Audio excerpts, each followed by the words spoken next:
Last time in Genshin Impact we had learned about Nahida's past and her most likely, I don't think there's much doubt in that, being Rukkhadevata, and the plan of the sages in creating their own god for their own benefit, which probably will bite them in the end, because it doesn't seem to be a good plan to make Scaramouche their god, but, well, I don't think they took that into consideration. So, today, we're gonna free Nahida. That's the most important part. Burn the sages. I'm not sure where that hashtag came from, but that's what we're gonna do. So, let's meet up with Cyno again, Cyno and all the crew that we assembled, and take them on. Candice, what's the plan? We're here! Has everyone arrived? Everyone is already waiting inside. Well, what are we waiting for? Let's join them! Yep. Please, wait a moment. What's the matter? Before attending the meeting, I hope you can promise me one thing. What do you need? Promise me that you won't commit to anything too reckless. Can we promise that? I don't think so. What do you think? I'll try not to. That attempt is gonna pretty sure not work. Yeah, we're gonna do something reckless, pretty sure. Okay.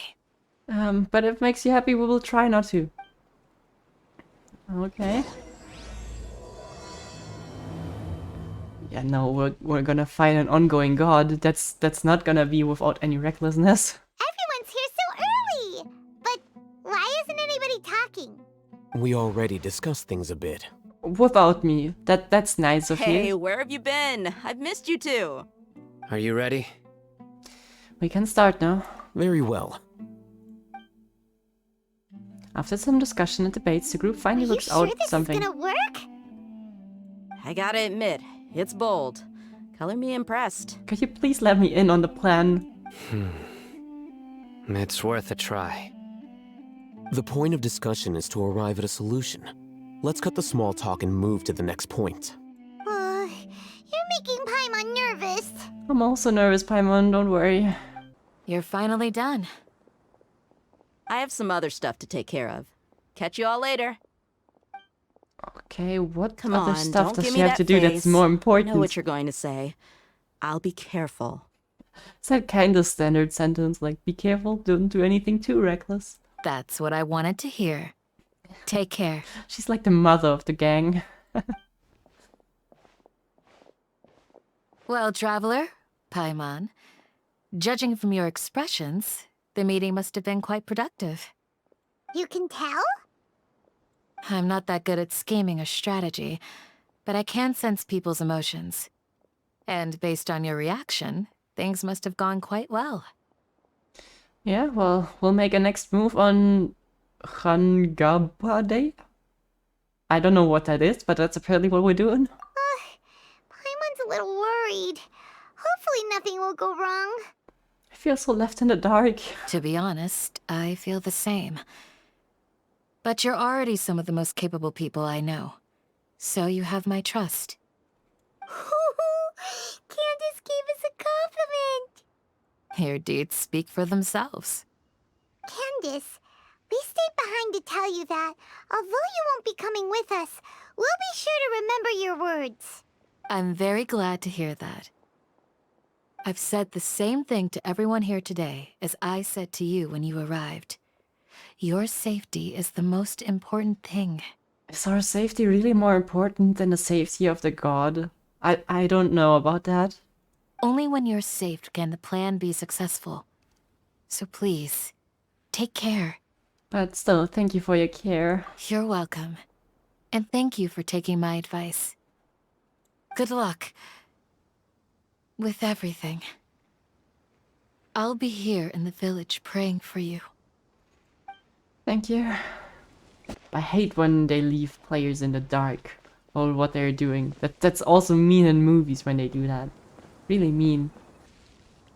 Sounds good. I'll go make some preparations. Okay. So we're involving them as well, huh? Allhaitham! Have you finished saying your goodbyes? Did we? Yeah! Also, Candace told everyone to be careful. Yes, she did. But I think my point also bears repeating. Our plan is not child's play. We won't be able to achieve anything if we're simply careful. We must go beyond that and fully commit ourselves to it. Yeah, there's probably a perfect spot in between being reckless and being too careful. We just need to manage that somehow. I'm not sure what they're planning, but I hope this is clear to you. yeah, I understand, and I accept your terms of service. Huh? Shouldn't you be saying something more cheerful to boost our morale right now? Didn't we already do that during the meeting? You can never have enough words of encouragement. In that case, Candace can cuddle you to your heart's content while I continue to remind you of the seriousness of our situation. We all have our jobs to do, after all. It's like how some people can be put in charge of logistics while others will fight on the front lines. I don't blame him. Like, there's got to be someone who just takes it utterly serious. Speaking of the front lines, you don't look anything like a soldier. Of course. Compared to the mercenaries, I'm merely a feeble scholar. But the advantage of not being a mercenary is that I get to stay in a safer place and offer my strategic insight. Just think about that mercenary who lost his mind. Mercenary groups are facing constant danger every single day. Well, being a scholar is also a high-risk occupation, and you are a scholar. I'm not like the rest of them. Even among members of the same species, some will exhibit far more potential than others. He's built different. This guy.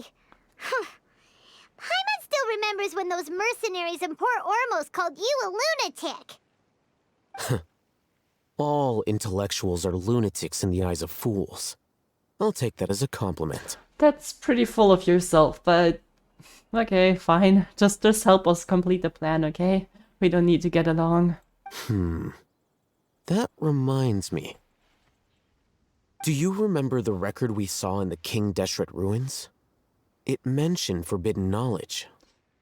I do remember it, yeah. You have a good memory. I mean, it was not that long ago.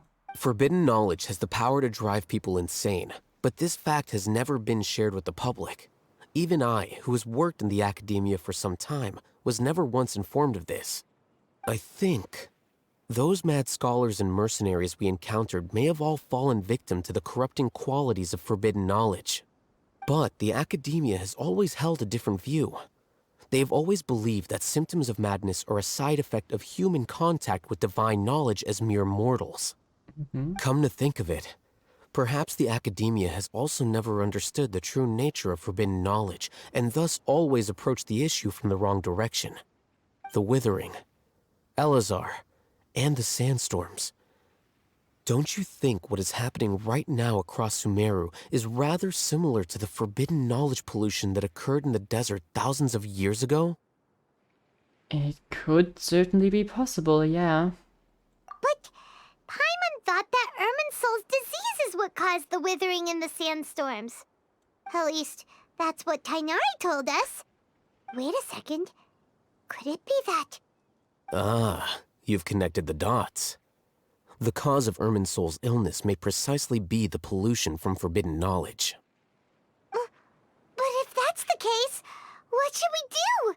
This is huge! Yeah, I guess we need to tell that to Nahida, but... well, that's a problem in itself. Like, we can't do that. Wait. Why do you think Lesser Lord Kusanali would have a solution to this situation? She said the key to saving Irmunsul is contained within the remaining consciousness of Greater Lord Rukkhadevata.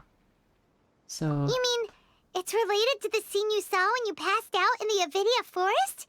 That whole, the world forget me thing?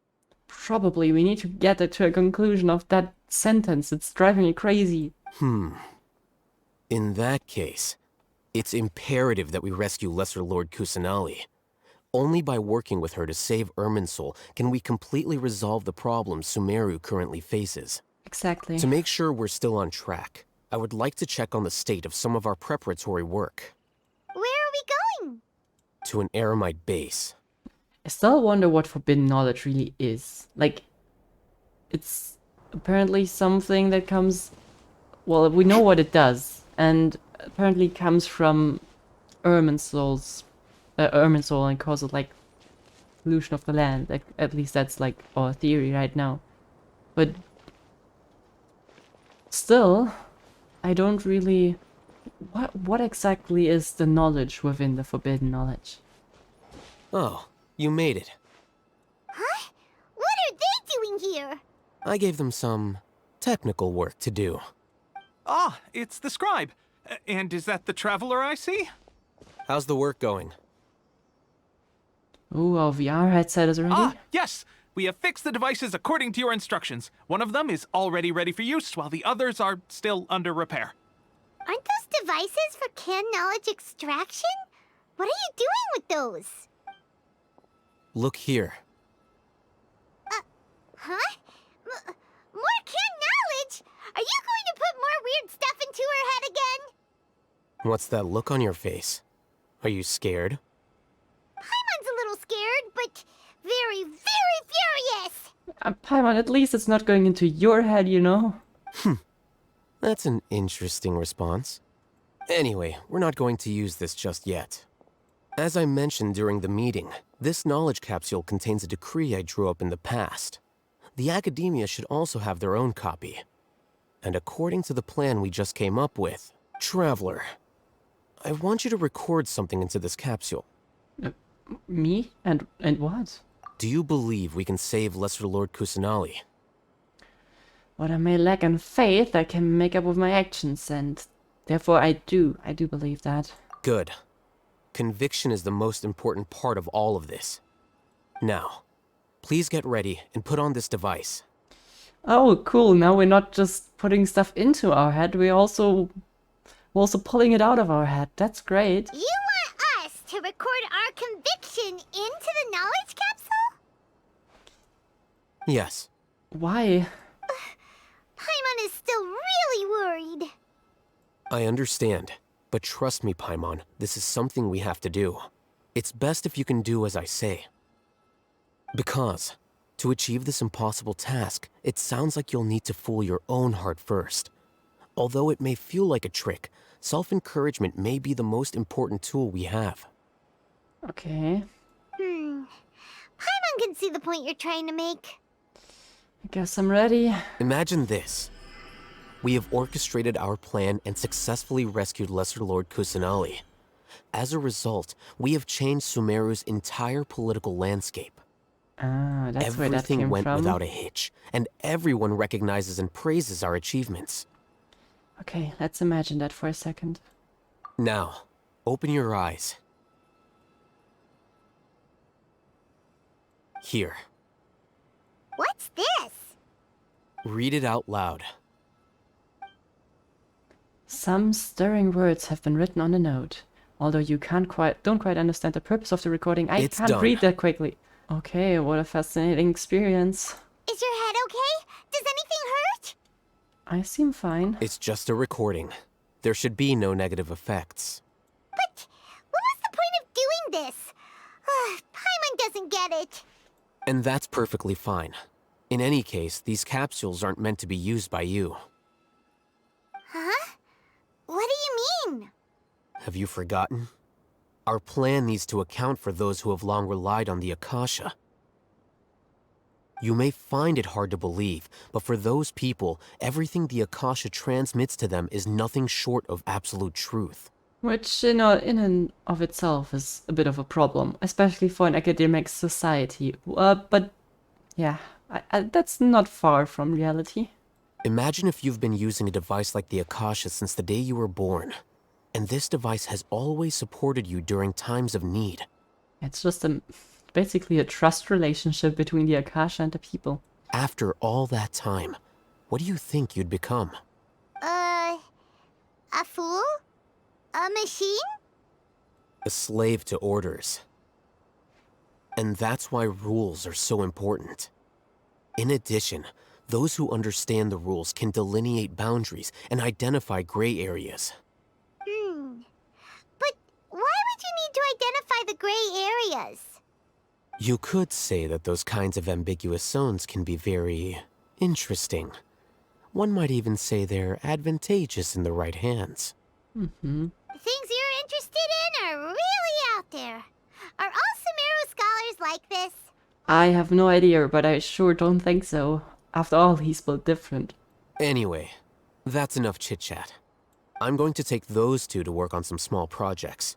You can head to Caravan Rebot and start preparing for the next step. Alright. Small projects? We're going to tinker with the Akasha terminal and make a few modifications.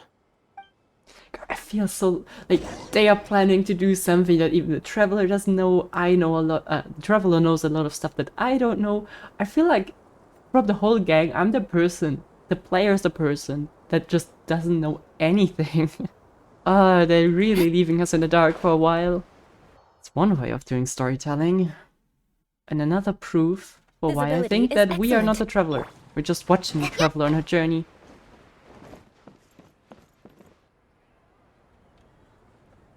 I thought we agreed on a plan. How can you go back on your word?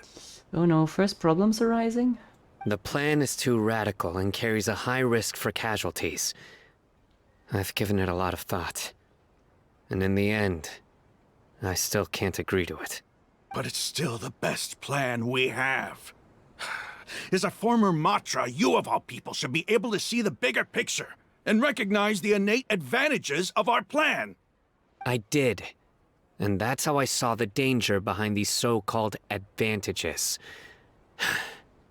Allhaitham's plan is even more radical than I imagined. Huh? Why are you guys arguing? I guess Allhaitham's really not taking Candace's words into account. My friend, you're just in time. Why don't you help me persuade Cyno? He's turned against our plan. We agreed to work out a plan at the meeting. As mercenaries, you're familiar with the local environment, so you'll take care of the specifics. But then, you went to Allhaitham for suggestions. Had I known Allhaitham would give you those kinds of suggestions, I would not have agreed to the plan. What kind of suggestions? Look, you already know that we're all on the same side here, don't you? Mercenaries place a lot of importance on their bonds of friendship, but also will not hesitate to make sacrifices if they deem the situation to be sufficiently dire. I'm sorry, but as things stand, I can't accept your principles. To be honest, I was not expecting to go through this quest without any casualties. So, we'll see. Maybe if Cyno takes the lead, then maybe. Seems you really do understand the ways of the desert. Traveler, Paimon, this is also something you should know. Rahman's plan is to have me work with the Caravan Rebot guards in my capacity as a Matra. We will arrest the mercenaries and escort them into Sumeru City. To infiltrate them? Wait, how can we work with the guards? We can't get through that wall easily, remember?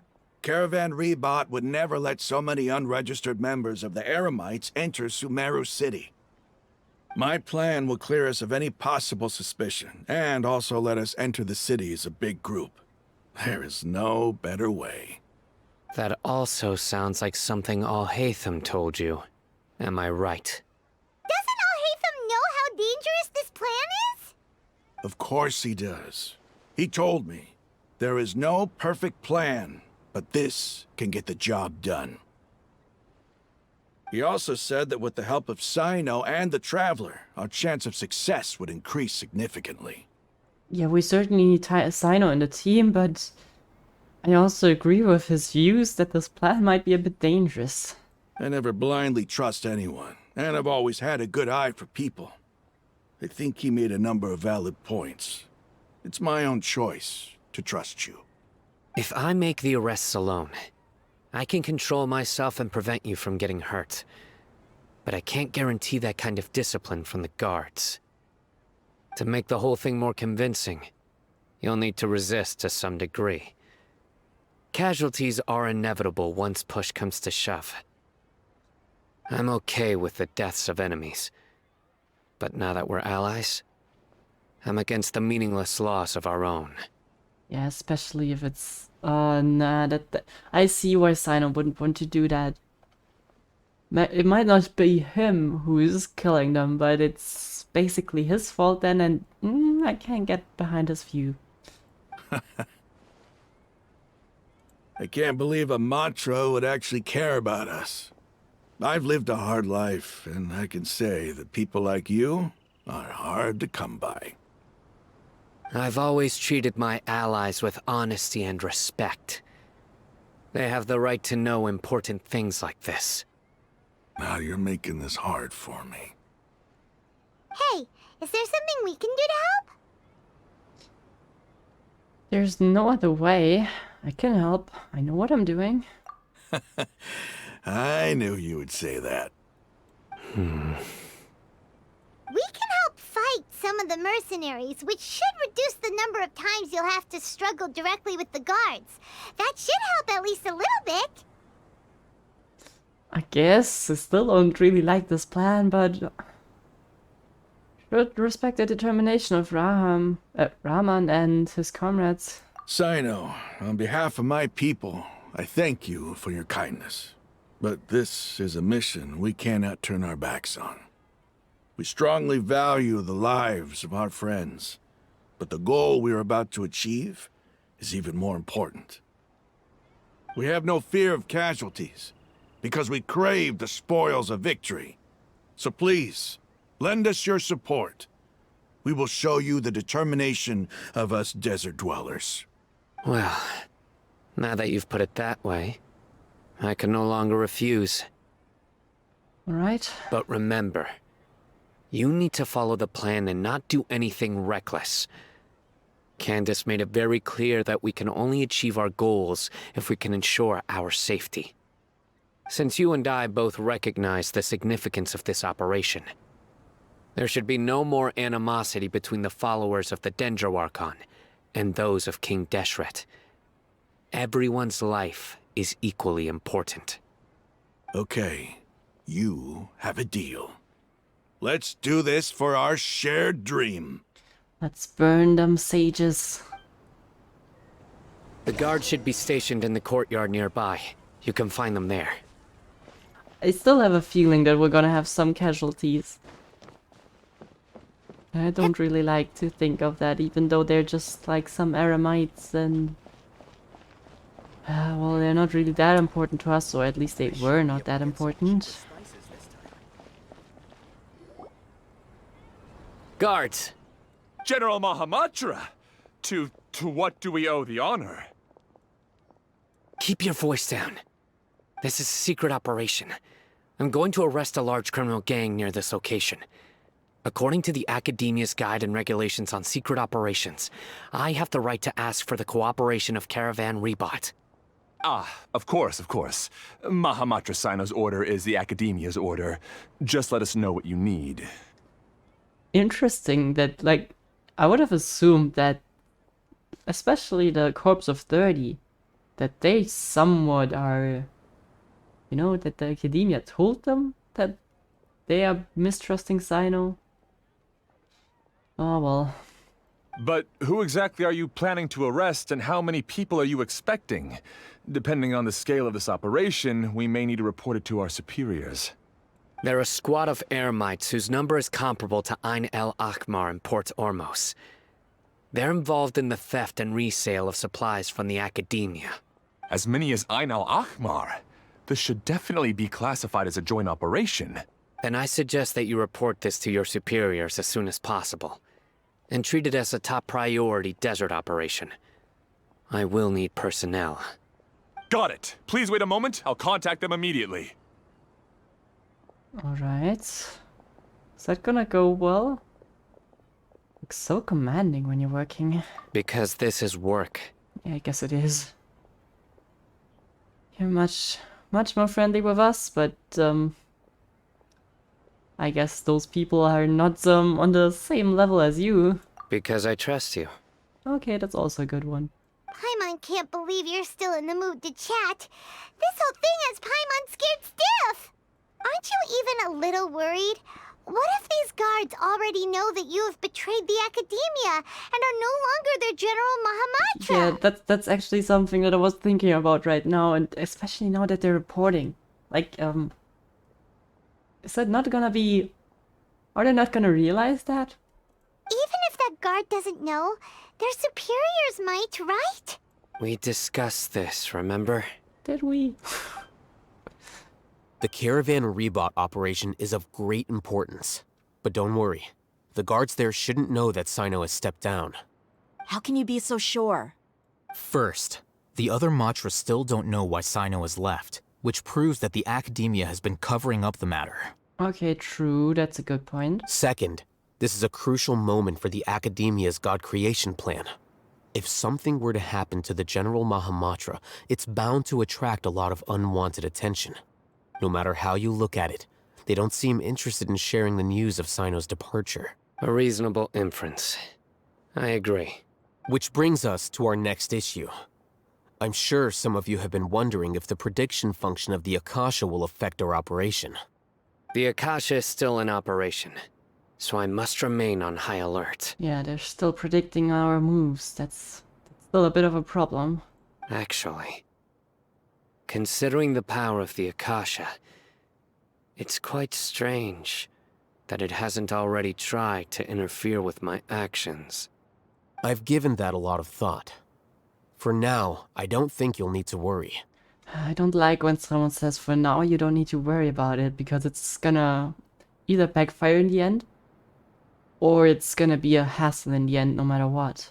If you remember, when you first came to Aru village, all your actions and routes were predicted by the Akasha. It even gave that information to those who kidnapped the village keepers. But things like that never happened again after we met up with the Traveler. Why would that be, though? That's true. Am I But not why? predictable? Look at it from a different angle. Why do you think the Akasha will predict your actions? Because my personal data has been entered into the Akasha. That's true, but the key to this question is, how well can the Akasha make predictions about a person? Haven't you ever thought about it? Just how can it do this in the first place? By having information about you? And we're not really... Well, we have not really used the Akasha for long, right? Because the Akasha controls the entirety of Sumeru. The Academiya firmly believes that all human actions can be explained through logic. By sorting and analyzing entered data, the Akasha can derive behavioral logic and predict the actions of those who fit an existing logic model. It's scary. That seems to be reality even here. However, at the risk of sounding like an advocate for fallacies, can everyone truly be considered logical at all times? Emotions are part of our behavioral logic, but can you guarantee that every experience of the same joy or pain would be equally intense? How can our feelings and opinions be predictable down to the letter in every single instance? Cyno, in the past, you've always worked alone. In the absence of another person who could sway you or your thoughts, the Akasha could produce predictions that were similar to your real-life behavioral principles. But not anymore. Decisive and principled, you were used to solving problems alone. That's why the Akasha could figure you out. But now, you've joined a team. And I believe the Akasha hasn't yet figured out the full composition of it. Okay, that gives us at least some time. I hope long enough, to be honest. Our thoughts and logic have intermingled and weaved themselves together to become a complicated, chaotic mess. Any one of us could potentially disagree with another. The Akasha lacks data on these interactions, and it's impossible for it to predict your actions in the future based on your decisions in the past. So, in my opinion, you're probably safe for now. Right. Makes sense to me. I agree. The Akasha is not alive, and I don't think we can be completely controlled by something without a mind of its own. Is that so? I'm not 100% agreeing, but I think there's a good chance that they can't predict us anymore because of that. I guess there are things that even the Akasha cannot calculate, and people will not be forever trapped by the past. Okay. I'm so glad that this is settled. I'm looking forward to more segments of the plan because that was freaking important to know. Next time, pay attention during our meetings. I feel called out now, but it's not my fault because I was not able to attend the meeting. Will do. Okay, I'm confident that we can do this. Just remember to stay vigilant. Like a yaksha. Footsteps! General Mahamatra, we were not expecting your presence here. Who are you? I'm the security officer of the Grand Deshret Desert District. My name is Luxembarbo. This is my assistant, the Traveler. She will be working with me. The construct next to her is for her work. Ouch. That's painful. I was about to comment on how it's kind of disrespectful that he's introducing us as the Traveler, not with a name. Oof, but the one for Paimon hurt a lot more. Beep! Construct, beep! Oh no. What a great honor to meet you. Your golden hair is as bright as the sun. And, is this the latest technology from the Academiya? Nice to meet you. She's like some super high technology from Fontaine. You wouldn't know, you would know. Have you made a decision regarding the matter I mentioned to your subordinate? But I'm actually glad that Paimon did this instead of... Maybe it was in their plan, and there she was arguing about it, but at least she did not break her role right now, because that could have caused a lot of problems. It seems to be a dire situation, so of course you will have our full cooperation.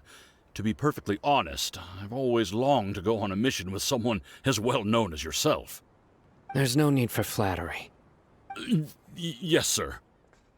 Okay. Take your most elite platoon and follow me to the eastern side of the district.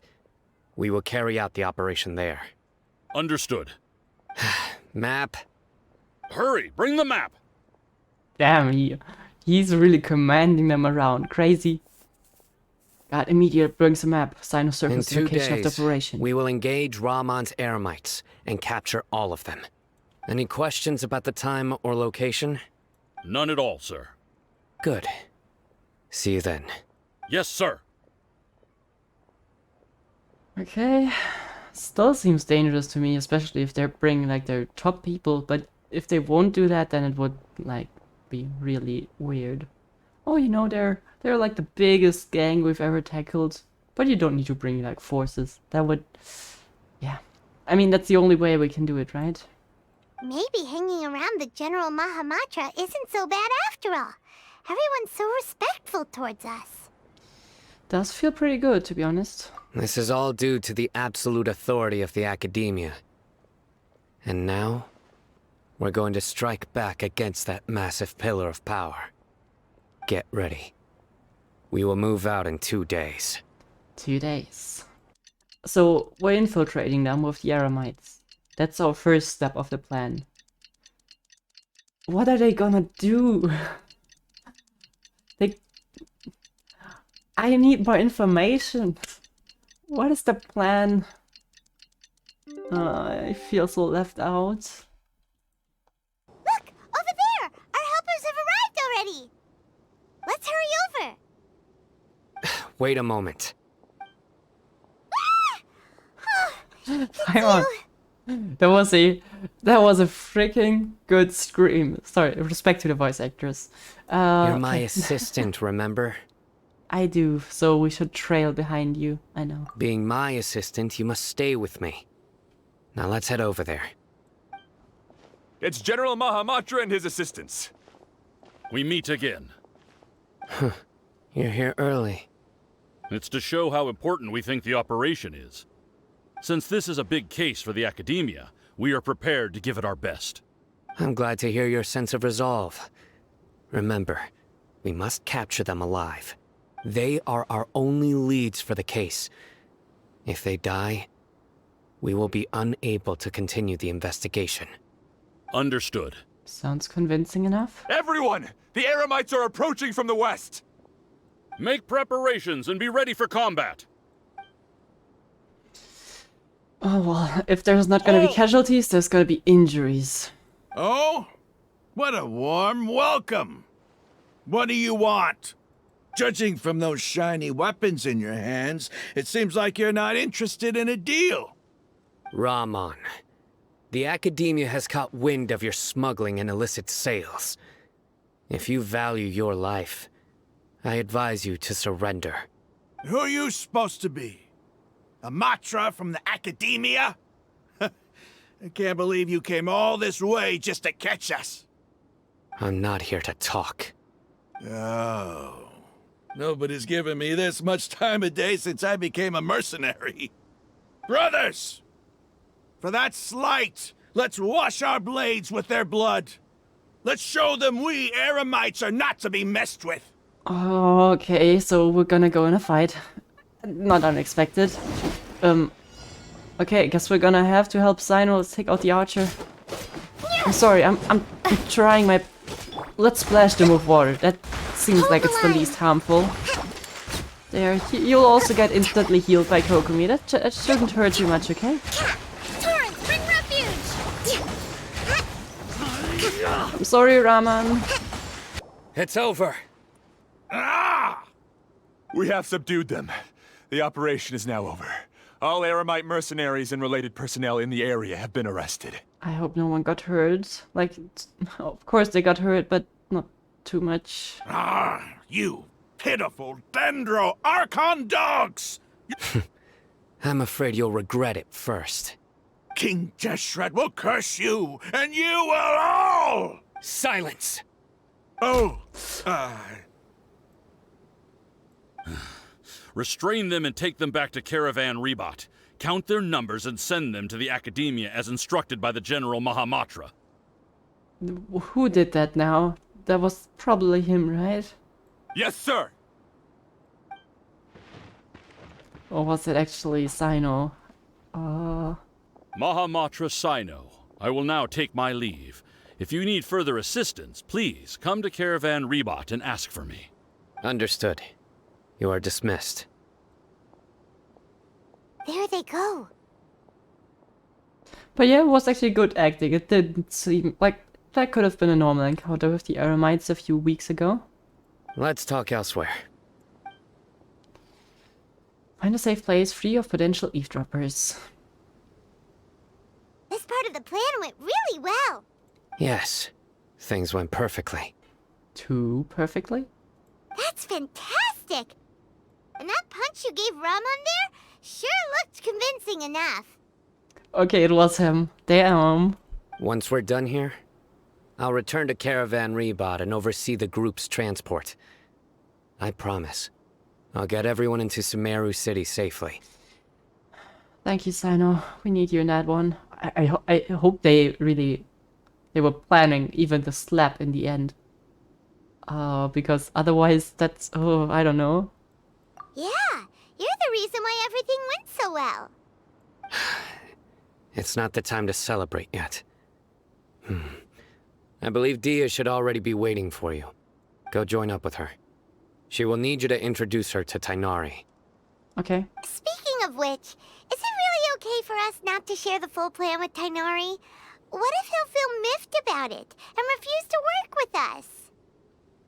I'm a little worried about that too. I have a very close relationship with Tighnari. Given how well we know each other, I believe my message alone should be enough to bring him to our side. He knows I won't make jokes about things like this. I mean, you're the man of jokes after all, right? If we need help, Tighnari is the best option. But I do agree. Get ready for the next phase of the plan. Don't keep them waiting. Okay, so the Eremites are in Sumeru. Or at least about to be. And now we're gonna involve Tighnari. Wonder what his role is. The plot thickens. Dehya! We're here! It's about time. Didn't you say our part of the plan is the most important of all? And here you come rolling in late. You know, I have a really tight schedule here. I'm trying my best. In the time it took you to get here, I already did 5 laps around the place, downed 7 drinks, and even did some clothes shopping. You're not supposed to do that. Sorry. We didn't mean to keep you waiting. I just wanted to fix your attitude and rub it in a little. After all, you took your sweet time getting here, and we've got important stuff to take care of. Sorry, the situation was a bit tricky. I just like seeing that serious look on your face. All right, I'll stop. All joking aside, I'm glad you're here. Let's get moving and take care of this as soon as possible. But where should we start? Our responsibility is to get a status update on the Fatui Harbinger known as the Doctor. Okay. We need to make sure he won't get in our way when we rescue Lesser Lord Kusanali. Okay, good to know, yeah. Dealing with an institution that controls all of Sumeru is already hard enough. If the Doctor were to crash the party, it would be next to impossible for us to achieve our goals. Yeah, we certainly need to get... Well, I don't think we're gonna get rid of him, but... We need to somehow make him unable to help. Because if he's gonna help, we are in a pickle. Yeah, we sure don't want him showing up. Ooh, he really gives Paimon the creeps. Right? Hearing his name just reminds me of those stuffy old geezers in the Academiya. I'd rather not have to deal with someone like that. So, what shall we do? According to the plan, we should first go to Pardis Di and ask for Forest Watcher Tainari. If Allhaitham and Cyno's sources are solid, then we can be sure that Tainari still has the Academia's trust. I think we can assume that, yeah. So, we'll find Tainari and convince him to get us the latest intel on the Doctor. Then, depending on what we learn, we'll make any necessary adjustments to our plan.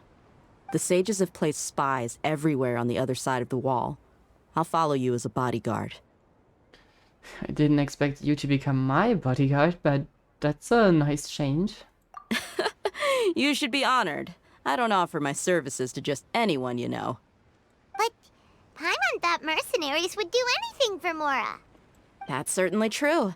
But when multiple employers are vying for your services, you should always go with the best offer. Let's see. If I were to charge you a bill, I guess I can apply a discount. Gonna be expensive. How much more do you want? I was not sure we can afford it. How much do I want? Hey, how about paying me with a smile? What do you say? I haven't seen you smiling much recently. If you ask me, someone like you must look lovely when they smile. Come on, give me a smile so that I can be less worried. Thank you, Dehya. Looking good. I hope this pretty smile will become our lucky charm. I hope so too. There are many kinds of smiles, but only a truly Dehya joyous knows how one to can bring flirt. blessings to others. Let's consider this smile a down payment for our future victory. Let's go. It's time to pay a visit to Pardis Di. Right. I mean, you could say that. But at least she's a good wingman. That's for sure. I'm interested in how much Tainari actually knows about the Doctor, though. Because he's not too involved with the Academia after all, right? I mean, the Academia trusts him, they want him to work for them, but it's not like, you know, they're big friends ever and all. He's over there! Let's go say hi! Tainari! Ah, Traveler, Paimon. And you are? A long time no see. Nice to hear his soothing voice. His voice is really soothing. I love it. Hey there. This is our friend Dehya. She's an Eremite mercenary. A mercenary? You must have some big news for me. Tainari, we want to ask you about something important. It's something really important. Please help us out. Visually Alright, confused? Then follow me. We're just checking the surroundings. This place is better. We won't be disturbed by any passerby. Okay, what is this important thing you want to ask me? Have you ever met the Doctor? I want to know where he is. The Doctor, huh? I need to know where he is. That's a better question. He's that strange-looking Fatui Harbinger with the mask. Paimon thinks he has blue hair. Yes, I know him. Actually, he left Pardis Di just a little while ago. Oh, then we're in luck. He left already? Yeah, he came looking for me. Can I ask what it was about? Sorry to ask you like this after having just met, but your answer is very important to us. For now, all we can share with you is that your friend Cyno is working with us. Cyno, you say? I see. So that's why he hasn't been at the Academiya. Okay. I will answer your questions and will assist you any way I can. Thank you. You don't have to tell me everything that's happened. Cyno's name really does work wonders. You're not even a little worried that we might have made it all up? Despite having just met you, I can sense that you're the serious type. Between you, the Traveler, and Cyno, none of you strike me as the type that would conspire to deceive me. You don't need to tell me anything you don't want to. I'll also get straight to the point. I love that you trust us, but that could be seriously dangerous if you get along with the wrong kind of people. The Harbinger you mentioned came to me because he wanted to take the scholar Hypatia away with him. Okay, yeah. Hypatia? Why would he want her? What is he after? He's probably gonna extract like some knowledge from her, no, right? And what do you mean by take away? Is he planning to leave Sumeru? Yes. He told me his return to Snezhnaya is imminent. Why does he need Hypatia for that? So you mean... you're leaving this place soon? Indeed. Otherwise, we could have perhaps talked a little more. I was just about to set out when I remembered something important. To that end, I made a final trip to Pardis Di. It's really hard to trust someone that looks so evil. I'm not sure how Tainari is, like, fine with him. Maybe he's not, but, like, he even has a crow on his back. That's just not something that shows, yeah, the person's trustworthy and a good friend. Let me ask, have you been taking care of a scholar by the name of Hypatia? Your sources are accurate. No doubt because you recruited many informants. But you're right. Hypatia has indeed been receiving treatment from me. Forgive me for asking, but how's the treatment coming along? Given the way you're asking, I assume you have something to say. Since you asked, I'll be He frank. sounds mistrusting. I would like to take Hypatia to Snezhnaya. It's incredibly difficult to transfer a patient. As a scholar yourself, shouldn't you at least be aware of this? Oh? I can't believe your utter lack of faith in me, to the point of even questioning my general level of knowledge. How unbefitting. Well, you're the only one who's ever made such a request. I have my ways of keeping her safe during the journey. In addition, I can also promise that under my care, Hypatia will receive the most advanced and effective treatment. Knowing that he did a lot of shitty stuff to Cole, I really don't want him to get control over Hypatia. That's not good. But I also like that Tainari is not bowing down to him. It's a good sign. I will personally supervise her treatment and see to her recovery. Would that be agreeable to you?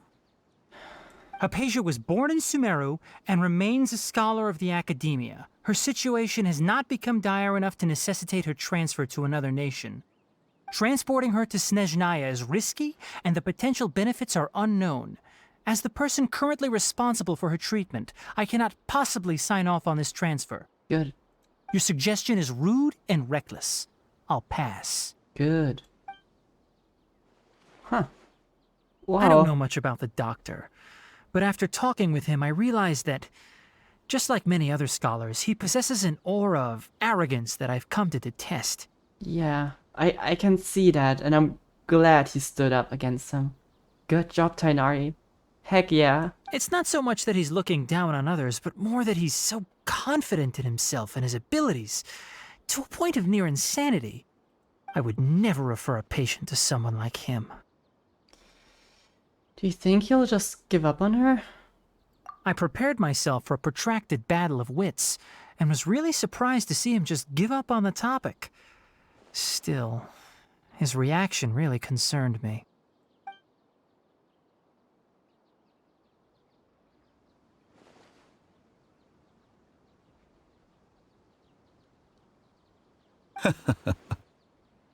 I see, I see.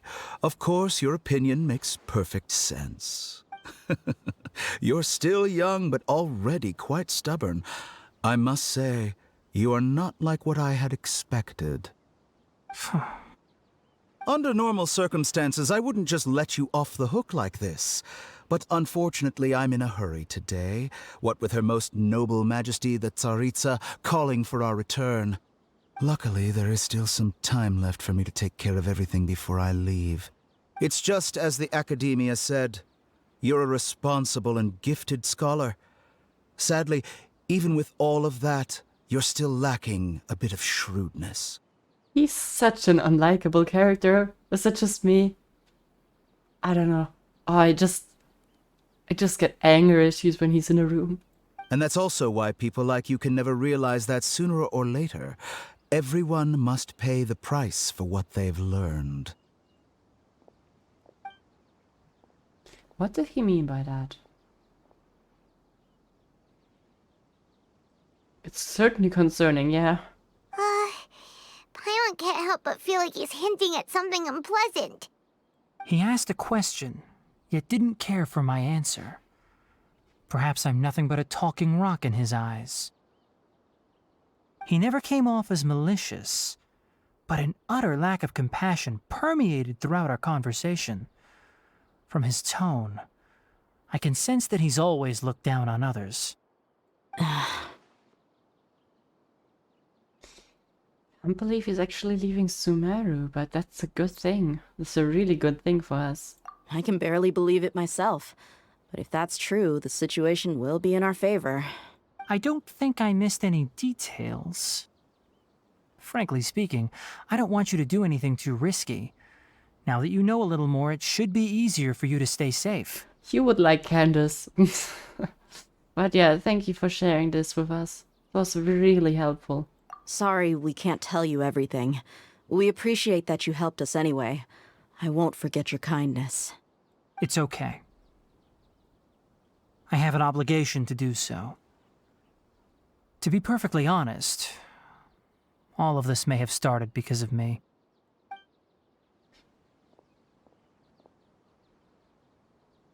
Recently, my master wrote several letters to me, asking me to return to the Academiya and assist him with his research. Hasn't he already asked you several times before? Yes, but there's something off about this most recent batch of letters. The handwriting and tone are both familiar, but some details have been omitted. My master will occasionally leave a few dots on the back of the letter. 1 dot means that he wrote the letter on a sunny day, and 3 dots stand for a rainy day. This has been a habit of his for many years, but I didn't find any dots in his recent letters. I believe something may have happened to him. That's an easy way of actually declaring that something's wrong. Clever man. I get it. Since you are always at Gandharvaville, you would like me, someone already working at the Academiya, to investigate this matter, right? I'd like to ask you to do that for me. If you can keep yourself safe, please withdraw immediately at the first hint of danger. I can do that, but I have a feeling it won't be that simple. The Academiya has been working on a big project. I'm not quite sure what it is, but your master might be involved with it. If the higher-ups really are hiding something, then it will be difficult to remove myself from the situation once the investigation starts. If the situation becomes critical, I'll leave the Academiya. If you don't see me there for an extended period, that's your cue.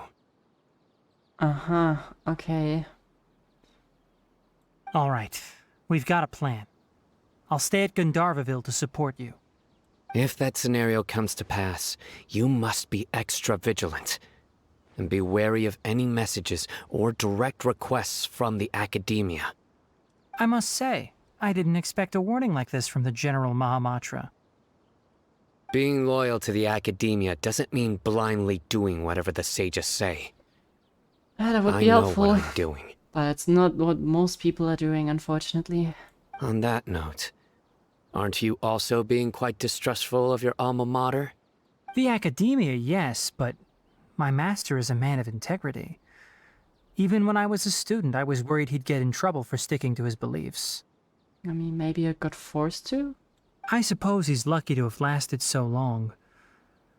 But in the end, it still caught up to him.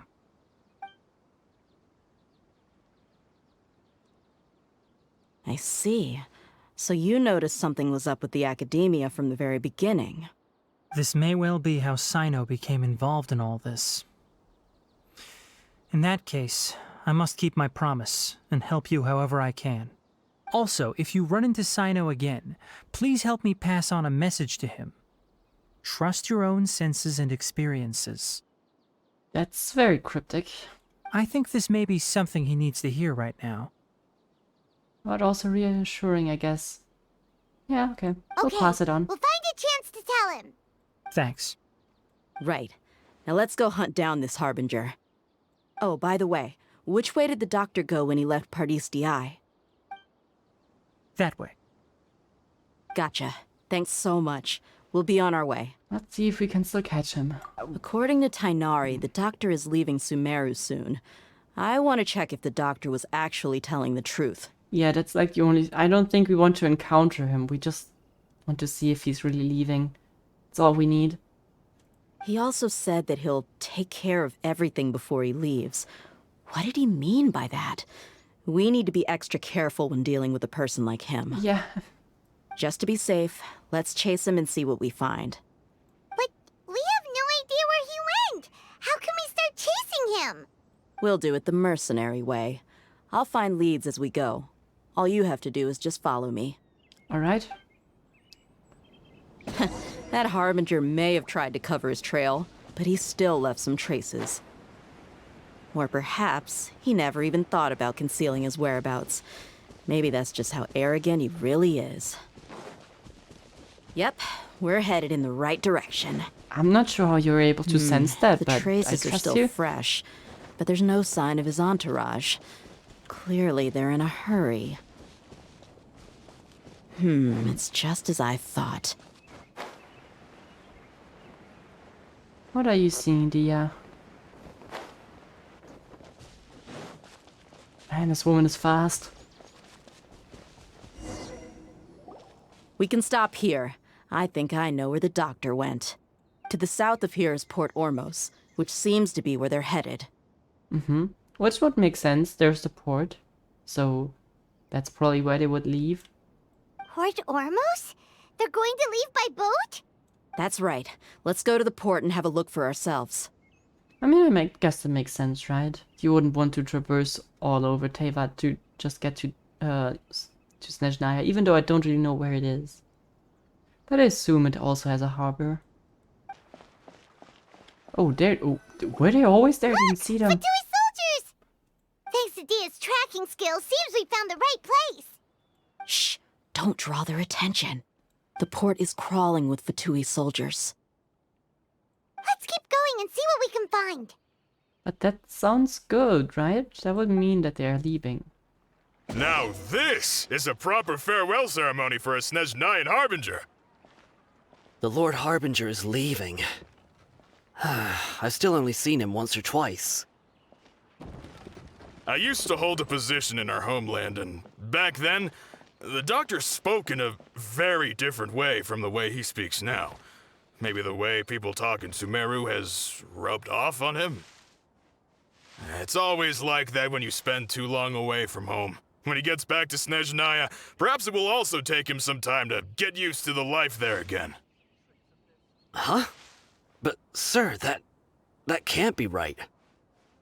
No, I remember it like it was yesterday. Both his expressions and tones are now very different. Also, for some reason, he seems like he's all smiles now. Huh. You must be mistaken. Nobody's supposed to look happy when they're on a business trip. Oh, there he is. But we can't go any closer. The doctor is on that boat. So he told the truth after all. He is actually leaving Sumeru. Let's get closer and find a place to hide so we can observe him. Maybe over there? Oh, here? Okay. This place'll do. We can hide here while we keep an eye on the boat. So the doctor didn't lie about leaving Sumeru. But could it really be that simple? Are we sure that he's not planning something? Uh-oh! What's the matter? He saw us! Oh, that's... Huh? Is he waving at us? It's time to say goodbye. Wait, is he the only person on the boat? Huh? You mean there's nobody with him? And where are all the soldiers we saw in the port just now? Oh, this is not good. They were all here just a few minutes ago, but now they vanished. So this was a trap. But there's nobody around us. Who's gonna attack us besides the doctor? Wait, don't tell me that...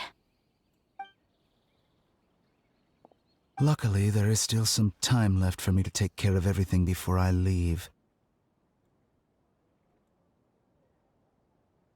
Oh no. Huh? They might be after Hypatia. Let's get back to Party's DI. Oh, okay, he sends his What do you goons there. Hypatia once connected to the consciousness of the Balladeer. They need that stuff, right? I'm afraid that she's seen something that she wasn't supposed to see. If I were the Fatui, I would also try to take her away. And if I couldn't... Oh no! Are you saying they're going to kill her? Let's Oh, go! we're gonna stop them. No freaking way that they succeed with that. Oh, damn it. I'm not... He expected us to see him, right? Damn it. He expected us to be there. Otherwise, he would not have noticed us and waved us like, haha, I saw you. Maybe him leaving is not that good for us after all. Damn it. Why do I feel like I'm always in a hurry during this quest? Even though we're pretty early in. Damn it. Save Hypatia. Hope we're not too late. Party's DI is not a place you Fatui can Good. just show up and do as you please. Good, Tighnari. Stop them. Stop them. I believe we've already made ourselves quite clear. Our superior gave us permission to search for and collect medicinal herbs in Party's DI for research purposes. But you've been in Sumeru for some time already. I find it coincidental that you chose to only come here today. Even the Grand Sage himself may not have the right to question our research, much less an ordinary scholar like yourself. I've done my duty to inform you. Don't make things difficult for yourself. It would seem that my words have fallen on deaf ears. Stall them. Just stall them. Good. You can keep trying to deny it, but coming to Party's DI now? I'm pretty sure you're not just looking for herbs. With all due respect, your baseless speculations will only lead to unnecessary trouble. Well, you only have your Harbinger to blame. He knows nothing about keeping a low profile. I may be staying at Party's DI as a scholar, but that doesn't mean I'm no longer a forest watcher. It is still my duty to protect the peace and safety of the scholars who have contributed so much to Sumeru. Good. Then it seems our conversation has hit an impasse. No one will lay a hand on you, Hypatia. Not on my watch. We'll help you out. Don't worry. Tighnari! Are you alright? I'm fine. These Fatui have really crossed the line. Time to teach them a lesson. The doctor's orders are absolute! Yeah? You've been someone's lapdog for so long that you don't know anything else now! Ouch. I don't know how the doctor would expect them to defeat us. Tighnari Gigachat, yeah, without him, Traveler, this would have gone differently. Please go to Hypatia. We need to make sure they don't try to sneak around and attack from behind. Got it! We'll die if Hypatia dies. Hypatia's No one's still getting here. hurt to her. Doesn't look like anyone's broken in. She appears unharmed, but why is she so still? She's just sleeping. Oh, imagine if they would have poisoned her somehow. Well, how is she? Seems fine. She's sound asleep. Oh, that's good. Wonder how long it will take before the Fatui come in here. Or whatever is happening now. You think this is over? Oh god, don't stand behind me like that. Voice. Balladeer's here? What? The Balladeer is here?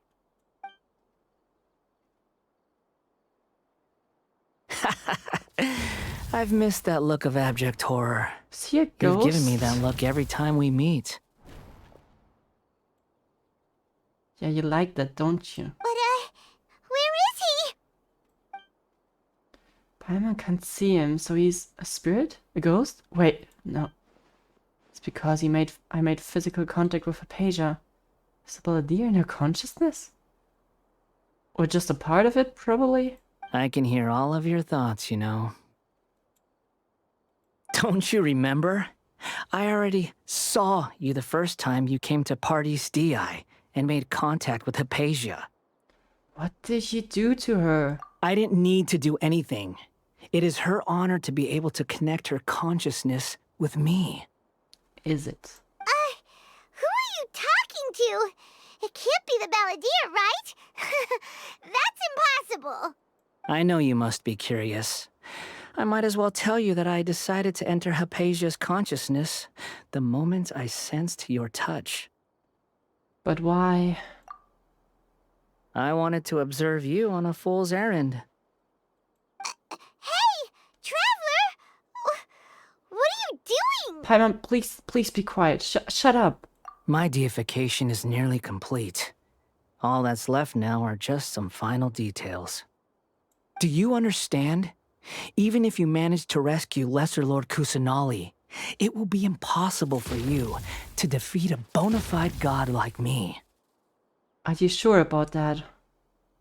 Is it wise to force that childlike god into a divine battle against me? We have no other choice. You leave us no other choice. Academia acted even faster than we thought. Scholars consider the God of Wisdom to be the sum total of their faith. It's how they can justify reverence for a god as they construct it. But this also shows that humanity's worship of gods is a combination of blasphemy and exaltation. It's truly laughable. If you can hear my thoughts, I want to ask you a question. Yes. What is it? Oh, so you're willing to answer? You're acting more friendly to us than usual. Or am I wrong? Just scaring us. It's not like you're doing anything else. Yeah, I'm in a good mood. Which is why I'm talking to you like this.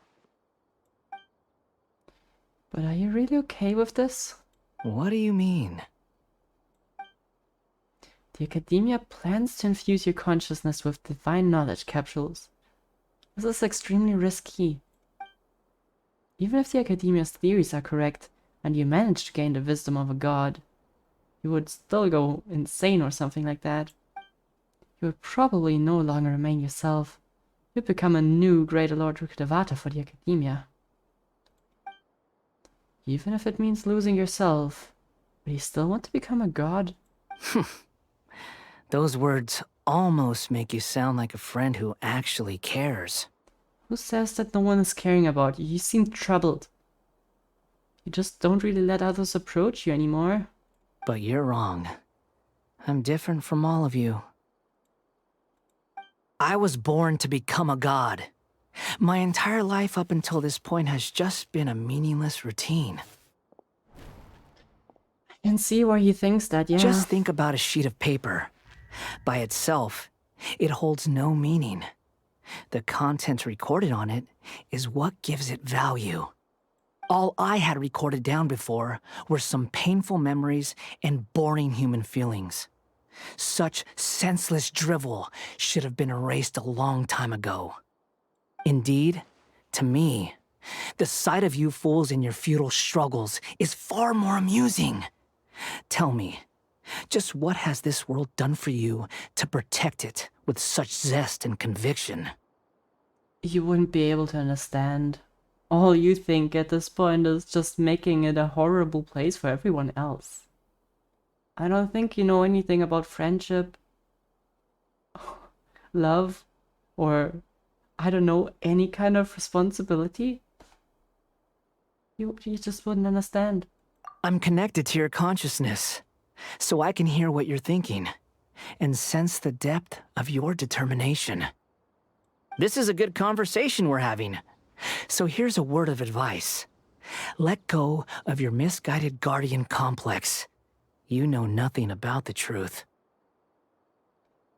And even if I don't, I can still hold on to my conviction. My conviction? Yeah, whatever. It'll be for your own good, as well as everyone else's. Humans are a species that can only find bliss in ignorance. I think I've heard that before. That's true. That's truly what you believe. How did you keep your connection with Hypatia?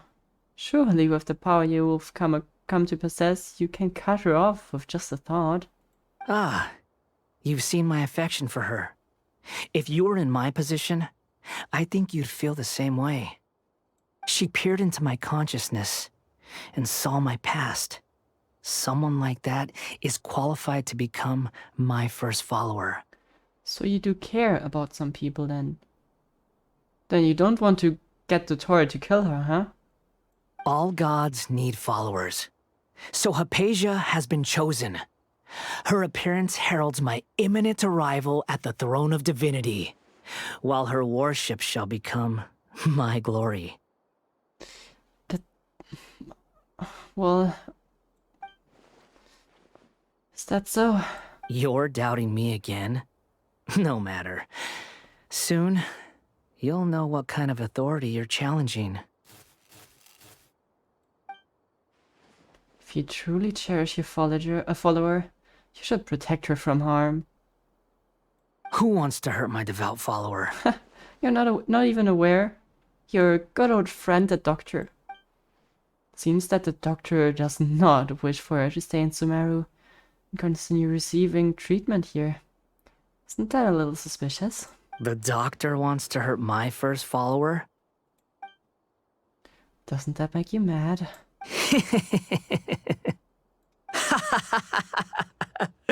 How very amusing. Has anyone ever told you that you're not good at sowing discord? Yeah, I guess so. The Doctor has never known his place. Even now, the puny human thinks himself capable of interfering in the business of the new god. Now I'm curious if you're overestimating your abilities or the Doctor. You're still too naive if you think a few words will be enough to convince me to destroy the Doctor. But I'm willing to give you a gift, just like my expression of affection towards Hypatia. It is an honor for you to be able to stand here and speak with me. As my listener, you will be rewarded. That look on your face, what are you planning? Both good things and bad things can be called gifts. After all, gods have never needed to be reasonable. Oh no. Ah! Paimon hears thunder! That's the Balladeer's doing. That person Paimon couldn't see was the Balladeer? Oh, he sure chatted with you for a while. He's become milder somehow, but even more deranged. That's not good. And this is not normal thunder. Where is the storm headed? It can't be. Is the Balladeer using the noses to change the weather? That means anyone outside is in danger! Let's go! Tighnari and Dehya still must be fighting! I guess we can't leave Hypatia. He's gonna protect her, right? He's not gonna let anyone harm her. Why is he electrified? Oh! Have the Fatui retreated? Tighnari, Dehya? Hey! What happened to you? He's hurt. I'm fine. Don't move. I've seen Eremites get struck by lightning before. You need to rest. Struck by lightning? We were fighting, and just as things started looking grim, the weather suddenly became extremely strange. Lightning started attacking everyone, almost as if it were alive. Yeah. Luckily, there were only 2 of us, and both of us were nimble enough to dodge most of the strikes. There were a lot of Fatui, though, and they were being torn to shreds by the bolts of lightning. To be honest, that makes me believe that Dottore is vastly underestimating what Scar is now able to do. With that, all the Fatui soldiers were forced to retreat. You won't. I'm really sorry. Can we heal you somehow? Why are you sorry? I might have triggered the lightning. It's all right. I'm sure you also never expected this to happen. Don't blame yourself. Yeah, but can we all go inside or somewhere safe? My wound aside, you look like you've seen something unpleasant. Is Hypatia all right? She's okay for now, but I need to tell you something. I'm sorry. Hey, didn't I tell you not to move? Just in case. Let's go to Hypatia's place and talk about things there. Yeah, that's a real request, but can you carry Tighnari? I know you're good at carrying people. Oh god, okay, let's get inside real quick. Are you sure you're gonna be the new Dendro Archon, Skara, or are you gonna be the new Electro Archon? I'm not sure. Certainly gonna be the Archon of Terror. Thank goodness she's fine. Hey, how about taking care of yourself first? I understand my condition. The wound is not fatal. I'll be all right. Are you sure about this? You don't sound any good. Ugh. The more you understand medicine, the worse of a patient you become. I know. They always think they can push through the pain. Oh, he sat down. Let me rest for a bit. Sorry, traveler. Now you may start. You recount everything that happened with the meeting So and that's stuff. what you were talking to the Balladeer about? Oh, Paimon can't believe what he's thinking. The Academia's God creation plan. How ridiculous. That sounds, ambitious, I guess? Anyway, this is all way beyond me. As long as I can enjoy every day with a drink in my hand, tasty food in my stomach, and a good night's rest, that's enough. I'll only work when I have to. Not sure if that's gonna be the case, if he's gonna be the Archon here. Or is he even gonna be an Archon? He's just gonna be a god, right? I must be the least ambitious person who's ever set foot in Party STI. Don't say that. I haven't even thanked you for your help back there. Don't mention it. Well, if nothing else, all this proves that the doctor really did have some urgent matter to attend to, and left Sumeru in a hurry. Yeah, he certainly... He's not just leaving to meet with the Tsaritsa, right? Because that's just ruining his plan, right? I think the Balladeer is the reason why the doctor is targeting Hypatia. Consciousness connected to the past of the Balladeer, and she has seen his past. Maybe the Fatui want to cover up some secret of the Balladeer. Is that why they tried to seize Hypatia? You said the Balladeer claimed that Hypatia has seen his past. So, what could be there? But now I'm really not sure. Have you noticed? The Balladeer is not happy with the doctor's actions. He thinks the doctor has no right to consider himself as his equal. So, if the doctor was to show up again, would the Balladeer zap him with lightning? Probably. Based on what the Traveler has said, I think he would. Having the doctor gone benefits him as well as us. Yeah, I guess. So we're still, like... The scores are 1-1, I guess. In other words, we've successfully completed this stage of the plan. The doctor is out of the picture now. Yay! That's a big accomplishment! Is it? I'm also happy for you. I mean, I'm also glad that the doctor is gone, but if it also benefits Skara, then I'm not too sure about how great it is for us. Thank you for the help, Tighnari. Make sure you rest up for now. Yeah, please do get some rest. Yeah. All right. Okay, that wraps things up for us here at Party's DI. Traveler, it's about time we rendezvous with the others at the Grand Bazaar. Okay, we can Let's try. continue to keep a low profile. You can head there once you're ready. Sarita called him back. Yeah, but there must be something important, right? That Sarita just wouldn't, like, she's not gonna call him to, like, have a little chat. If that's gonna cause him to lose his progress. There must be something urgent. Oh, well, I hope Tainari will be fine. I think he will. So far, no casualties, just a lot of hurt people. All right, everyone is here. How did everything go? Any luck with your missions? Let's report back one by one. I'll start first. Okay. We've made the necessary modifications to the Akasha terminal. In addition, the props required are also ready. I'll go next. The Traveler and I went to Party's DI. The situation was a bit complicated, but we found Tainari. Unfortunately, he was wounded during a fight. Who was behind it? Well, that's the tough part. What should I say, Traveler? The Fatui or the Balladeer? Guess both of them, but the direct hit came from the Balladeer. After some back and forth, we confirmed that the doctor has left Sumeru by boat. He has something urgent to attend to back in Snezhnaya.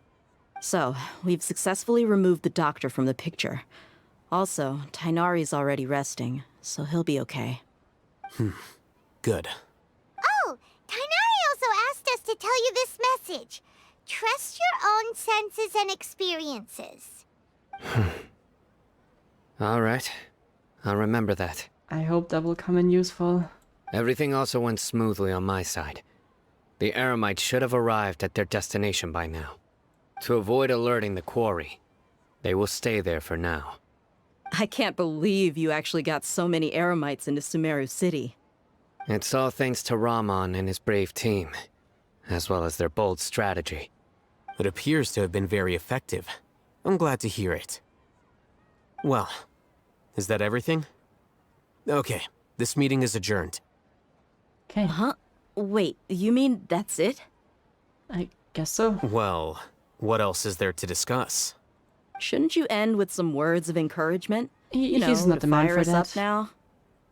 Personally, I'd rather we all go home and get some rest. Allhaitham, you... Ugh. Oh, and if you wanted someone to say something to that effect, then I must reiterate that I'm here to strategize and not to lead. So you should find someone more suitable to do that.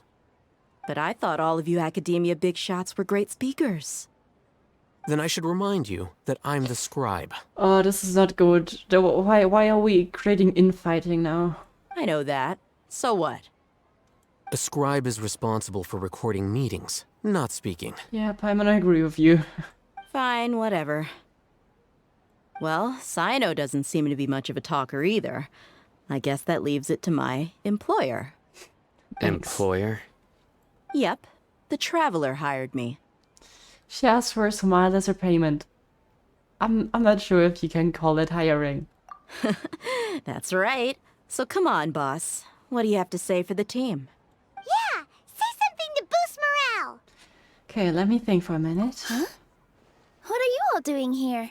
Oh, you're good for boosting morale. I was thinking we might find you here. Oh, it's Nilou! Hey, everyone. I'm not disturbing you, am I? You're never disturbing, but to be honest, no, it's probably not a good time. Not at all. I was actually just about to go find you. Judging from the group and all your serious faces, you were discussing something important, weren't you? But you also look like you're up to no good. Well... Seems pretty interesting. Welcome, Nilou. Would you like to join us? Huh? Join you? You mean, you also want to discuss something important with me? Is that part of the plan? Yes. Something very important. I assume it has to be part of the plan. Nilou, are there any breaks in your performance schedule in the upcoming days? Huh? Wait, You're seriously inviting me? Allhaitham tells Nilou about the plan on the day. Nilou is shocked at first, but it isn't long before she's... I can't believe my ears.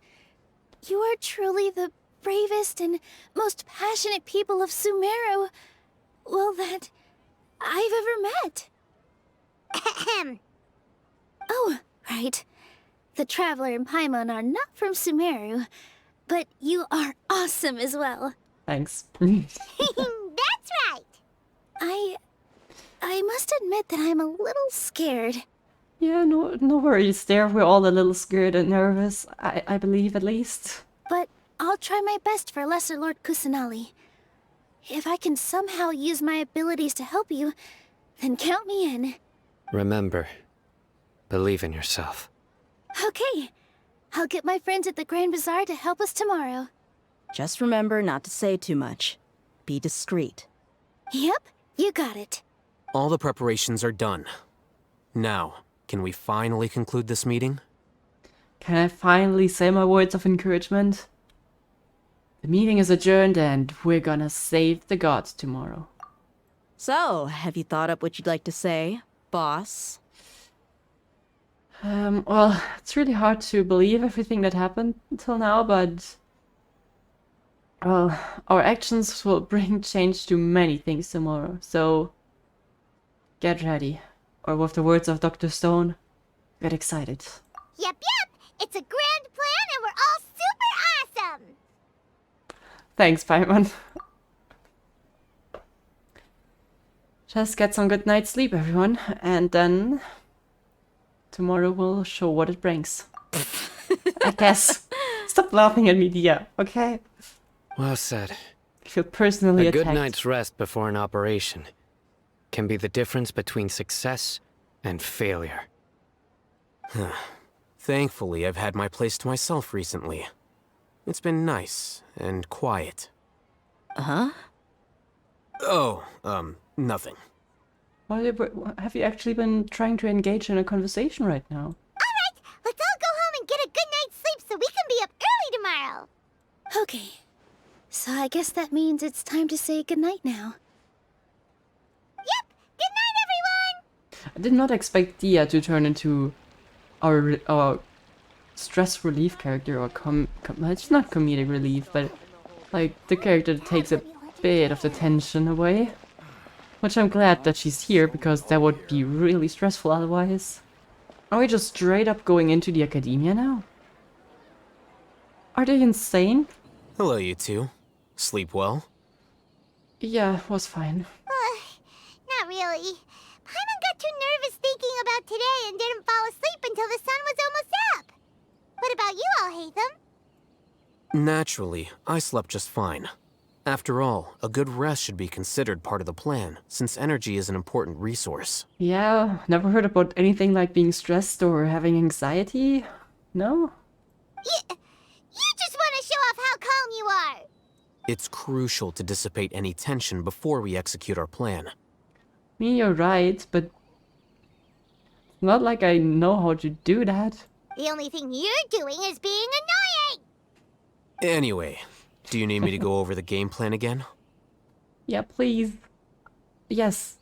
I want to confirm everything again, so that I, as a player, know what's going on. Our target is Grand Sage Azar's office. Okay. Everyone in the Academiya knows that's where the Grand Sage's console is. Only they can operate it. Okay, so we're gonna get access to there. Next step? Many restricted commands and operations are executed via that console. I'm sure that console has a way to free Lesser Lord Kusanali. Sounds fair. You know, Paimon's been thinking, what kind of technology could let the sages imprison even a god? Excellent question, to be honest. That isn't something they could have accomplished with their scholarly talents alone. In the sanctuary of Suristhana, there's a device of Greater Lord Rukkhadevata's that she once used to isolate herself while meditating. 500 years ago, the Grand Sage at the time modified the device so that it can no longer be controlled from the inside. They were effectively trapping one god with the power of another. So, how are we gonna get to the Grand Sage's office? Are you sure he's not hearing that? Don't forget, Today is Nyagarbha Day, arguably the most important day to the Academia. The sages and core Academia personnel are busy loading the latest batch of research developments and legal decrees into knowledge capsules so that they can be entered into the Akasha. All the Darshan's researchers have their noses to the grindstone, and the Academia's grounds are flowing with all sorts of people. It's the perfect time for an infiltration. Okay. When the Grand Sage leaves his office to supervise the entering process, that's our cue to access the console and free the Danger Archon. When you put it like that, our plan seems a bit unrefined. Well, yes. That's just the visible side of our plan, after all. If precedence holds, the Academia should have already started preparing for Nyagarbha Day. Everyone should be in position. All Why are there that's so left many is for ifs? us to lead the charge. Let's go.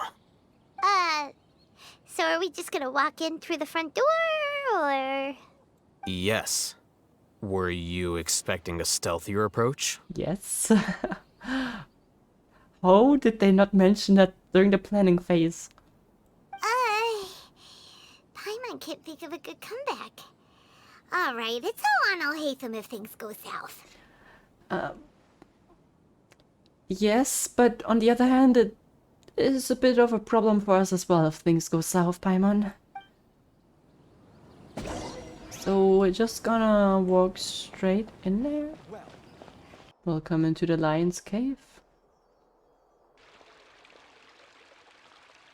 Scribe?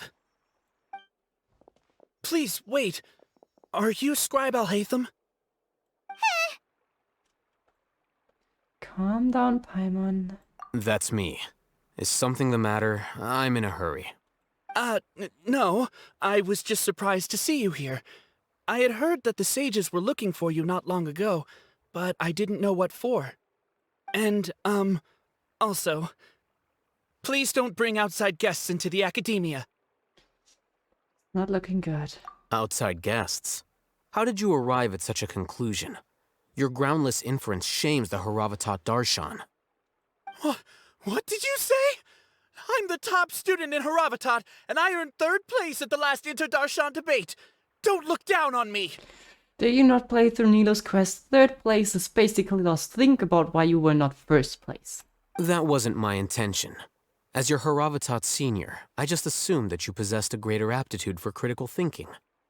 Look, based on what you already know, the purpose of my return and the reason they're here should be obvious.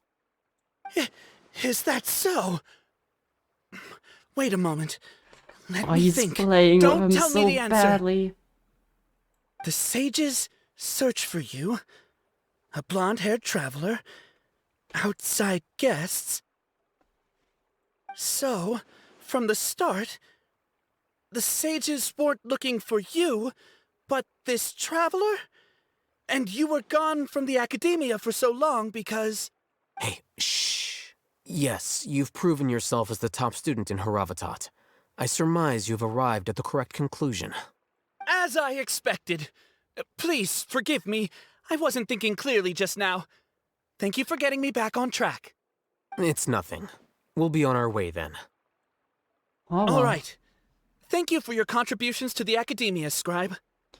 Big brains are easily fooled, huh? Well then. What the heck just happened now? What did he just guess? I'm afraid I don't know either. You have no idea? Mm-hmm. He convinced himself of whatever truth he came up with. That is the so-called pride of a scholar. If someone questions their academic facility, they will instantly feign understanding to keep up appearances. Yep. That's what I meant with big brains easily fooled. Nowadays, the Academia is rampant with this type of scholar. Their obvious farces of intellect only serve to highlight themselves as fools. Wow. So there are special ways to deal with smart people. We don't even need to make up our own excuses. We shouldn't waste any more time. It would be problematic if we missed our window of opportunity. Let's go. That would be a big problem, yeah. Is this the Academia's library? That's pretty big. And not what I expected where we're going. Indeed. Known as the House of Dana, it is quite possibly the most extensive special collections library in Teyvat. Why do they need books if they have the Akasha? There are a lot of students going through here. Is it really okay just to waltz right in? The Academia marches to a fast beat, especially since it's Nyagarbaha Day. They're all occupied with their own matters. Just act natural. Now, hurry along. Okay. I guess we're actually not that suspicious if we walk quickly. Because everyone's in a hurry anyways. Don't mind me, guards. You know that feeling when you're walking past police, even though you have not done anything, and you still feel like, I hope I'm not doing something illegal right now. Just feel like that all the time here. What's this platform for? It's a lift that Academia personnel use to access higher floors. Are we gonna take it then? The Grand Sage's office is up there somewhere. No, not right now. We can't guarantee that we won't run into the Great Sage. Let's step back and observe for now. Okay. You think the Grand Sage will exit from there? And after he does, we'd sneak past him? Oh, Paimon thinks that's really dangerous. Well, better than going up the lift and opening the door and he's right in front of our noses, right? Who knows? However, if we can confirm Azar's current location, our operation will be much safer if we... Allow me to offer you a hint. If you wish to know his location, look behind you. Shit. What's Grand Sage Azar doing here? That's a freaking big problem.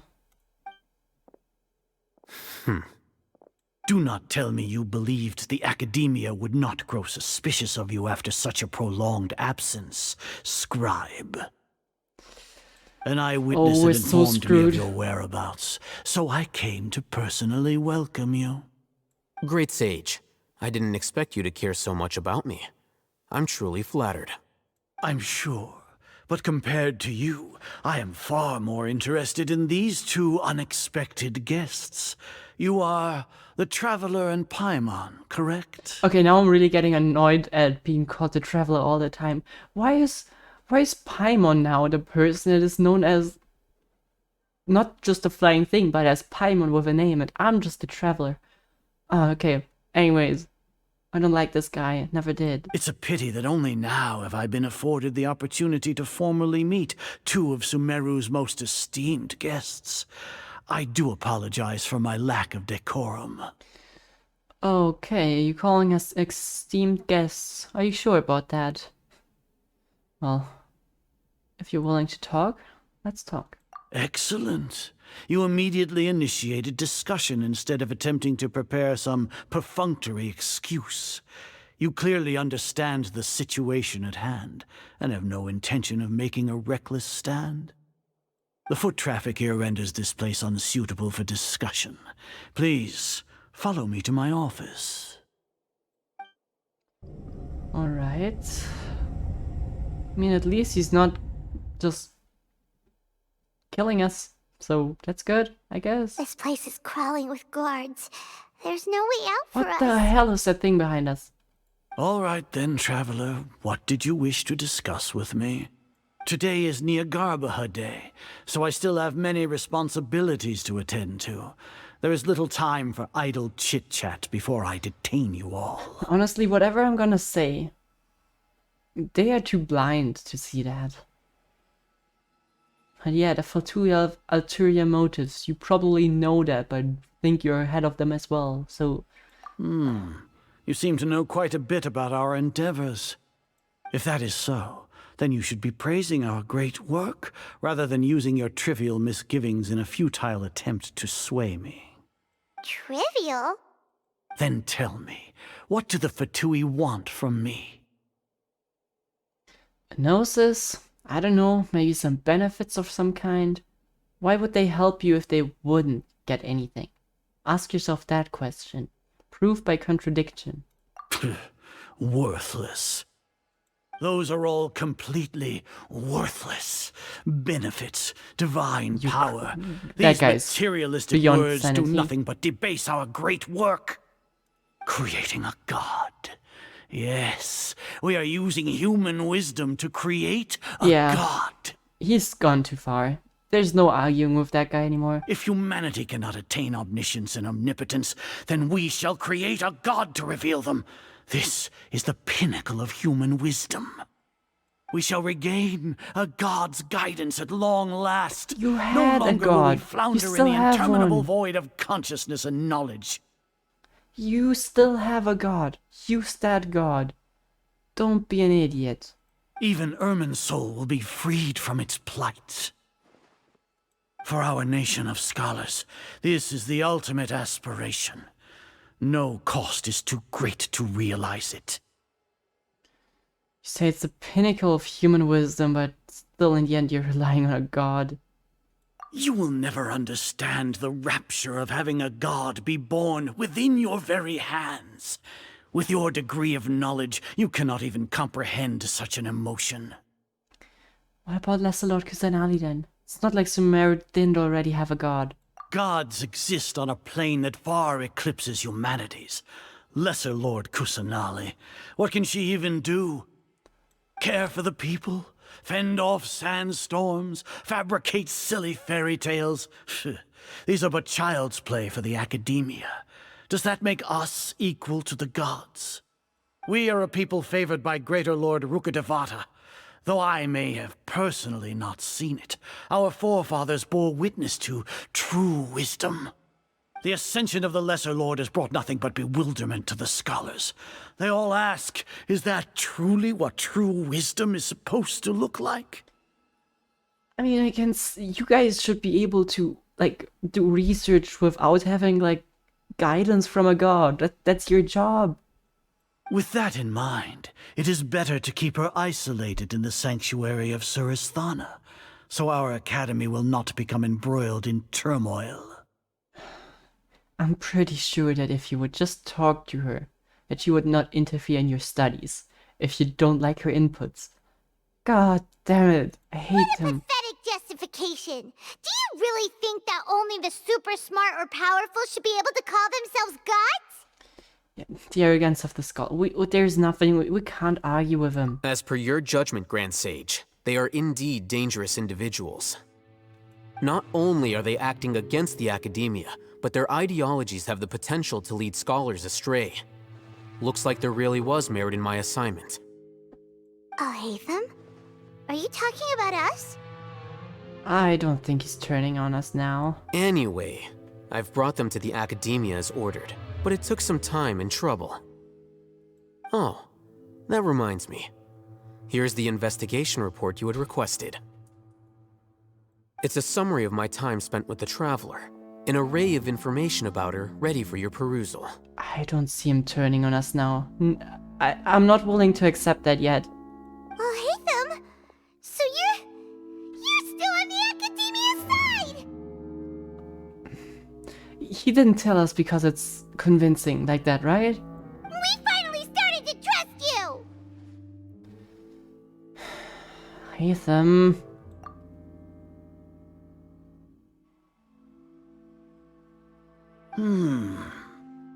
Excellent. Detailed contents with no errors. I would expect nothing less than an immaculate report from the scribe. No, I don't believe it yet. He did something. This is part of his plan. I don't know. Tell me that I'm in denial, but I don't believe it. As it is Niagarbaha Day, I'll enter the information on you into the Akasha. Surely you know what that means. We'll be monitored, just like Cyno. Oh. With the Akasha's calculation prowess, all of your actions will be predicted with an accuracy of at least 98%. Furthermore, your data will be updated in real time whenever new information presents itself. I'm starting to lose trust. To put it into words you can understand, wherever you go, you will be walking under an invisible leash. This is Sumeru's greatest penalty for dishonest persons. When you say dishonest persons, does that also include General Mahamatra, huh? Are you not familiar with the concept that great responsibility begets an equally great suspicion? In any case, you are Sumeru's most concerning external variable. Locking you down will greatly decrease the chance of any undesirable outcomes coming to pass.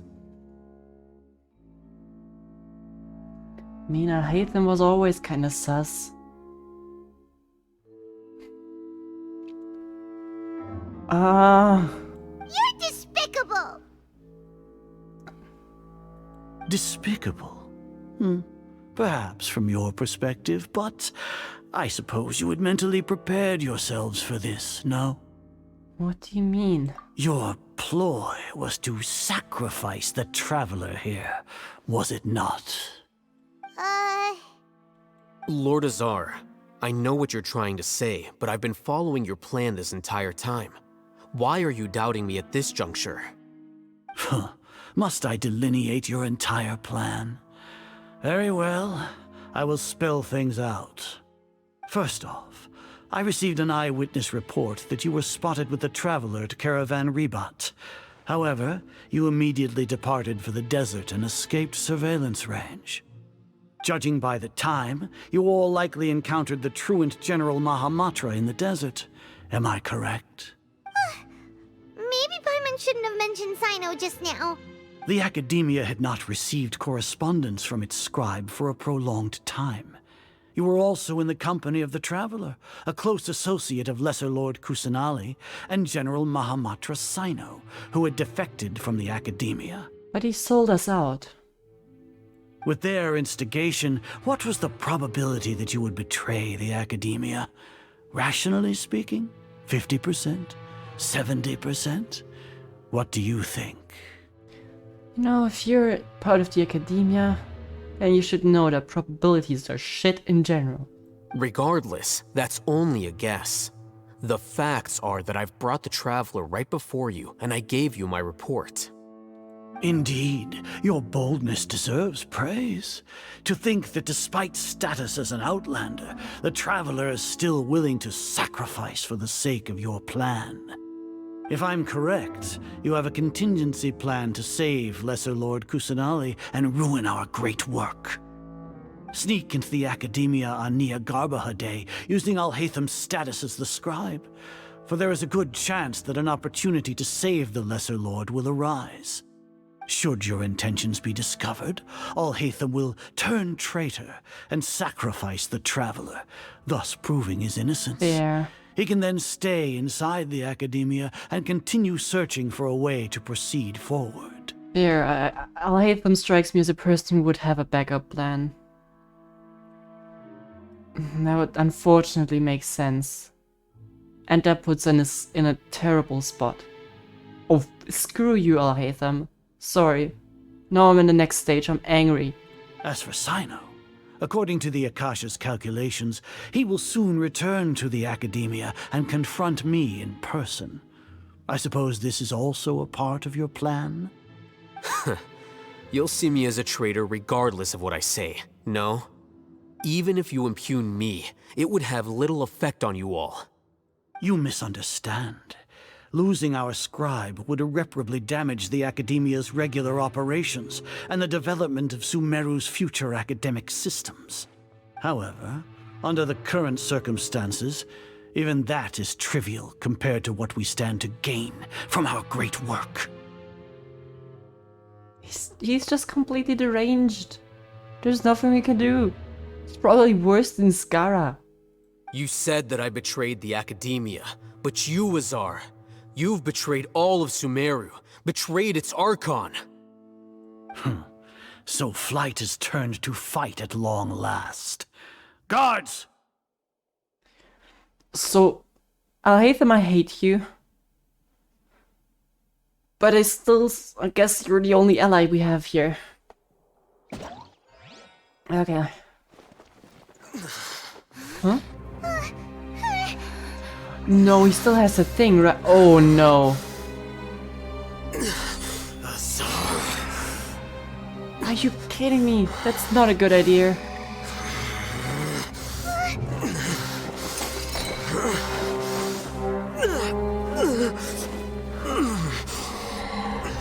Well, what do we have here? So you stole that divine knowledge capsule. Traitor. Why did you take that? Even the most rational scholar will yearn for the power of a god in a moment of desperation. Aren't you doing the exact same thing as me, Allhaitham?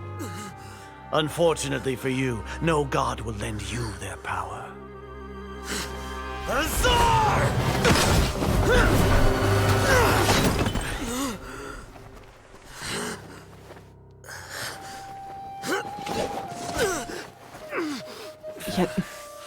He's gone completely insane.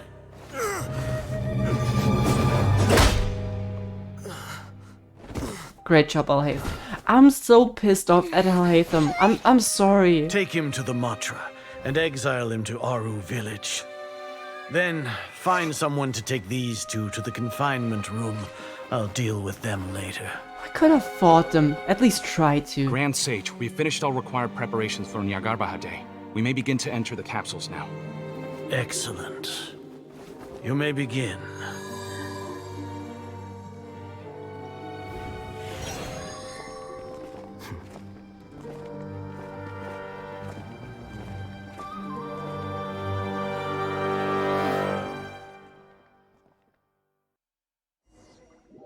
Is this still part of the... What the fuck?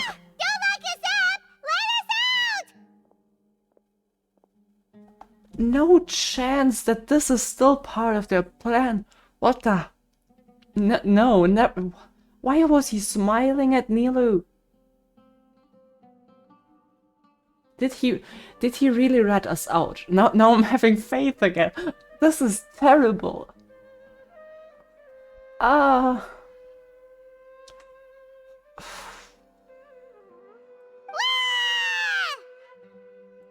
I'm pretty sure you fit through the bars. I don't think the guards can hear us anymore, Paimon. Oh, yeah. Paimon got a bit carried away there. How was Paimon's acting just now? Great, huh? Don't leave us in the... Why are you always leaving us in the dark? I hate their plans so much. Not bad, but... worse performance than mine. Everything's going according to plan so far. We made it into confinement, and Allhaitham's probably done with his part too.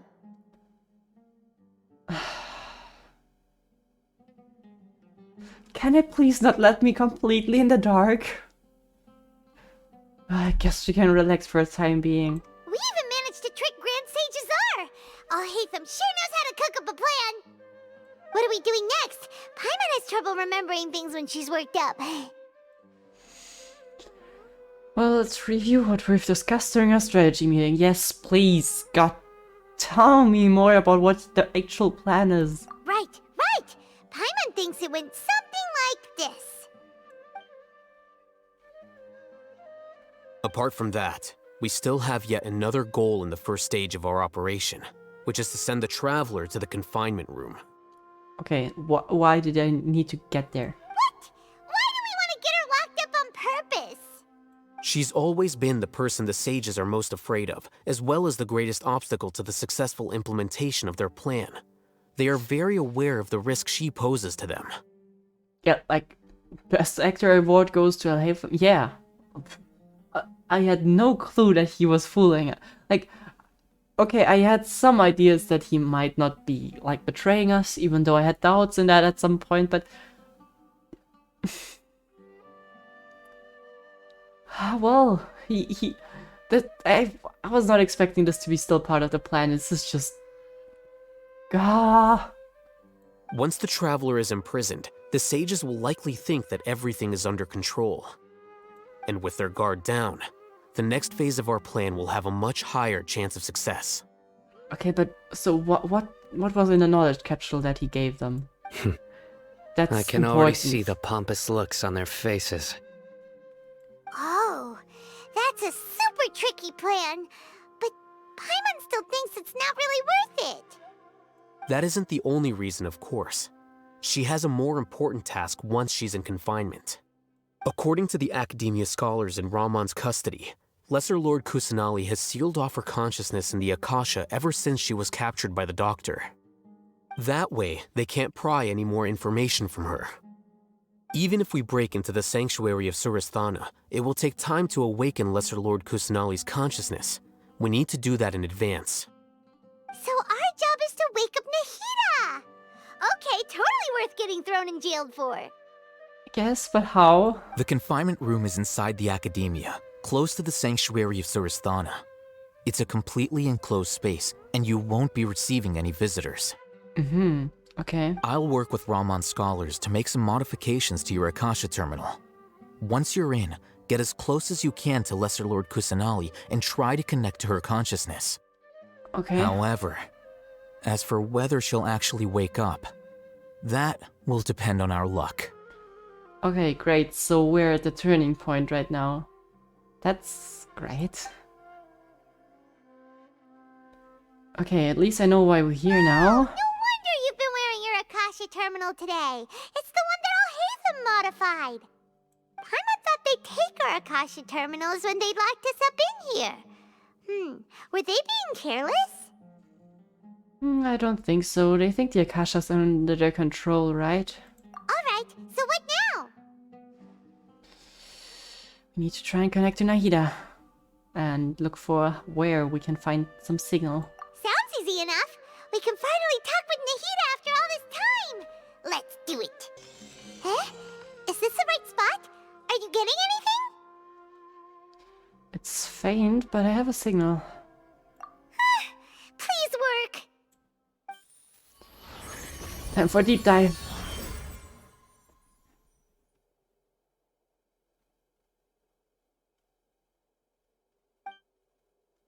Is this the realm? A realm of consciousness? Looks really blank. There she is. Nahida's not moving. She really has sealed off her consciousness. Need to think of a way to wake her up.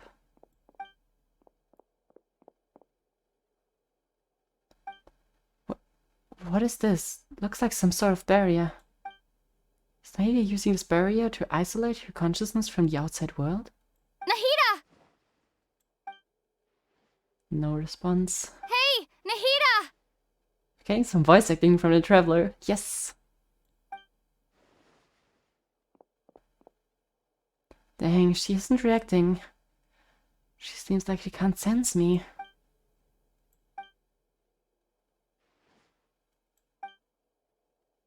When did it first start? Oh, right. It started from the moment I was born. I want to become a worthy Archon. So I've kept studying. Kept listening to my people and their hearts. Kept looking for a way to save Irmunsul. So I can catch up. Catch up to Greater Lord Rukkhadevata. Oh, this is... such a stupid fate. But I'm stuck in the sanctuary of Surasthana. The sages are creating a god to replace me.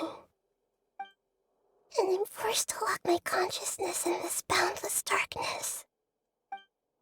Nahida! What now? Is there really nothing I can do? But she's right in front of me. I can't just give up. Had already left her behind once the Doctor first appeared. Can't do that again. Nahida! Okay.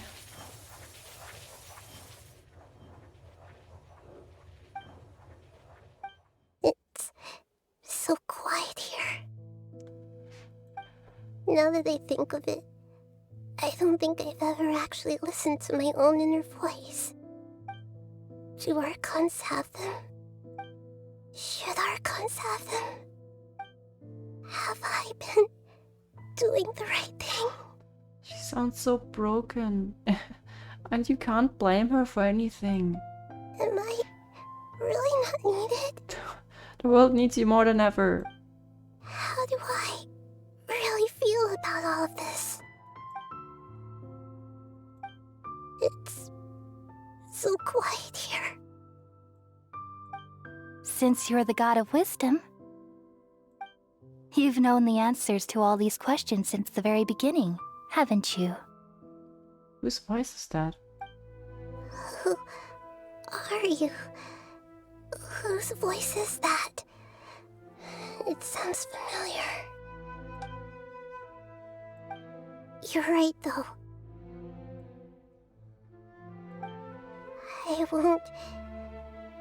I won't ignore my own voice anymore.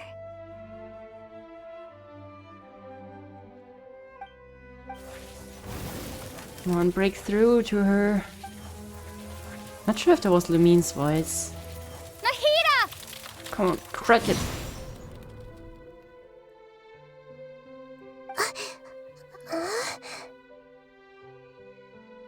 Nahida? Yes. Did you wake me up? Thank you. Why are you here? Because you need to get out of here. We're here to rescue you. Are you alright? I'm fine. It's just... when I think of everything that's happened to me, I feel really angry now. You should have been angry ages ago. True. Lumine really needs more voice lines. Huh? Oh, you're back! How's everything? Nahida's awake. Everything's good. That's wonderful news! Great! We weren't locked up for nothing! When you went to wake up Nahida, Paimon was listening for any sounds outside. Oh man, but it's gonna cause like severe memories in my head now. I can relate to how Nahida must... I can't relate to it, but I can sympathize with the way Nahida's feeling. It's such... God, you can only feel sorry for her. We need to get her out of there. It's the only thing we can do for her. You were out for a long time. There are fewer and fewer scholars going about now. You think everyone's done with their Nyagarbahad day stuff? I guess they finished entering the knowledge capsules. Yep, so that means our next act is Nilou's performance. Okay. What's the plan for that? Nilou, are you sure about this? You're taking such a great risk for them. I'm sure, and I'm going. You know that I don't like to pass up any opportunity to dance, and this one is especially important. All right.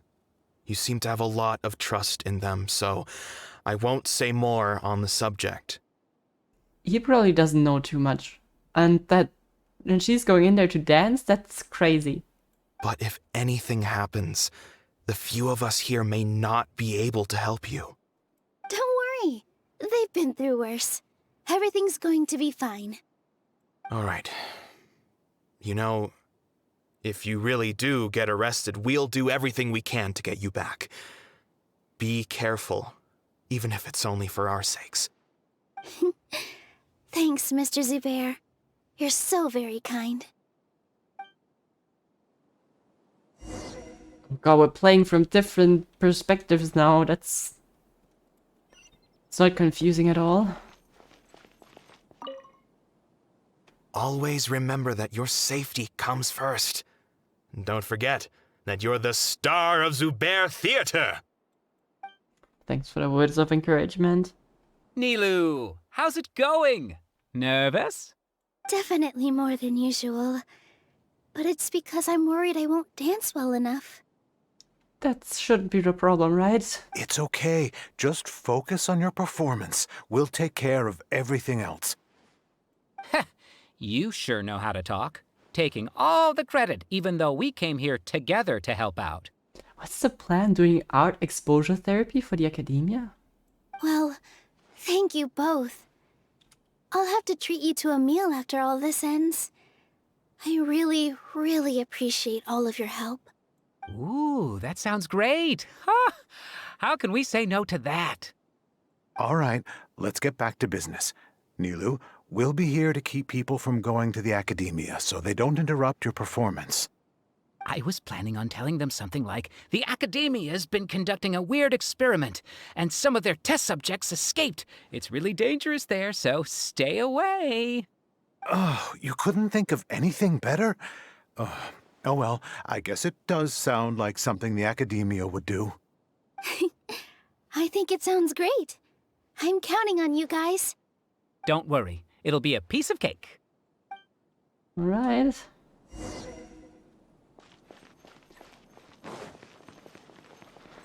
Oh, like everyone's there for... Hey, Nilou! Sorry, it's great to see you, but I'm really busy right now. Our bait people away with Yalda Candy's plan is working beautifully. Ferris. Or, well, it's not his name, but... Come on, maybe you got something to say to Nilou. Maybe that's the last chance. Do you want some candy? We have more than we can give out. Vihar, thank you so much for doing all of this. And even dressed up as the Oh no, Knight of wait, it was Flowers, no Dunyazard. less. Fuck. Sorry, I'm mixing up so many characters right now. It was... Oh no, well, never mind. Do it for Dunyazard then. I'll pass on the candy, though. I cut back on sweets in the period leading up to a performance, and I'm about to start one. You have a point. The stage is cleared and everything's ready, so you can start your performance at any time. Yeah, thanks to you. I'm really grateful. All right, time to hit the stage. You're welcome. Right. The honor's all mine, since I'll have such a great view of the show.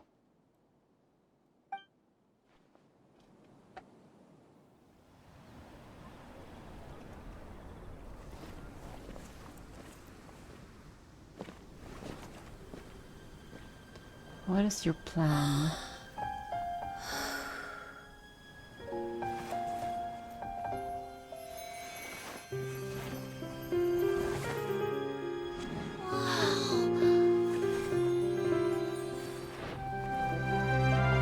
Hey, looks like the Academia people can actually appreciate art.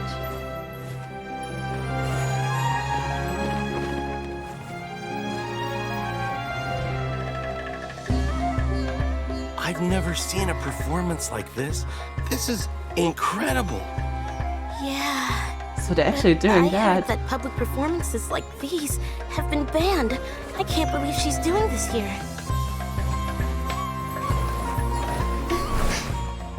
Grand Sage, there's some commotion outside. How uninteresting. Issue the new Prohibition Act from the Akasha to the guards. They'll know what to do. Do you think we should, like, stop her? Let's just watch for a little bit longer. Yes.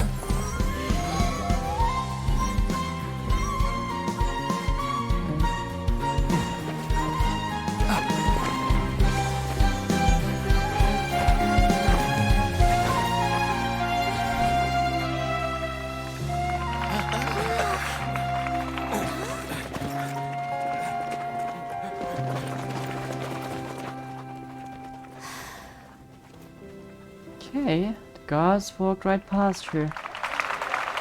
Because of personality?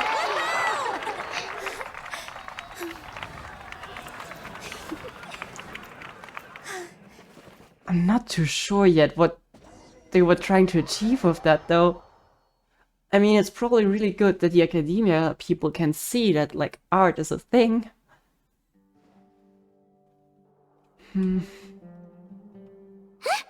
Did you hear that? It sounds like a lot of guards just ran by. Does this mean the plan has moved on to the next stage? Sounds like Nilou completed her task. Yep. It's great that everything seems to be going well. It's all part of the plan is not a good answer to me. I don't know the plan. Come to think of it, when did Allhaitham replace the knowledge capsule that was about to be entered into the Akasha? I assume when he pretended to be corrupted. Remember when he rushed towards the Grand Sage and was just flung right on top of the table with all the different knowledge capsules? Yes, I do. So that's when he did it! Clever. Paimon was too nervous to notice. Speaking of, didn't Allhaitham also yoink the divine knowledge capsule from that mercenary leader in Port Ormos when everyone else was distracted? He's really good at those things, yeah. It's a time-tested trick of his. He can maintain his composure when things get chaotic. That's a freaking crazy ability of his. Why are we complimenting him? Yeah, he's smart and all, but he still makes Paimon's blood boil. Sure. Let's review our plan for this stage again. It's not like we have anything else to do right now anyway, and it'll help us feel more confident. Okay, and it helps me understand what's going on. Paimon remembers that Nilou's task was supposed to go a bit like this. Yeah, please tell me. Now that Lesser Lord Kusanali's consciousness has been forcefully sealed, the core figures of the Academiya and their guards have started to wear their Akasha terminals again. With the Doctor's technological support, they think they have nothing to fear. How despicable of them to rely on such a person. But this is also our chance.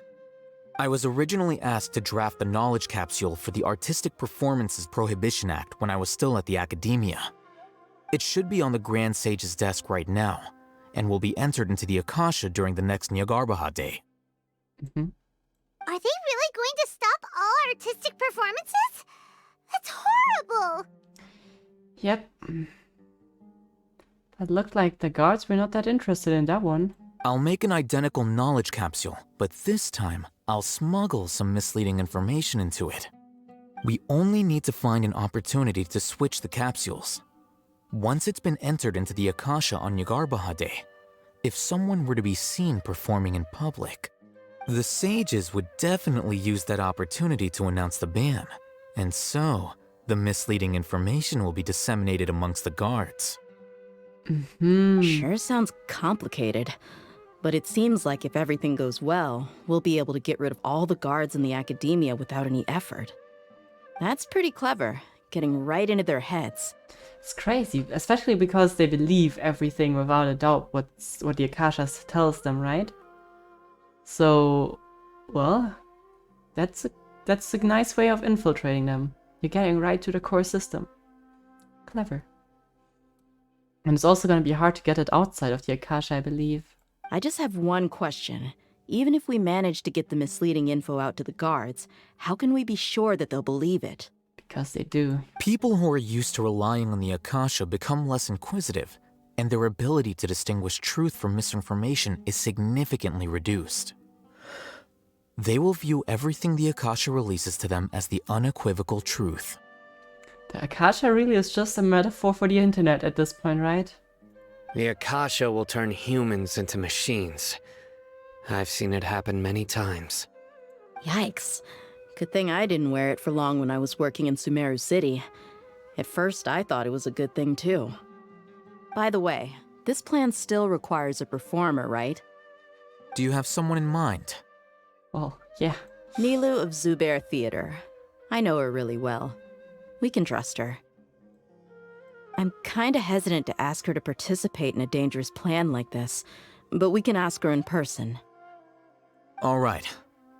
After the guards and the Academiya are gone, then it'll be time for me and my stowaway brothers to shine. Okay, yeah, sure. Okay, now it makes sense why they were luring the guards away. Okay, forgot about them already. Just as I just realized that I forgot about a certain emo boy that is running the country right now. Oh well, that's gonna cause Here some they problems. come. Did you see that, Rahman? They came out from the Academiya in droves. After laying low in the city for so long, this is the moment we've been waiting for. My brothers have already sprung into action. We couldn't do anything to them inside their coop, but outside the Academiya, this is our hunting ground. With a lioness like you, the prey sure won't be able to run far. We still need to eliminate the guards as soon as possible. If we give the sages enough time to realize what's happening, the plan's doomed. All they've done is to sit on their cushy salaries and twiddle their thumbs all day while we fought and struggled every day in the desert. Speaking of which, most of the guards who report directly to the 6 sages belong to the Corps of 30, but they have a completely different reputation. Following those blasted sages every whim, throwing away all the principles of being a mercenary. As someone in the same profession, I'm obligated to teach them a good lesson today. Indeed. The trap has been set. All we need to do is lead them there. All right, let's each take a road and herd those scattered guards back into one place. Make sure to attract their attention. Isaak will be the key. You gave such an important task to that child. Will he be okay? It'll be fine. Isaak was so determined to help, so let's put our faith in him. Really? Last time the kid did nothing but cause trouble. Besides, even if he's caught, the guards would be too scared to do anything to him. They've never seen Lesser Lord Kusanali in person, after all. You've got a point. Anyway, I think I see them coming. Let's head out. Good luck. Okay. God, we're jumping from perspective to perspective. It's crazy. This outfit. Okay, yeah, you're not gonna fail this job. Just run away from. Oh, that's such a good plan. Hey, do you remember what you need to do, Isaak? When the guards get here, you'll pretend to be Lesser Lord Kusanali and run away from them. Good thing that they don't really know how Lesser Lord Kusanali looks. Oh, yeah, I remember. Of course I do. I'm just a little nervous. Cute costume, by the way. Relax. Don't think about getting caught. Even if that happens, we won't leave you behind.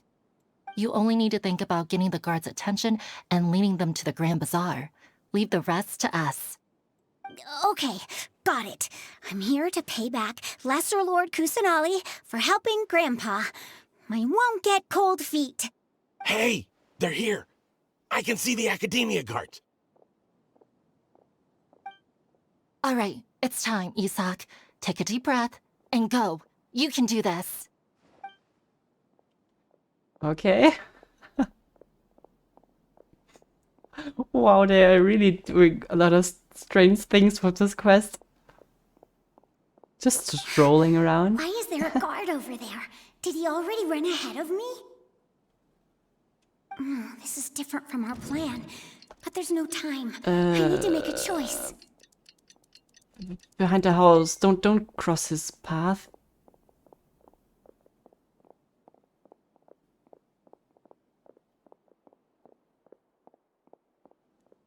This is such a weird part, but I love it. Let's have a look behind the house. Are you kidding me?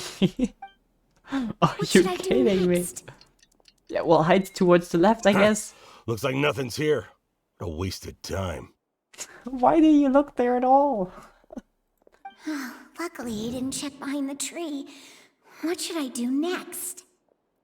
I wonder what would happen if you get caught. The guard looks alert. What should I do next? Yeah, if you find an opportunity, then go. Hey, stop! I saw you. Don't try to run. Isaak got caught. Oh, well.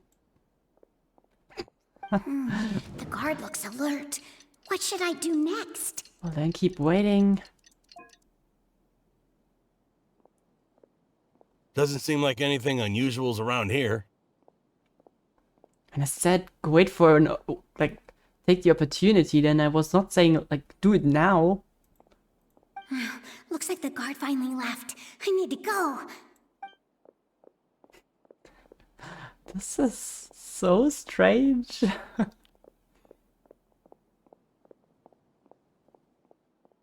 Hey! Lesser Lord Kusanali is over there! Stop! What? Lesser Lord Kusanali? How did I not notice that? They found me. This is bad. Yeah. Where should I go? Towards the Grand Bazaar, that's where you need to go. The target suspected to be Lesser Lord Kusanali has escaped into the Grand Bazaar. Assemble and arrest her! God, how... Well, I guess they don't really like her after all, but why would you be willing to arrest a god or a deity? Where did she go? How did she disappear? Did we lose her? Hurry up and find her! Hey, why is your team here? Didn't we say to split up our search? Hurry! Hurry! This place is... Why are you all here? Yeah, isn't it one heck of a coincidence? Everybody's here. What on earth is going on? I suppose that's all of you? Who are you? Did you set us up? What are you planning? Phew, that was rough. I almost got caught. Little brat! So you're not actually Lesser Lord Kusanali. Who exactly are you all? But are those just some all the colleagues? guards? Think of this as a business competition or a personal grudge. That can't be everyone. Those are never ever all the guards. Maybe the higher ups, but after stepping into our traps, stop wow. thinking of yourselves as hunters. Behave like the prey you are.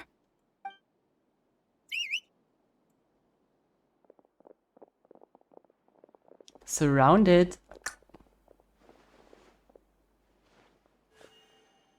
An ambush?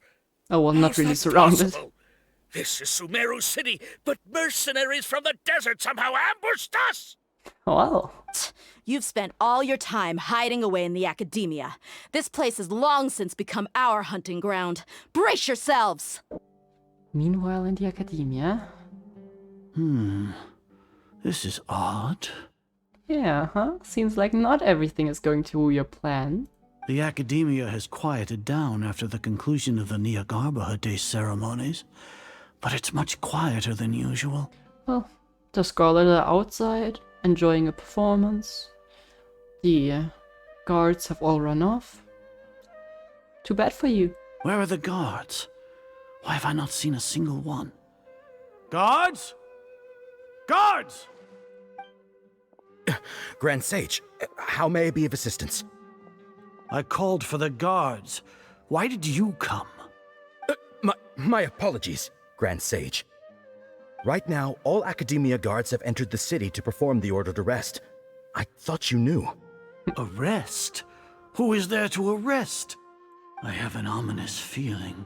Well, too bad. Arrest Lesser Lord Kusanali, right? Is that not what the order was?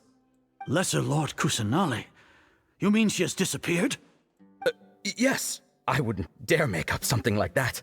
Oh no, now even the misinformation gets to him. Right now, everyone is in a panic, and many are saying that Lesser Lord Kusanali will take revenge on us. What happened? Just what is going on? Lesser Lord I'm liking Kusanali this. somehow escaped? Was it Allhaitham and his party that freed her? That's impossible. The Academiya is heavily guarded today, and any order to release Lesser Lord Kusanali would be strictly confidential. Besides, Allhaitham and the Traveler are already in our hands. What manner of trickery did they employ? How could Lesser Lord Kusanali disappear into thin air? Disappear? Wait. How was the arrest order distributed to the guards? It was issued by the Akasha earlier today. Only you have the authority to send messages like that, so I thought it was your order. Let me check. Well, you see, huh?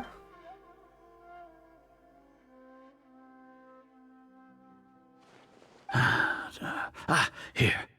Lesser Lord Kusanali has escaped from the sanctuary of Surasthana. Go to the city and arrest the escapee immediately. The Akasha indeed contains this information, and it clearly appeared in my mind. How did they bypass my permissions to issue this kind of message? Was it the report about the Traveler that Allhaitham submitted? No. I specifically checked that knowledge capsule before entering it into the Akasha. Could that have been a red herring? Probably, huh? So he's not dumb. He's just stupid. Well, even if I figure it out now, it won't make any difference. The important thing now is to confirm Lesser Lord Kusanali's status. Have you been to the sanctuary of Surasthana to confirm that Lesser Lord Kusanali has indeed escaped? Confirm? No, I haven't. It may be a bit offensive to say this, but Grand Sage, what you're saying doesn't make any sense. How can the information in the Akasha be inaccurate? I What don't the know. Akasha How can decrees information is be fact. inaccurate? That is common knowledge to Yeah, all of us. Absolutely. If we have to confirm the information and knowledge from the Akasha ourselves, then how is that any different from us learning that information ourselves? Wouldn't Yes. Greater Lord Rukkhadevata's legacy lose its meaning that way? You guys are finally getting behind it. Maybe you just need to learn by yourselves. In the beginning, it was I who asked you to believe in the Akasha, to believe in the legacy left by Greater Lord Rukkhadevata. Are you trying to use my words against me? No, Grand Sage. I'm merely confused because I believe in you. I never meant to refute you. He's confused because he believes in you, but you just lied to him. Stay here and see if there are any suspicious people around. I'll go to the sanctuary of Surasthana on my own. Their beliefs are getting shattered. Yes, Grand Sage. And that's good. He's gonna have to explain to everyone that the Akasha said something wrong. Grand Sage arrives at the sanctuary Lesser alone. Lord Kusanali has escaped from the sanctuary of Surasthana. Go to the city and arrest the escapee immediately. How can that be? Stop thinking about it. Stop. It must be a trick of theirs. As long as I personally confirm it. He's all alone in here. Ah! That's the Aranara theme.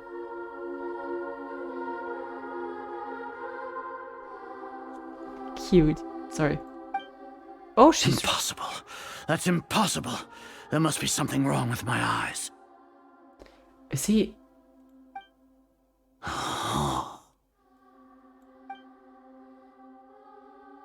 Yeah, she's still there.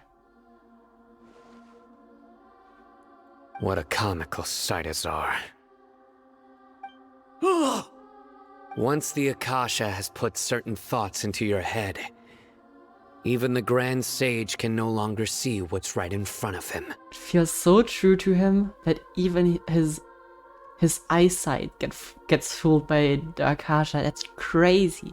You all can only see the world in your mind, the one you think you know. You guys are so screwed. And precisely because of this, you disregarded Lesser Lord Kusanali's existence. She has been a wise and worthy Archon. Cyno, have you been waiting for a chance like this?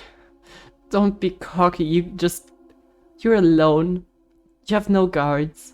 You have Cyno there. He's gonna destroy you if necessary. The Akasha predicted that you would return to the Academiya to confront me. But I didn't expect it to turn out like this. I was careless. No, you were blinded. Your faults stem from your reliance on the Akasha. You're still the same as always. I truly did not expect a proud person like you to cooperate with Allhaitham and the Traveler. People change, Azar. Admit it. The Akasha can't predict my actions anymore.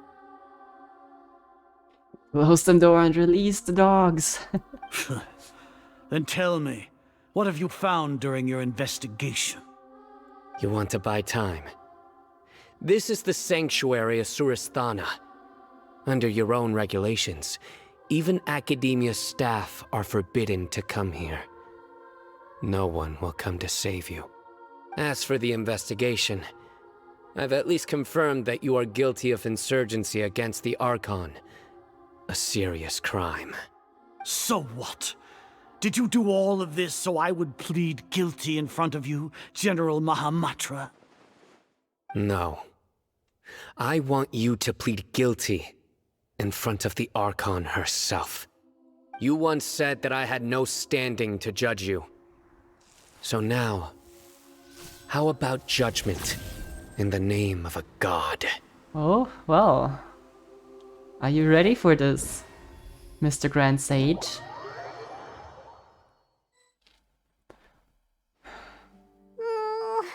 How long do we have to wait? Paimon wants to know how things are going out there. Paimon has hasn't heard any sounds outside for a while. Hopefully something bad didn't happen. I did not expect to see that. The maximum that I expected was him getting thrown off the bridge and falling. But no, I don't expect more than that. Even though Genshin would be a freaking banger game if it would be PG-18 or something like this.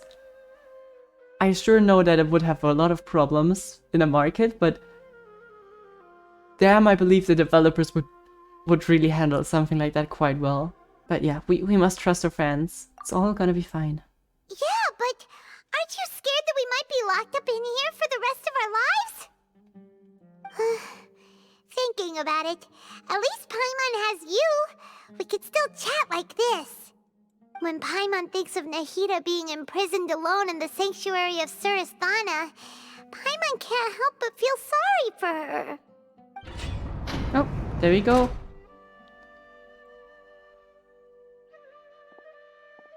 Here comes your savior. Thank you, employee. Dehya! Paimon just knew you would come to rescue us! You're scared out of your wits just a few seconds ago, Paimon. You two really owe me some big thanks. I had to search through who knows how many guards to find the key here. It felt even more tiring than whacking them. I'm exhausted. Thanks a lot. Need Paimon to rub your shoulders? No, that's, Did she just point on? Cute. What are you afraid of? Oh, are you ticklish? Now isn't the time to talk about being ticklish. How are things going outside? Don't get distracted too much, okay? Things in the city and on Cyno's side are both going well. The guards that stormed out of the Academiya are all taken care of. The Corps of 30 is in charge of the city's defenses, but we already talked to Asfand. They've been fed up with the sages bossing them around. Good. As long as it doesn't break their employment contracts, they'll turn a blind eye. That's probably because you've been super great friends with them for a long time. So, how's Cyno doing? The Grand Sage is in his custody. Even I know how terrible it is to fall into Cyno's hands, so he probably does too. Cyno forced him to release Lesser Lord Kusanali. He has no choice but to obey. So, hurry to the sanctuary of Surasthana. Assuming nothing weird happened, we should have already rescued our Archon. Good. All sounds really amazing. There's just one thing that has not come up enough, and that's just Skara, and I'm afraid that something's gonna come up. Honestly, I didn't expect our ragtag bunch to do this well. We just came together last minute to save the Archon, you know? Yeah, Alright, you two better go. I still have to clean up some messes in the city. See you around. Bye. Have a great time. Huh? Yes.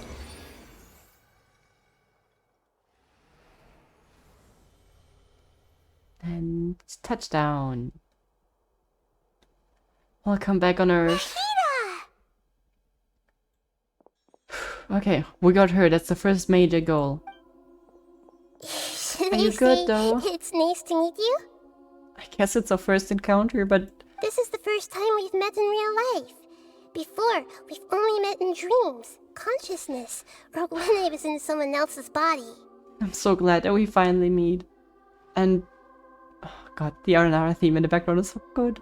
Thank you so much for coming to rescue me, but I also need to apologize. For what? During this time, I did some self-reflection.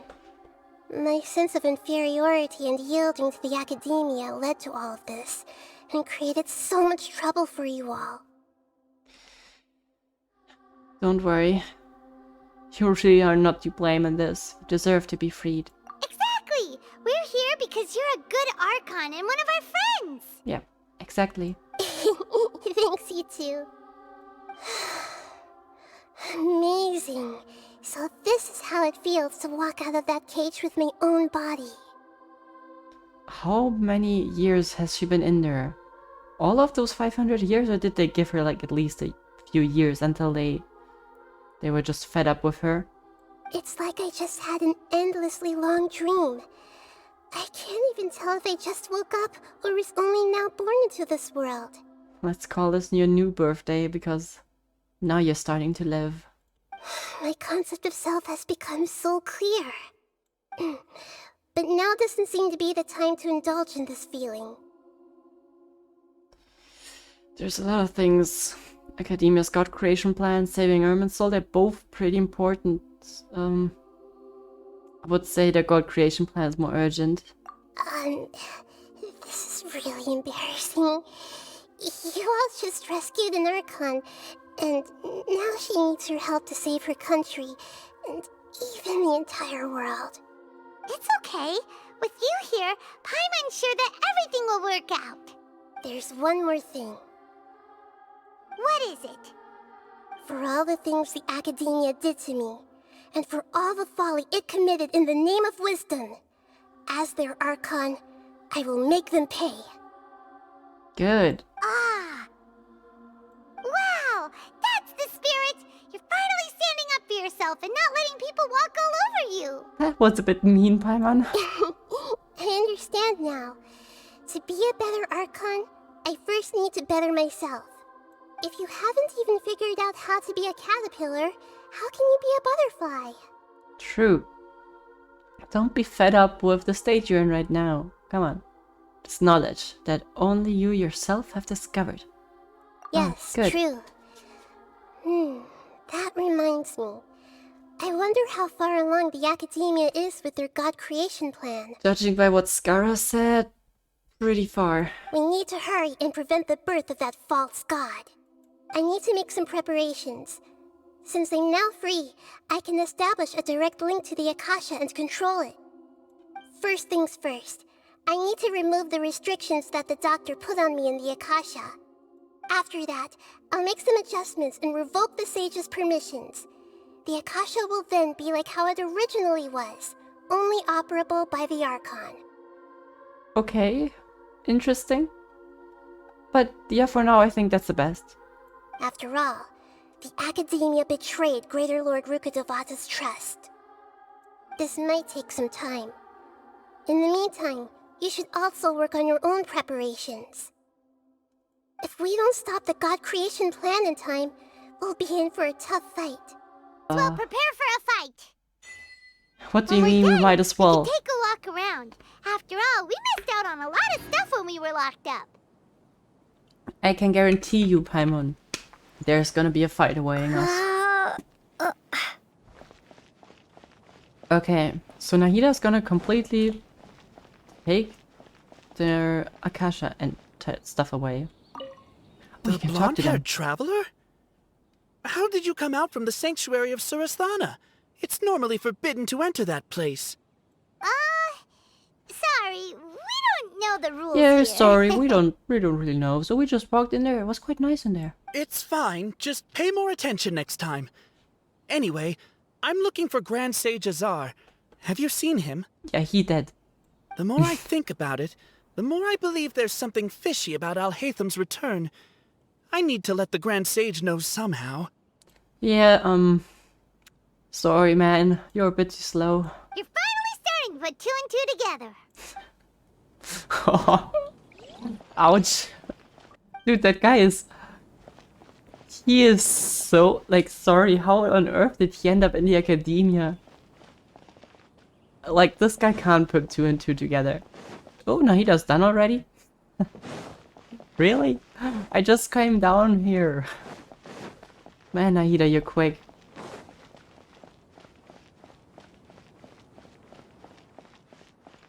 I guess our preparations are hereby concluded. How's it going, Nahida? I'm done with the parts that needed my involvement to complete. Although it's my first time working with the Akasha like this, its internal structure and operation procedures are easy for me to understand. Greater Lord Rukkhadevata's design is truly brilliant. Oh, also, this is for you. What are you? Huh? It's kind of looks scary. What's this little floaty thingy? It's a small device I put together just now. I don't like it. Think of it as an Scary. upgraded Akasha terminal. Okay. You may not need it right now, but it should be helpful in certain situations. Wait! This thing has the same characteristics as Paimon! We're both small things that float! Yep, you're gonna get replaced, Paimon. All the things that make Paimon special got copied. When Paimon appears with the Traveler from now on, people won't remember Paimon because she isn't unique anymore. I mean, maybe that will cause people to stop addressing you as the floaty thing, because now there's something that you could really call the floating thing. That looks completely different from you. Are you really that upset? It's alright, Paimon. It can't replace you. It's only a flying device, but you're the Traveler's irreplaceable friend. You're so good at comforting people, Nahida. If only the Traveler was as smart as you. Screw you, Paimon. What's that supposed to mean? I was simply telling you what I feel to be the truth. I wasn't trying to comfort you. Nahida, you're natural at this. What you just said made Paimon even happier. By the way, there's something I need to confess. What's that? Even though I'm the Archon and in control of myself again, I'm not very good at fighting. How would you? She probably never had a single fight in her life, right? You may have heard that an Archon's power is derived from their people's faith. However, I'm not as well loved as Greater Lord Rukkhadevata. Hey, we will change that. You know who has even less followers? Scaramouche. If we get into a situation where combat is our only option, I'll have to count on you, and I'll do my best to provide support. It's fine. Fighting is my forte. I'm glad I can rely on you. So the God of Wisdom isn't good at fighting? That actually sounds about right. Yeah. I've located where the false god is. Time is of the essence, so let's skip to it. Yes, Scaramouche only has a Peja. He doesn't have a lot of power then. That's our entrance to the god. Are you ready for this, Lumine? This won't be easy, I can promise you that. Okay. Show your little kid who's the boss, okay? Stay close and you will live. Smack him. We need to bring her. There is no chance we don't bring the Shogun with us. What is this place? Is this really the way we need to go? Looks very industrial. Wow. Who would have thought there'd be a place like this hidden right slap bang in the middle of the city?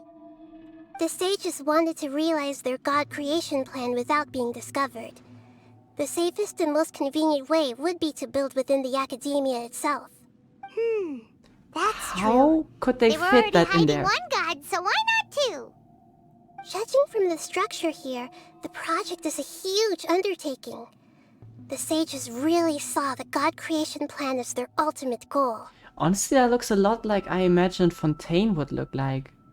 But this place doesn't look like it could have been constructed by the Academiya alone. Yeah. The Fatui under the Doctor sure didn't hold back. They provided a lot of technological support. To help one of their own harbingers become a god after all. Yeah, or else they wouldn't have been that generous. Is that it though? I've always felt that this Doctor is different from the Academiya sages.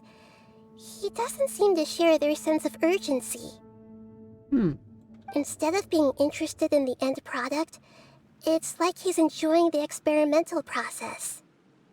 That would explain why he's willing to abandon the project now that it's basically done. But I don't think that's the reason, right?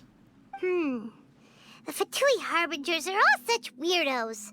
So, the Doctor being weird is actually normal. Yeah, I guess. So, this Fatui that they're trying to turn into a god is called the Balladeer? Yep. We had previously come into contact with his consciousness. He harbors particularly strong obsessions. You could say that, yeah. One is the desire for a gnosis, since he was created to be the vessel for one. The other obsession is probably related to his past. I can't quite explain it. Paimon knows that he was a prototype puppet for the Raiden Shogun before he became a Fatui Harbinger. That's why he wants a Gnosis so badly. There's no way he'd willingly be a test subject. Not with that temper and ego of his. Yeah. It sounds like you know the Balladeer quite well. Yeah, we've had a few encounters. None really that pleasant. I see. Tell me more about him and what he's like. The more we know now, the better we can plan for and react to any future situation. You tell Nahida everything you know about the Balladeer. Ah, I see. How fascinating. Alright, time to go. Let's get through here and meet him in person. Let's bring that kid down. Looking at its operational status, we must prepare for the worst. The god they wanted to create is likely close to completion or already completed. It's not a surprise. I've already seen him control the weather. Oh no, what should we do? Paimon can't imagine how hard it would be to fight against a Fatui Harbinger with a Gnosis. Are you nervous, Paimon? I wonder which Gnosis he has. Did he... The Dendro one is inside of Irmunsul, right? So he can't have that one. But they have a few in their repertoire, so... Anemo, Geo, Electro? What's it gonna be? If you really want to know, of course Paimon's nervous. Aren't you too, Nahida? Yes, I am. This is probably the first time I faced with a calamity of this degree since my birth. I feel not just nervous, but curious as well. Curious? Curious about what? Curious about our fate. To me, everything we perceive in this world, everything we learn, and everything that happens to us is considered knowledge. And if it's a form of knowledge, then it can be understood. However, only fate is about that which has yet to occur, so it has always drawn my curiosity. So to me, fate is the ultimate knowledge. Yeah, I gave it to him. Yeah, she did. I wonder if he most likely will use the Electro-Gnosis, right? But in theory, they could also use the other ones, right? Like, it's not like the Fatui doesn't have any. They have plenty of them at this point. That's also why I love observing humans and all the things that happen to them. It all brings me great satisfaction. And now, at long last, I'm not just an observer anymore. I will personally experience my own fate with you by my side. Isn't this such a wonderfully exciting thing? Ah, so that's what you mean. Paimon thinks she understands what you're feeling. It will be wonderful if we won't lose. Agreed. Okay, let's continue on. I can sense his aura from here.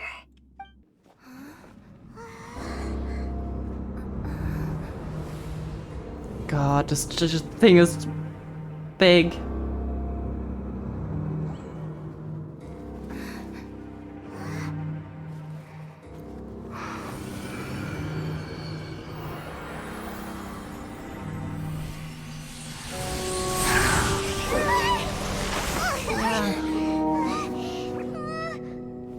Who would have thought the world would be so eager for my birth? What are you doing to yourself? I remember you, Booer, the god of wisdom, and standing beside you, the traveler. Is he all-knowing and powerful now like Greater Lord Rukkhadevata? No, I can't feel the same kind of divinity I felt from the Greater Lord. It seems that the sages didn't get the chance to infuse the divine knowledge capsules into him. But even still, he has undoubtedly become a true god now. So we're too late? The Balladeer has already become a god? Well, without the divine capsule, he's nothing but powerful, right? Title. When my spirit ascended to divinity, I felt as if I had existed for the same number of epochs as heaven and earth. Looking back, the existence of what once called itself Kunikazushi appears infinitely small and ugly. No, Skara, calm down. Shuki Dukami, whatever. What the? Aura. It really feels like the gods. A body that capitalizes on the Balladeer's original construction as a mechanical puppet, with the Gnosis serving as a constant power supply. How much effort and resources did the sages put into this? From a purely technological perspective, and why did they put the effort into this? Achievement indeed. It's no exaggeration to say, this is the culmination of human wisdom. Why did they put that in? You sure are something! Dishing out compliments at a time like this? But I don't think he's reached the spiritual height of a god. So he still has the same old Balladeer inside. And I'm not sure if that's good or bad. Strife is engraved upon every god and every gnosis brought forth into this world. Can you feel it? The exhilaration of such power and the thrill of anticipation for our contention. Just come out of there. Do you not realize that you are interrupting a conversation between gods? Lowly creature, know your place. Paimon, well, you just got put... Well, so I'm sorry. Still the same Balladeer we know. The strife engraved upon a gnosis. You're talking about the Archon War. Tevat's current peace was not easily won. I didn't personally participate in the Archon War, but the way I see it, all those losses were meaningless, driven by the demands of the laws. There's no point in bringing it up again. Is that so? Yet I am deeply disappointed that I was never allowed the fortuity to personally participate in the Archon War. Are you sure about that? This is a first. Encountering a god in this world who does not crave power. No wonder your own people have abandoned you, God of Wisdom. Well, you're wrong with that one. From now on, Nahida's follower will continue to increase in numbers, while you just have Hypatia, which is like... It's not even because she wants to be your follower. Your judgment is as your existence. Unsubstantial. This is where everything ends, Booer. The God of Wisdom. So, you said Boer is a demon name. I'm not too sure where he's getting that from. You should know that wisdom cannot solve every problem. Like now, where your only option is to face me in combat. I guess. Come! Let us reenact a scene of the Archon War. Come and inaugurate my birth as a god. Maybe you'll realize that the war maybe was not that fun after all. God, I love how they called him Everlasting Knowledge. Everlasting Lord of Arcane Wisdom. That makes so much sense. Pick up energy stuff? Okay. Makes so much sense concerning Inazuma's theme of eternity. How am I gonna use you now? We're just attacking? I need to get used to how to fight you first. You shall fall. Yo, how am I supposed to dodge that? More speed. How are you supposed to dodge that? Ah, wait. Ah, I see. Okay, just... I can also use the little thingy. I completely ignored it. Not sure what it did, to be honest. Will be mine. Seems like it stunned him. Eye for an eye. Probably the cryo one that I just activated, right?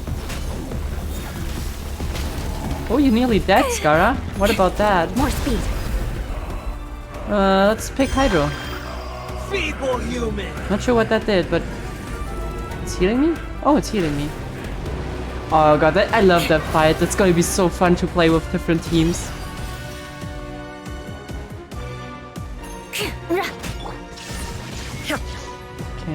let's try... Oh, I want to try animal. At my command, you shall fall. Ah, okay, that's why you... Oh, wow. I'm kind of glad that I just picked that on accident.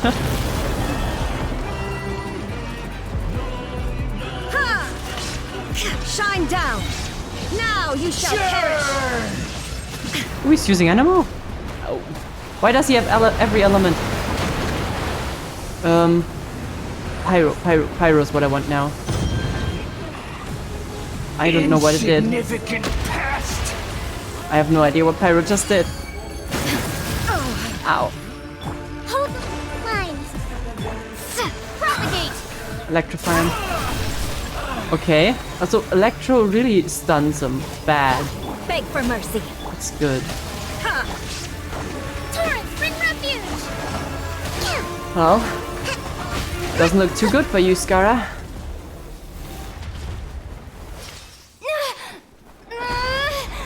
Yo, you... How are you able to withstand that, Lemine? Crazy. That looked painful. Lemine is strong. Holy. Oh no.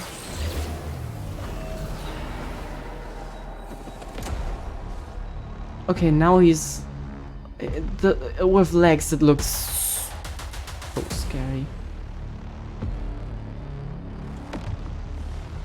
Tremble. Okay. Burn to oblivion. Oh, the fighting music is good. We're really going all out. Germinate. Oh. More speed. Oh. What am I supposed to do? Touche. Not that, apparently. Rest and rebuild.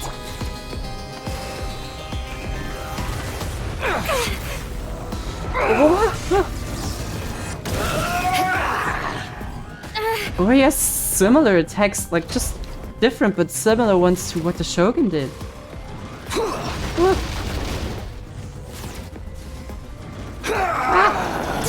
So far I could not... I feel like I did like 12 damage to you so far. Reality is pain. That looks dangerous.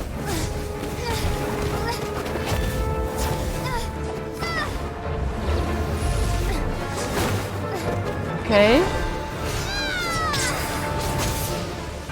Oh. Dual Blade is doing its job. Damn. Okay. Doesn't seem to be enough.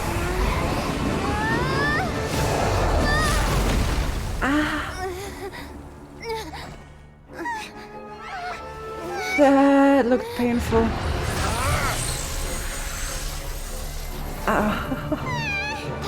I could feel that impact. Oh.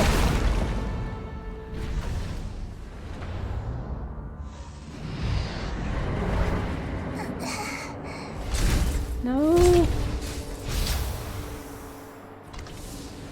This is supposed to be a battle between gods, yet you choose to hide behind a mortal. And now, you're acting like you'd sacrifice yourself for a human. Are you having fun proving a false sense of heroism to yourself, Brewer?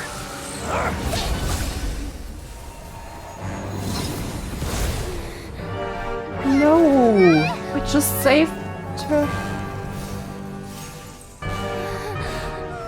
The data collection is almost complete. Do you even know how many times you've tried to take my gnosis from me?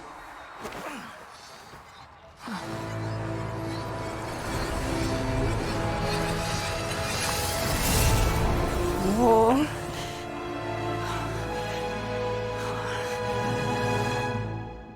We just concluded the 168th loop. Did you know that in the effort to create you, the people of Sumeru were forced to live through the exact same number of Sub-Zerus festivals and Samsara cycles? The power of dreams.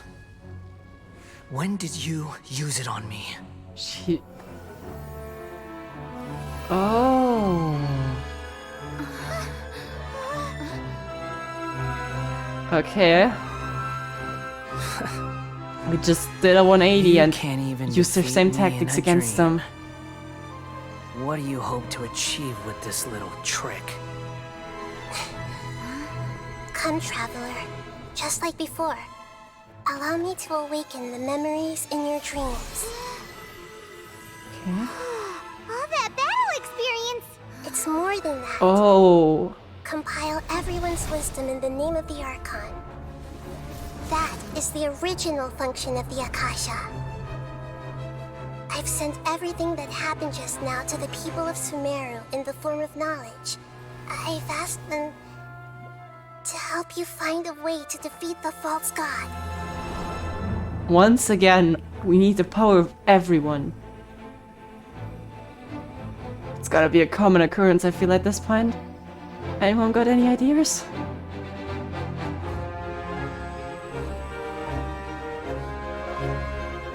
Now, all of Sumeru's wisdom is at your disposal. Okay, let's show him. Meaningless tricks won't save you. You're going down, Skara. No matter how many times you punch the earth.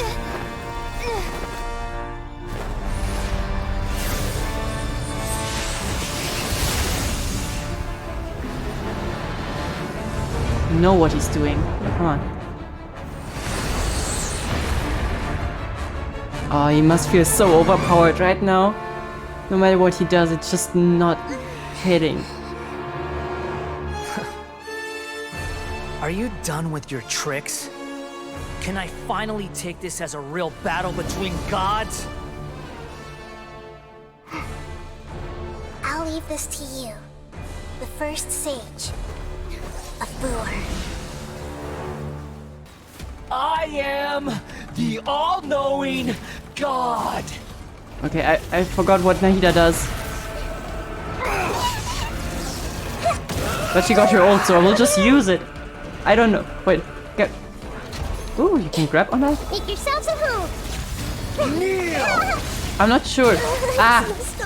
Stop it. Skara. Torn to oblivion! Let your mama tell you. Burn to oblivion! I think we need more of those.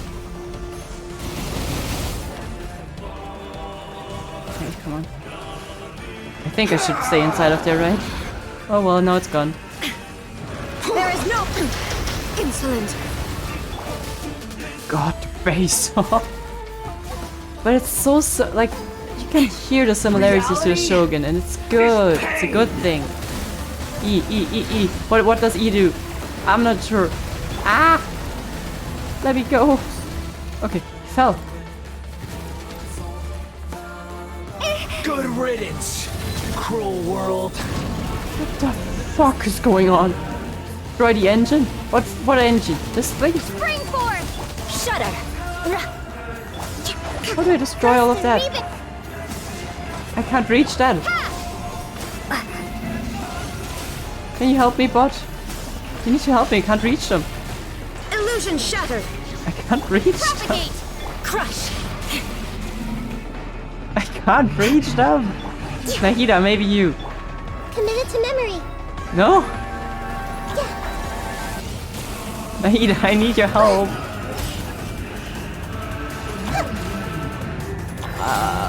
We have a problem.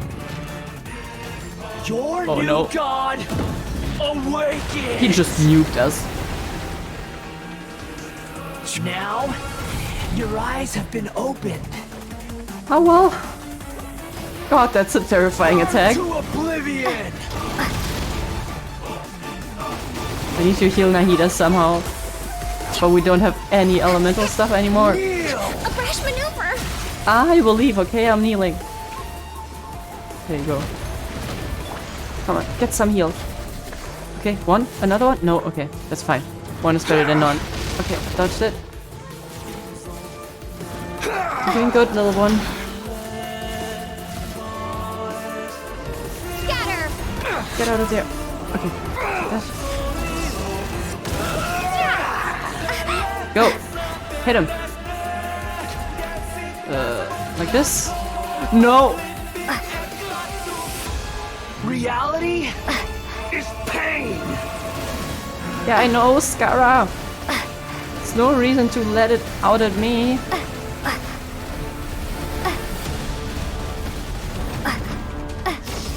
Okay, now I need to try to kill the Enigma machines or whatever he's creating there. Okay, no, not yet. Burn to oblivion! Okay. Nahida has some health again. Can I destroy those? No? Doesn't seem like it. Kneel! I will just keep my distance, okay, Scara? Okay. Hit him. Yeah. Come on. He's done. He's done. There we go.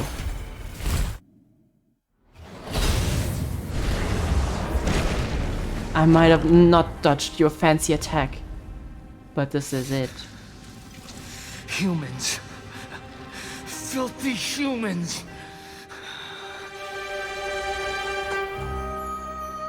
Come on.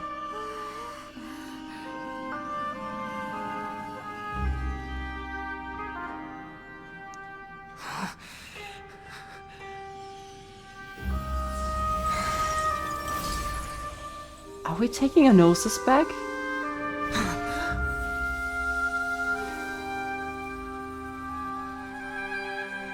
No! Wait! Please! Anything but the Gnosis! I feel so sorry for him, but also no. That's mine! Don't even try! I'll never go back!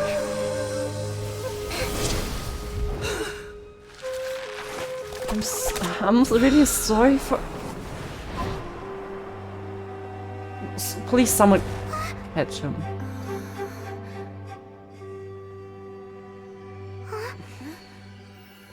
You can see how much that meant to him, and I can see why, the answer but... to the most important mystery. Irmunsul is still waiting to be saved. With the power of another Gnosis, we may now finally understand the last memory of Greater Lord Rukkhadevata. Can't believe we actually won a Gnosis this time around. Can someone look if Scara's still alive? That's right. This is the last memory of my predecessor.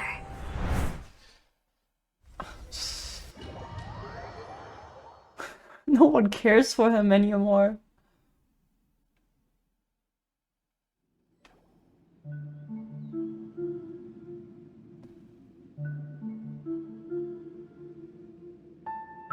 Huh.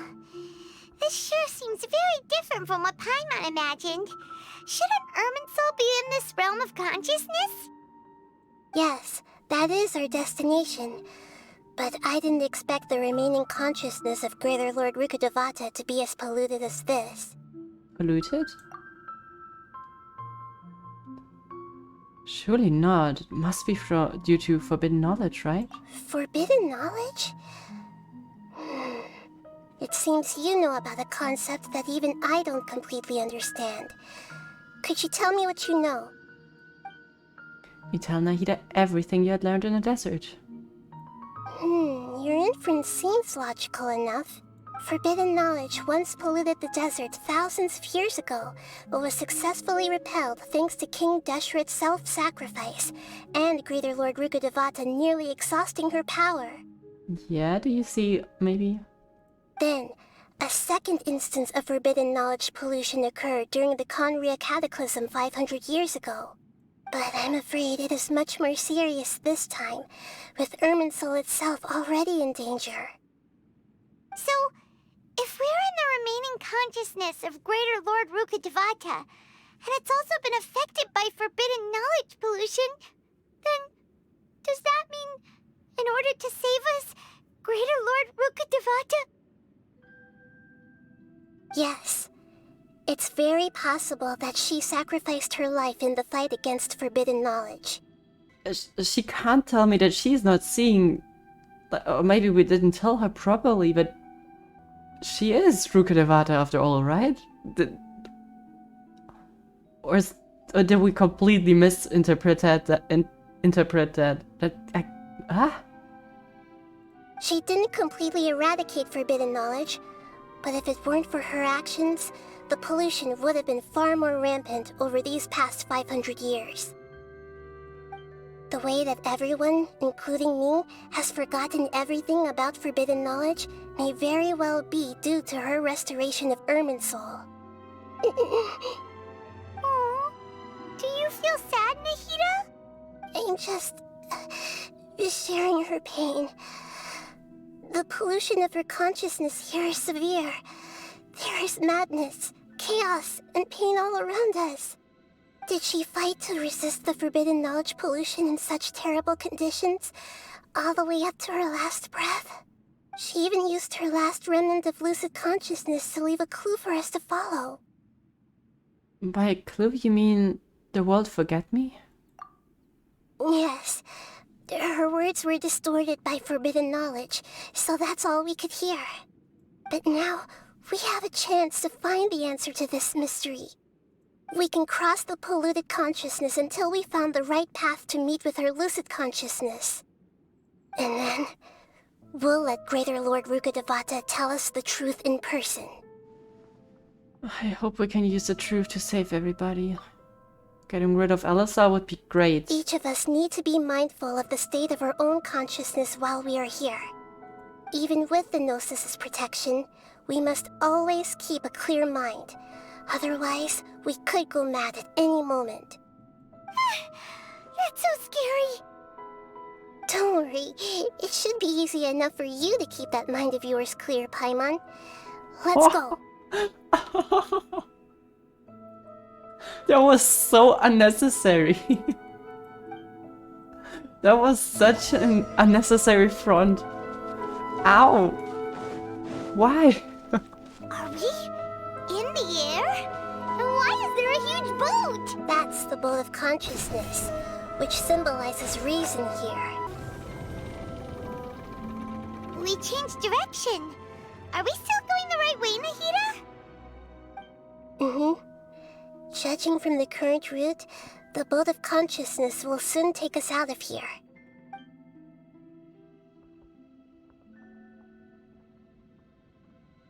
And to where?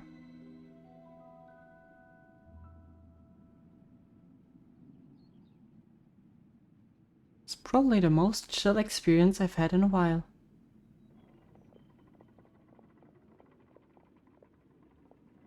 We'll be arriving at our destination soon. How are you feeling? Are your minds still intact? Some strange thoughts came from time to time, but I think I'm okay. Huh? But everything's been completely normal for Paimon. That's because you're brain dead. Hopefully there won't be any more interruptions. This time, we should be able to meet Greater Lord Rukkhadevata. Are you saying you've never met Greater Lord Rukkhadevata before? How would she? No. It seems that my birth and her death took place at the same time. Otherwise, I think she would have given me a little more guidance, and I could have done a better job. Hey, you've done a great job, Nahida. Let's get out of this creepy place and go meet her.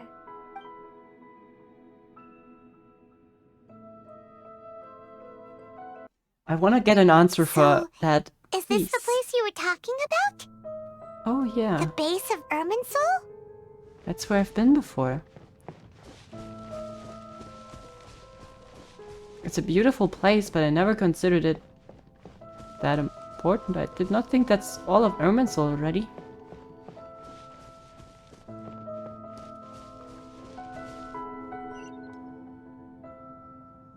Well, this is the place. Same place from my memories. We're here to find Greater Lord Rukkhadevata, right? But the one standing over there is... Nahida. Is that... me? She looks exactly like me. Because she is you. Are you Greater Lord Rukkhadevata? Yes, that's me. Are you surprised by my appearance? The voice sounds so familiar. Two of you almost look exactly the same. Irmunsul and the surrounding lands have been reproduced here as they were years ago. But this is just a realm of consciousness. We are manifestations of the same nature. Hence why we would appear exactly the same. We're of the same nature? Why? Because you are me, and I am you. Thank you for finally saying it. You are me in the new Samsara. Okay, maybe not. I'm not sure. The new Samsara? But I guess it is. As Greater Lord Rukkhadevata, I'm the avatar of Irmunsul.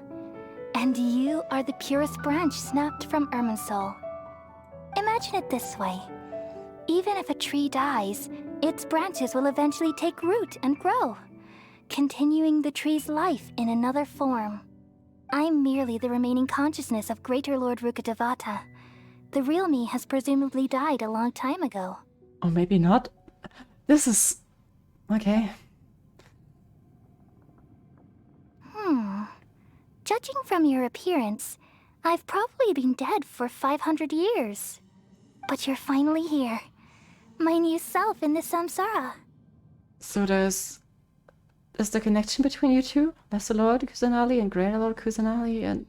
If this is true, then am I going to be a great Archon like you someday? Just like a little seed, you will also turn into a great tree one day. Though we share the same nature, our fates are bound to be different. All things have their own fate. When a branch grows into a mature tree, it won't be the same as the original tree. That's why fate is the ultimate knowledge, isn't it? That's a great insight. Yes, very good. It's also precisely why you won't become like me. Really? You also don't have to. But perhaps you may become an even greater Archon than I. I already see a determination in you that I didn't possess in my time, and the future that it leads you to will be yours alone. Along with the blessings from your past experiences. Don't worry. The growth of wisdom is like that of a plant. You only need to wait quietly for the flower to bloom. I have faith in you too, Nahida. You'll become a great Archon, for sure. And you already are one. Come to think of it, the sages never had the faintest inkling of the meaning of wisdom. Thank you. Nothing makes me happier than discovering that the Archon I always admired was in fact myself in another fate. It's so nice to speak with you, Greater Lord Rukkhadevata. I've always wanted to meet you. The feeling is mutual. From the moment I snapped the branch off Irmunsul and created you, I've also looked forward to talking with you. So what I'm getting from that is they are not the same person, but by... or maybe not. I am so confused as to how to interpret that one. She created her successor, but they're also somewhat the same, I guess? Could you tell me why you wanted to create me? And what exactly happened when you died? Ah, I see. You're here seeking answers, right? Everything that day, even the sky itself, changed into a color like this. I knew it. A Canria cataclysm. At that time, the seven were all summoned to the nation of Conria. Except for me. I had a more important task to attend to. Being? I had to protect Irmunsul. The disaster occurred together with the pollution of forbidden knowledge. At that very moment, with my consciousness connected to Irmunsul, I sensed something was wrong. The pain started to torment my mind. By the time I reached Irmunsul, it was already displaying signs of corruption. Had I not repelled the pollution of forbidden knowledge with King Deshret thousands of years ago, I might have felt even more hopeless and lost. Looking at it from that perspective, it sounds once again like the Khaenri'ah people are the bad guys and the Archons are doing the good job. But then again, after the next Khaenri'ah quest, I will probably think the opposite way again. This is... So what exactly is forbidden knowledge? It's a kind of knowledge that doesn't belong to this world, and a form of truth that can't be understood. It came from the very bottom of the abyss. Even I could never understand it. The world is constantly rejecting it, leading to all kinds of bad phenomena. If we allow forbidden knowledge to pollute Irmunsul, I'm afraid the entirety of Teyvat could fall apart. Then it's time to seal the abyss. No more abyss for you guys. So, there's knowledge that even the God of Wisdom can't understand? At that time, I knew I couldn't repel the forbidden knowledge with my strength alone. So the forbidden knowledge is basically like corrupted knowledge that just doesn't... It's not compatible with this world in the end. But where does it originate from? Like, why is it coming out of the abyss? Well, we'll have to research that extensively. Which is why I created a device that compiled human wisdom and named it the Akasha. It's truly the world's most amazing invention. Thank you. For a long time, I thought dreams were the fruit of human wisdom. Though it was selfish to do so, I borrowed people's dreams using the Akasha. Then I compiled their wisdom and all of my own power. Well, did it work? Thanks to the wisdom of the people of Sumeru, almost all the forbidden knowledge was cleared from Irmunsul. But things didn't go as smoothly as I thought. I had a terrible headache, which gave me an uneasy feeling. And then I remembered that my consciousness was also connected with Irmunsul. It brought me knowledge and wisdom, but vile corruption as well. From the very beginning, my existence had been polluted by the forbidden knowledge. Oh no! How could that happen? I've experienced that pain in your consciousness. It must have been a horrible experience. Yes, but my feelings weren't important. The important thing was that even if I died, my existence and everything related to me would continue to exist in Irmunsul as memories and knowledge, meaning that the forbidden knowledge couldn't ever be permanently eradicated. I see. And there's no way for me to eliminate myself. It would be a sort of paradox. So, I took the purest branch of Irmunsul as my incarnation in the next Samsara, and left a trail of clues, all in hopes that you would come here and remove me and my pollution from Irmunsul forever. First Nahida helped us break out of our own Samsara.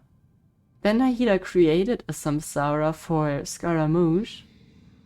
And now Nahida is breaking out of her own Samsara. With the same strategy she used on us in the beginning. It's crazy. It's all looping. Wait, no, I can't. So you realize what that implies. You are very smart indeed. Irmunsul has all the knowledge and memories of this world. And as you've realized just now, removing me from Irmunsul means I essentially will never have existed in this world. Ooh, okay. But this is the only way to save Irmunsul. Oh, what implications will that have on the world? People love you so much, and they've missed you so much over the past 500 years. I am exactly the same. So how can we just forget you like this? Ah, that's like the opposite that a lot of people want when they die, right? You don't want to be forgotten.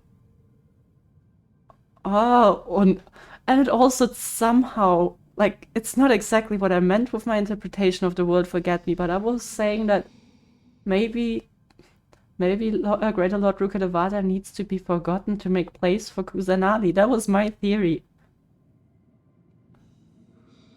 It's not exactly how I thought it's gonna play out, but in the end, it's pretty close. And a worse outcome. Like, it's literal forgetting. Oh. Is there really no other way? There must be something else I can do. You're the god of wisdom, Booer. You should know that there is no other way. But this is so cruel. I don't want to forget you. Oh, that's terrible. No need to feel so sad, Booer. As someone who delights in wisdom, you should feel joy at finally finding the answer. This feels like when someone, I estimate a lot of people have had that feeling when someone important dies and you need to reach that point of letting go. That's, I just know just too well how Nahida must be feeling right now. These are the words in their entirety. The answer you've been seeking all along. But not the result we wanted. Let the world completely forget me.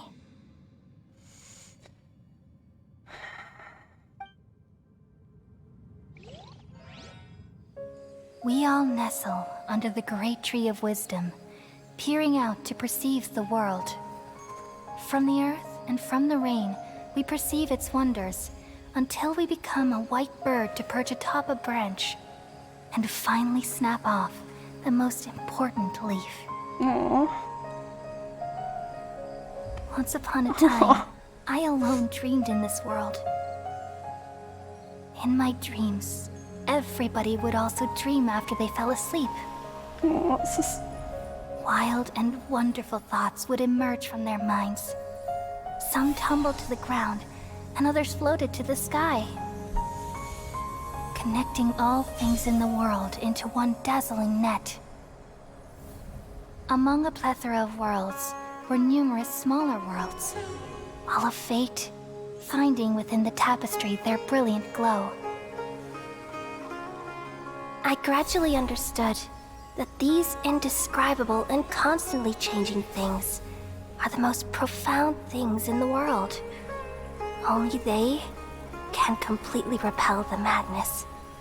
Only dreams can awaken consciousness from the deepest darkness.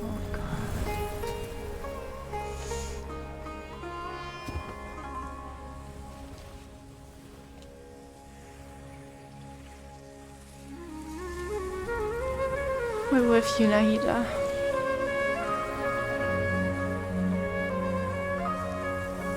I'm the one who posed this question, yet also the one who sought a solution. Saving the world with the dreams of the people used to be my answer. And now, you've also found your own answer, and I shall return all the dreams to the people.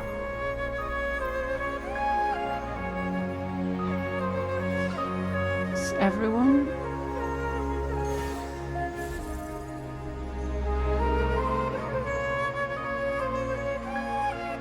Goodbye, people of Sumeru. May you be blessed tonight with the sweetest of dreams.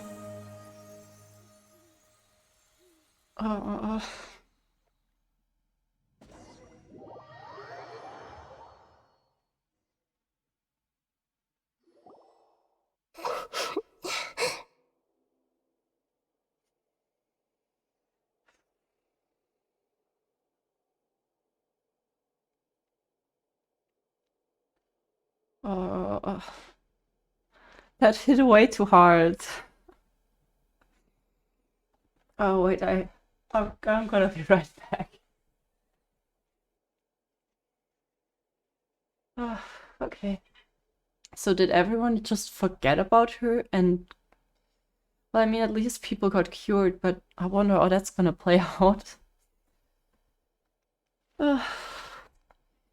Kenshin, you did it again. Oh. Are you alright? I'm certainly not. How are you gonna be alright? I'm just a little confused. What are you confused about? We've just saved the world, right? And yet you still feel bad? So why am I crying? Don't tell me. I don't know where this feeling inside of me is coming from, but I feel very sad. Do you still remember what just happened? Just now, we used the power of two gnosis to successfully connect with the Irmunsul consciousness from 500 years ago.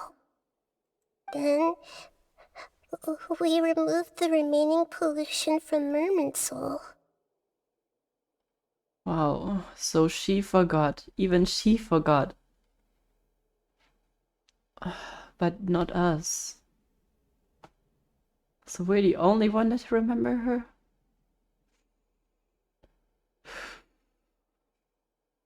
Wow.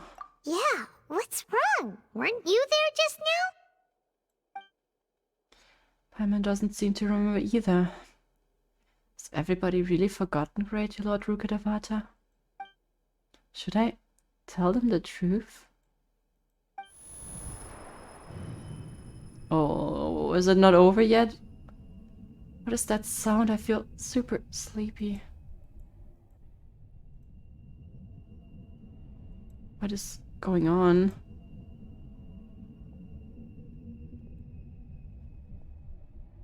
Oh. So, no. Huh? That sound. Traveler, Paimon. This was not a happy ending, but I was okay with this ending. I've been waiting here far too long, but finally I have the chance to be alone with you. All the precious time I wasted has finally paid off. The doctor! What have you done? Just a type of sound wave that can quickly put defenseless people into a dream. As I expected, it doesn't have any effect on gods. This is the only thing of interest I found among the sage's research. I thought I'd take it for a little spin. Don't worry. I know you would never forgive me if I actually killed them. I'm here to negotiate with you. Naturally, I won't do anything dangerous that could potentially damage our relationship. Is that the moment where she gives her gnosis away? Negotiate with me? I heard you had already left Sumeru. Why are you here again now? Please, no. I left Sumeru, but I also stayed in Sumeru. Oh no, I forgot about that part of him. Even the God of Wisdom is restricted by the habits of cognition. How disappointing. You mean there are many different versions of you in this world? An astute guess. Even the same individual will have different cognitions at different ages. A long time ago, I made a major decision in hopes of preserving all my perspectives of how I observed the world. Observation is the first step of any experiment, but observing the current world doesn't satisfy me. It lacks an important dimension, that of time. So I saved segments of all my ages and made them into independent individuals. The way he ends sentences is really sexy, yeah, I know. Oh man, but what is wrong with him? That's all there is to it. Indulge me. How does the God of Wisdom find my method of seeking knowledge? It's an insult to the very concept of life. Life inherently has many rules and restrictions, each with its own significance and reason to exist. They can't be broken on a whim. Good. Amazing, even. Indeed, it's difficult for humans to make peace with themselves, not to mention oneself from a different period. Since you were in the Academiya, why wait until now to show up? You could very well have stopped us and helped that fake god. Simple. Let me ask you this. Would any staff member ever help the subject in the middle of an experiment? We were just fed up with him, that he's putting himself over you. It was my experiment. So why should I interfere with the results? Yeah, okay. And he was nothing more than... The Academiya saw the plan to create a god as their ultimate goal, yet you only saw it as an ordinary experiment. You really are crazy. If the experiment succeeded, you would have had a new god on your hands. How would you have faced your own god then? Would you still take the same stance? Would you still hold the same view of yourself? I'm first and foremost a scholar. These results should be left to the judgment of the hypothetical me confronted with that outcome. But you're right. And that's exactly why I'm disappointed with the conclusion of this experiment. As an individual, you don't have any sense of belonging. You seem to have even fewer convictions than a typical scholar. Oh no, I certainly have my own convictions. They just don't fit your standards, that's all. All right, that's enough conversation for today. The experiment is over, Don't let him get and it's close time to you. to tidy up the equipment and reclaim any useful materials. For example, the Gnosis. Lesser Lord Kusanali, you're an intelligent Archon. I'm sure you understand the disparity in our combat abilities at this time. Besides, you have no way to use that Electro-Gnosis in battle. Didn't you say you were here to negotiate with me? Somehow, it's starting to seem like you intend to take it by force now. I'm merely stating a fact. After all, I'm also a scholar. Naturally, I hope to show proper respect and dignity to the God of Wisdom.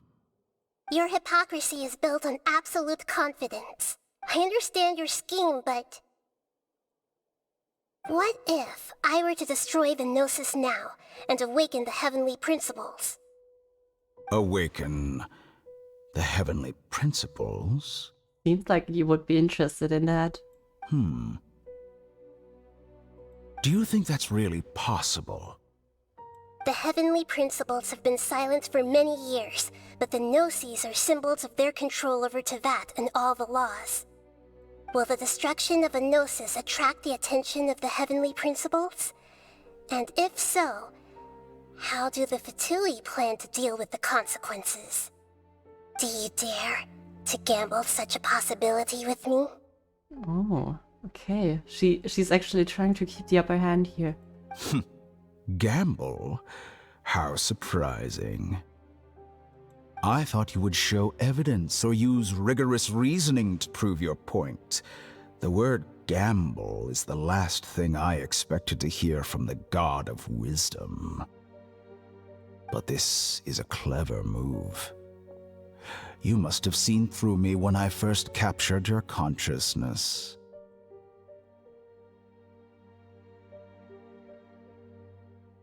Don't let him stand behind your back. As a like this. scholar, I respect all possibilities. This has always been my principle and is an essential trait as an experimenter. Indeed, I can't ignore this possibility.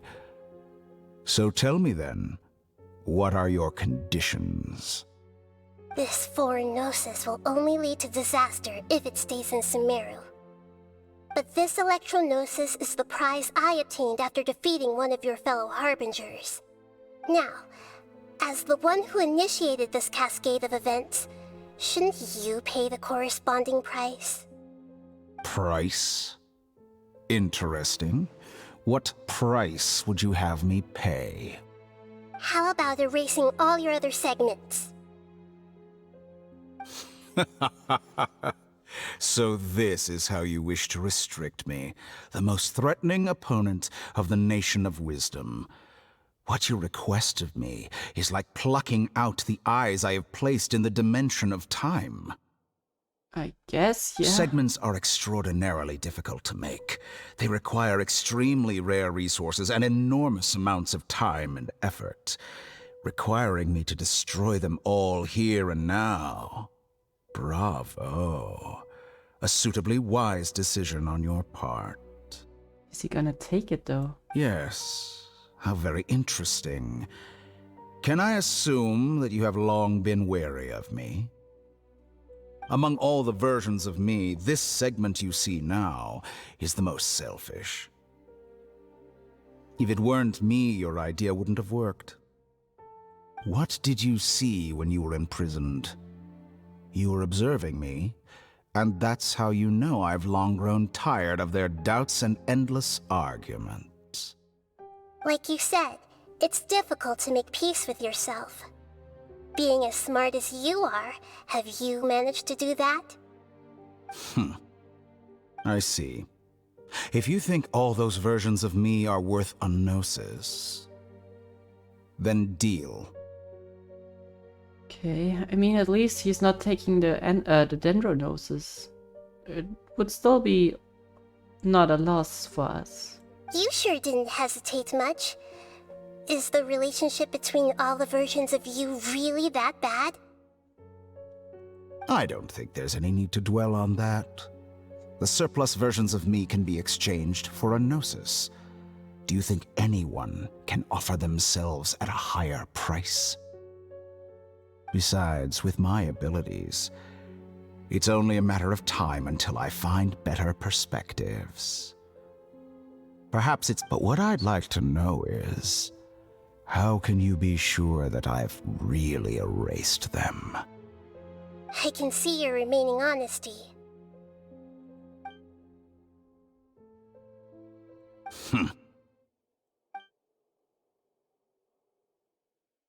What a ridiculous decision! You can't be serious! How could I have been so short-sighted? You think this is the end? Wait, I'll have my revenge! You'll make Good this moment count. You will regret this! So it's just one Dottore now. Well, have you confirmed that it's complete? So the next time we face him. No more Dottore copies. Here, take it. The future of Sumeru City will be in my hands alone. I will shut down the Akasha and let curiosity and the thirst for knowledge drive the realm of academics once again. Maybe that's actually the better way of handling it. Akasha sounds mighty convenient. But that's not the way it should have been used in the first place. There won't be any further gaps for you to exploit. It truly pains me that my academic achievements have never been appreciated in my homeland. Of course, I have no interest in being rejected by this city for a third time. Another chess piece. And where is your dendronosis? Don't be greedy, Harbinger of Snezhnaya. No, this is a different transaction. If you intend to turn off the Akasha anyway, then there's no further use for the Gnosis of Sumeru. Don't hand that one over to... Besides, isn't it the Archon's duty to deliver what's desired of the Seeker? Oh, judging from your expression, you don't seem to find the idea very agreeable. Yeah, I don't agree. Then let's think of it this way. Since you're the god of wisdom, no. How about I exchange some knowledge with you? People exchanging knowledge with the god of wisdom is the stuff of legends. Yet here you wish to exchange knowledge for the god of wisdom's property. Arrogant as that is, it has piqued my interest. No. Please don't, Nahida. Please. Let me ask you. Have you, in all your mighty knowledge, ever heard the rumor that the skies of Tevat are fake? Yeah, Mona said that once. Huh? That's the secret hidden by Irmunsul concerning the truth of this world. Once I finish telling you about this, it will be time for me to say goodbye. With negotiations, we've all gotten what we wanted. I'm very glad I got to meet you like this. Your arrogance may know no bounds, and convictions may mean nothing to you. But I'll still listen to what you have to say. Aww.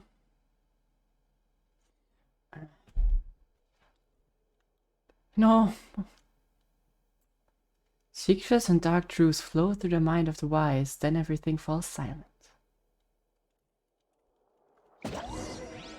Several days later. Why can't the people just tell us? Mona knows. I assume all the other Archon... No, well, the Archons don't know. A lot of the Fatui people know, I guess. Nahida knows now. Just us.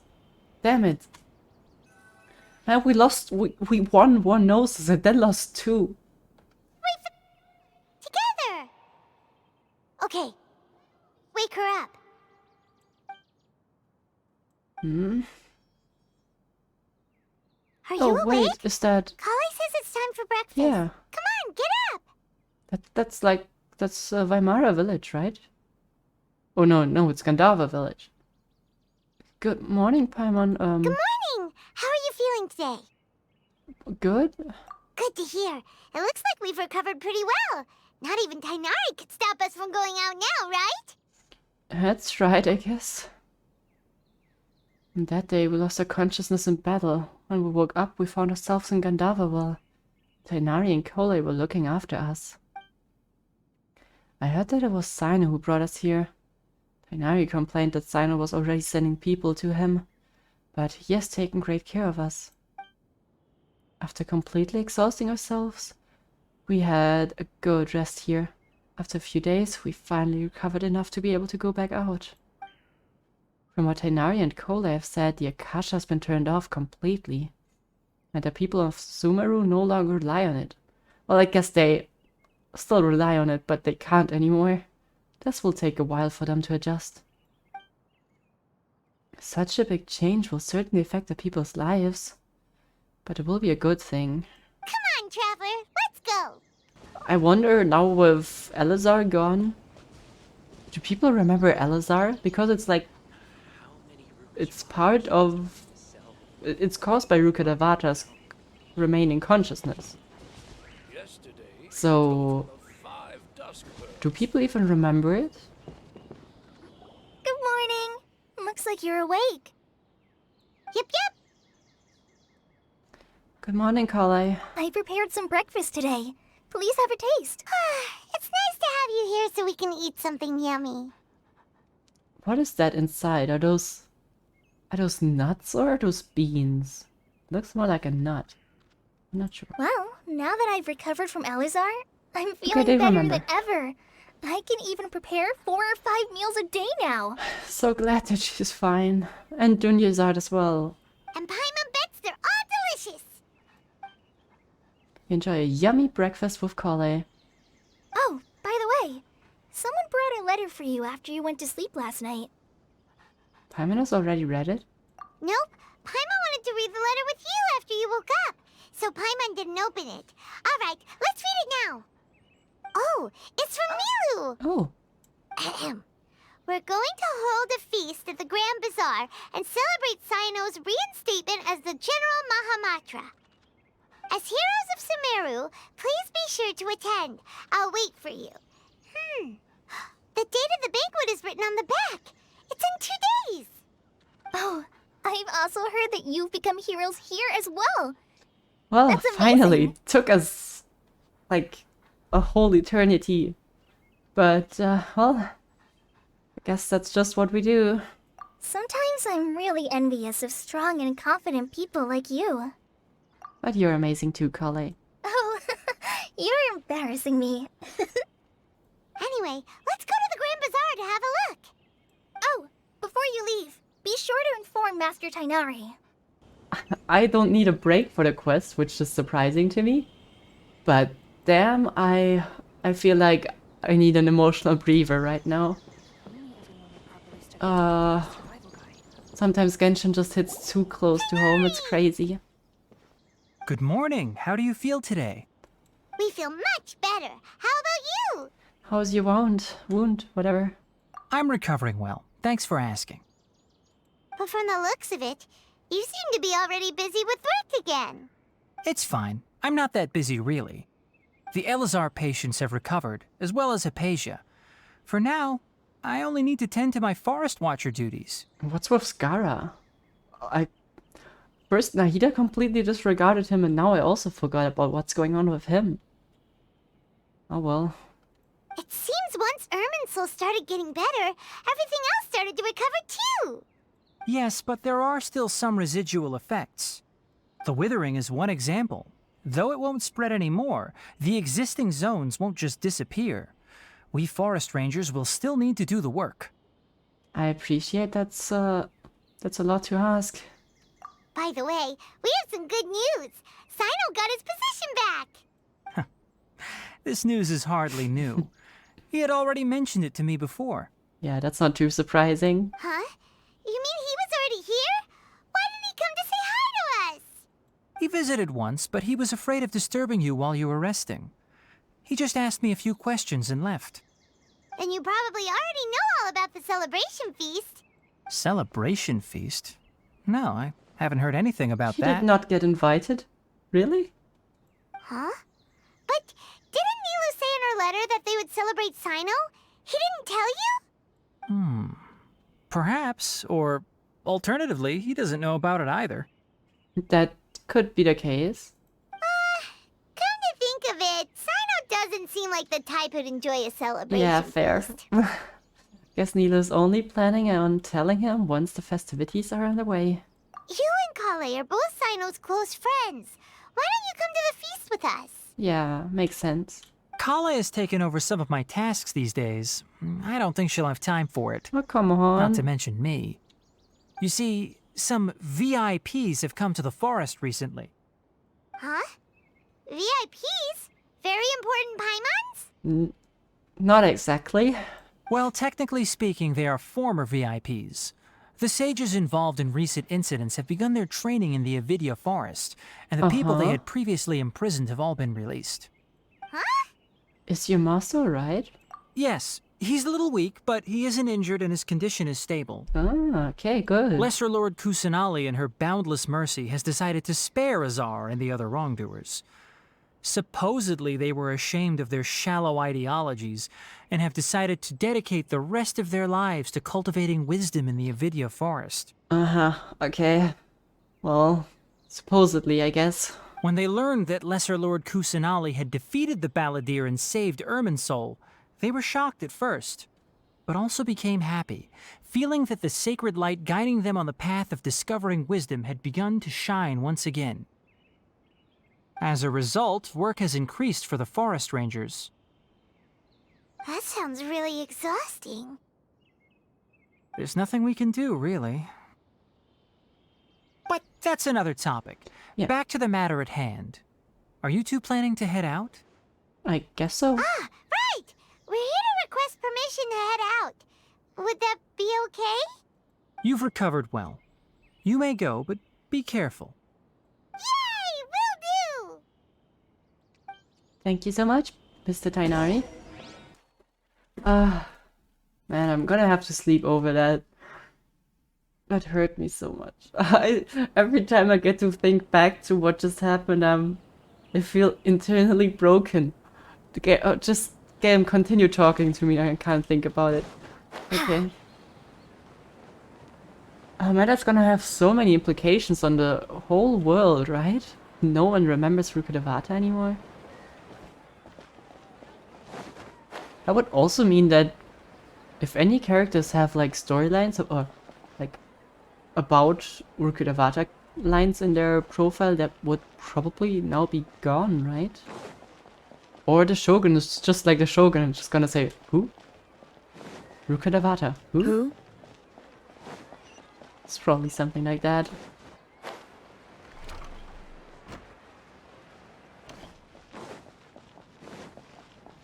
Oh, hey, Mr. Suber. Well, there won't be any problems if the feast starts at that time. Everything has already been prepared.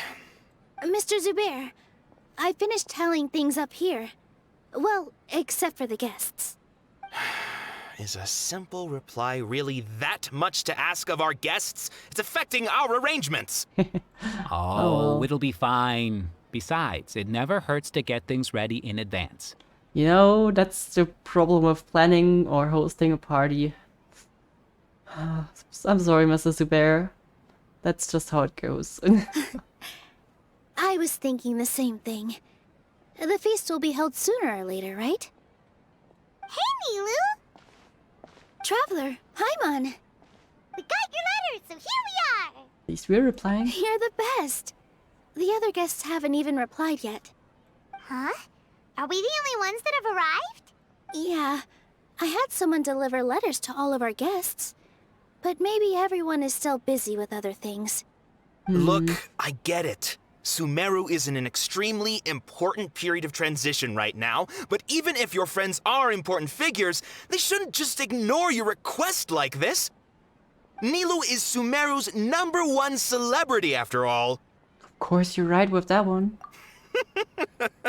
You have no idea how happy I am to talk to people with good taste. If you consider enjoying Nilou's dances having good taste, then almost everybody has good taste. True. Because Paimon thinks everybody will love her performance. Even the people from the Academiya did.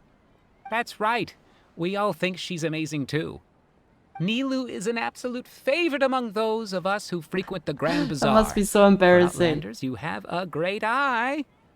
Master Zubair, let's have a vote for the most outstanding audience members next time. I think these two may win. Nonsense. It is not for us to determine the value of an audience.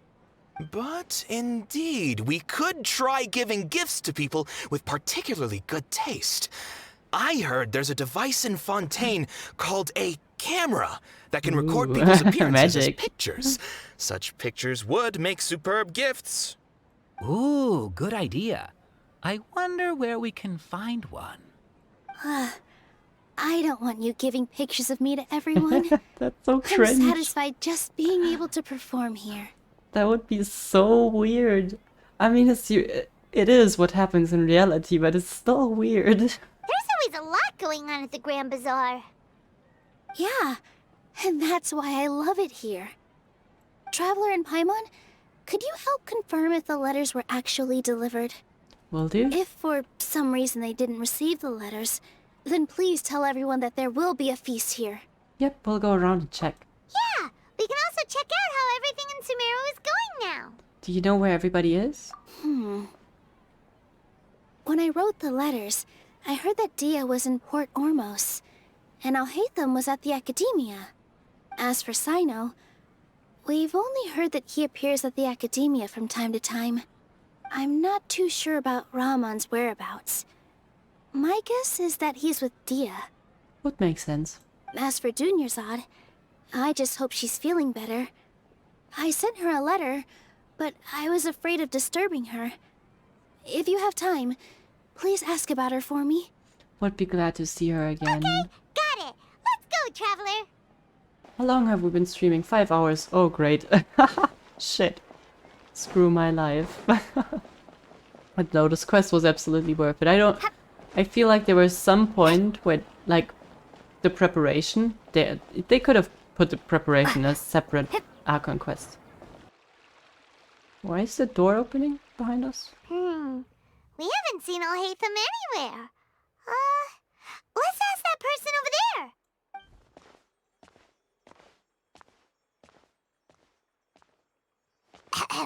Hey there, have you seen Allhaitham around? Yes, it seems Scribe Allhaitham has gone to the House of Dana. You should be able to find him there. Okay. But you're already the second group of people I've seen looking for him today. He must be quite the busy man. Oh? Guess so. Who else was looking for him? Mr. Kahve was just here asking about him. You wouldn't believe how terrible their relationship is. And now you two are here. Oh well. Don't tell me everyone's here looking for gossip about the sages. Not at all, to be honest. No way. We're strictly here on business. Ah, I see. Sorry, I thought maybe everyone's as interested in rumors about the sages as I am. Well, I do understand how that's a hot topic at this point. Right? Grey hair, green clothing. Someone else? Allhaitham should be around here somewhere, right? Who's that person? Oh, he's over there! But it looks like he might not have time for us. He's already talking with someone else, but who's that? Just put down that worthless book and tell me what happened in the Academiya. Who's that? This is not just some worthless book. Do you have any idea how difficult it is to find a physical book like this in Sumeru? It doesn't matter. It's probably just another thing that you used your authority to get your hands on anyway. Just put it aside. Listen, I came back today only to hear that the sages have disappeared. Oh, you sound surprised. I thought you would already know the inside story. Would I be here asking you if I knew? You're the scribe, not me. So just tell me what you know already. Kinda looks like a character from Fire Emblem. Yeah, he looks like a Fire Emblem character. That's what I was trying to say. Well, I almost became a sage. Huh? Oh, don't sound too surprised now. You're the renowned Kahve, light of the Ksharawar. Besides, as a master builder and craftsman, chances are you'll be appointed as a sage too. Does that mean that we have to deal with the Ksharawar name a lot more in the future? Oh no. Why do I feel like you don't really mean it? Huh. What makes you say that? Why would you question my heartfelt sincerity? Maybe it's because you've never said anything good about me before. Yeah, well, I share a similar sentiment, and anyone who knows you as well as I do would surely do the same. Oh, you... See? This is why I hate discussing anything with you. Your ridiculous and arrogant attitude always gets in the way. True. It seems that you really can't stand my personality. Oh, well, I don't blame him. Ha! What was your first clue? Well, then you might as well move out of my house. Are you threatening me? Stooping to a new low, I see. This is escalating. Ugh, and don't change the subject. You, a sage? What a joke. The Academiya might as well just close tomorrow. Are they having a fight? Let's see how this plays out. We're not in a rush anyways, so... Forget what's going on with the Academiya. Haven't you been busy with your construction project? Tell me, when are you going to build yourself a mansion? Don't get me started. I get angry Oh just god, thinking they're about so it. cute together. So, what great building did our master architect work on this time? Like I need to tell you. Keep your nose out of my business. No, I think we deserve to know. Where were you when Sumeru needed you most? I was in the desert for a large project, but considering Rukkhadevata's utter ignorance of architectural and aesthetic matters, you probably wouldn't understand. Not a big fan of architects. No, not in general, but, you know, the stereotypical one. Oh, which is truly unfortunate. I can only pity the man who doesn't understand the first thing about beauty and romance. Unlike a true... Hold on, wait a second.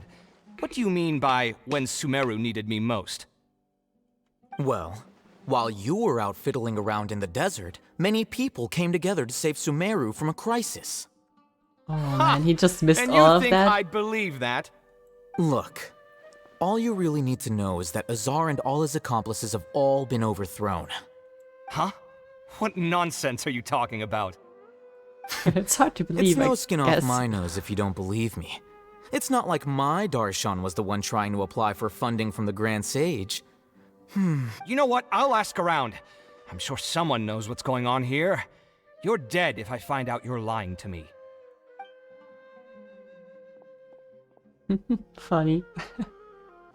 Hey, Allhaitham. Was just eavesdropping for a bit. Oh, it's you two. What's the matter? We're running some errands for Nilou. Have you received her letter? Letter? Nilou said she sent out a letter inviting everyone to a celebration feast in 2 days at the Grand Bazaar. We'll also be celebrating Cyno's reinstatement as General Mahamatra. If she addressed the letter to Allhaitham of the Academiya, then the letter should have gone to my office. I've been busy these days, so I haven't had time to check for any new mail at my office. I only now have some free time to attend to personal matters. Have you always been so busy with your work? Of course not.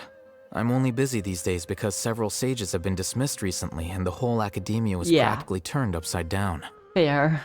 Kainari told us they all went to train in the Avidia Forest. Apparently they will spend the rest of their lives there. That is already the best possible ending for the likes of them. Yeah, true. 4 of the 6 great sages were possessed by their desire for power and attempted to create a new god. In order to pull it off, they even imprisoned the other 2 rational sages. To imagine such things could take place in the Academiya.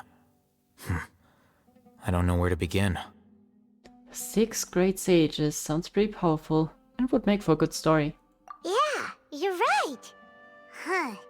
Feels kind of strange to hear them called that after all this time. But then again, the 6 great schools sounded pretty impressive too. Nah, not that much. Yes, at least that's how they're supposed to sound. It's said that when the Academiya was first founded, the Dendro Archon herself established the 6 great schools, each representing one of the 6 different types of wisdom. Numerous Darshans have sprung up and faded. Only the 6 Darshans attaching themselves to the 6 great schools have stood the test of time and obtained permanent seats in the Academiya. Now, the 6 Darshans are nearly synonymous with the 6 great schools, and the leaders selected for the schools are the 6 great sages. Among the 6 great sages, there is one central leader, the Grand Sage.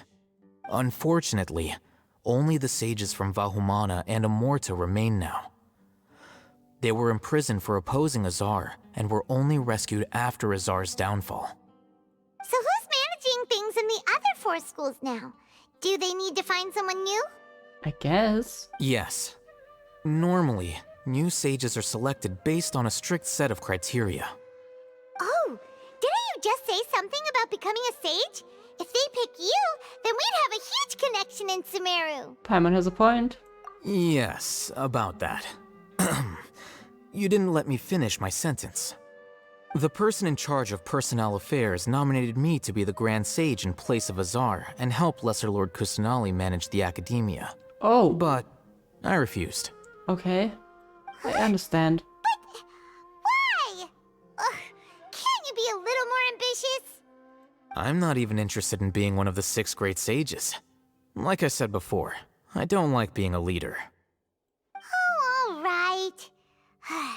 So are you busy these days trying to find others to take the job? That's not my job either. I'm only responsible for handling important affairs within the Academiya before the new sages take office. So you're still a leader now, just a temporary one. And the first thing I'll do is reject Kasharawar's application for funding. By the way, who was that other person just now?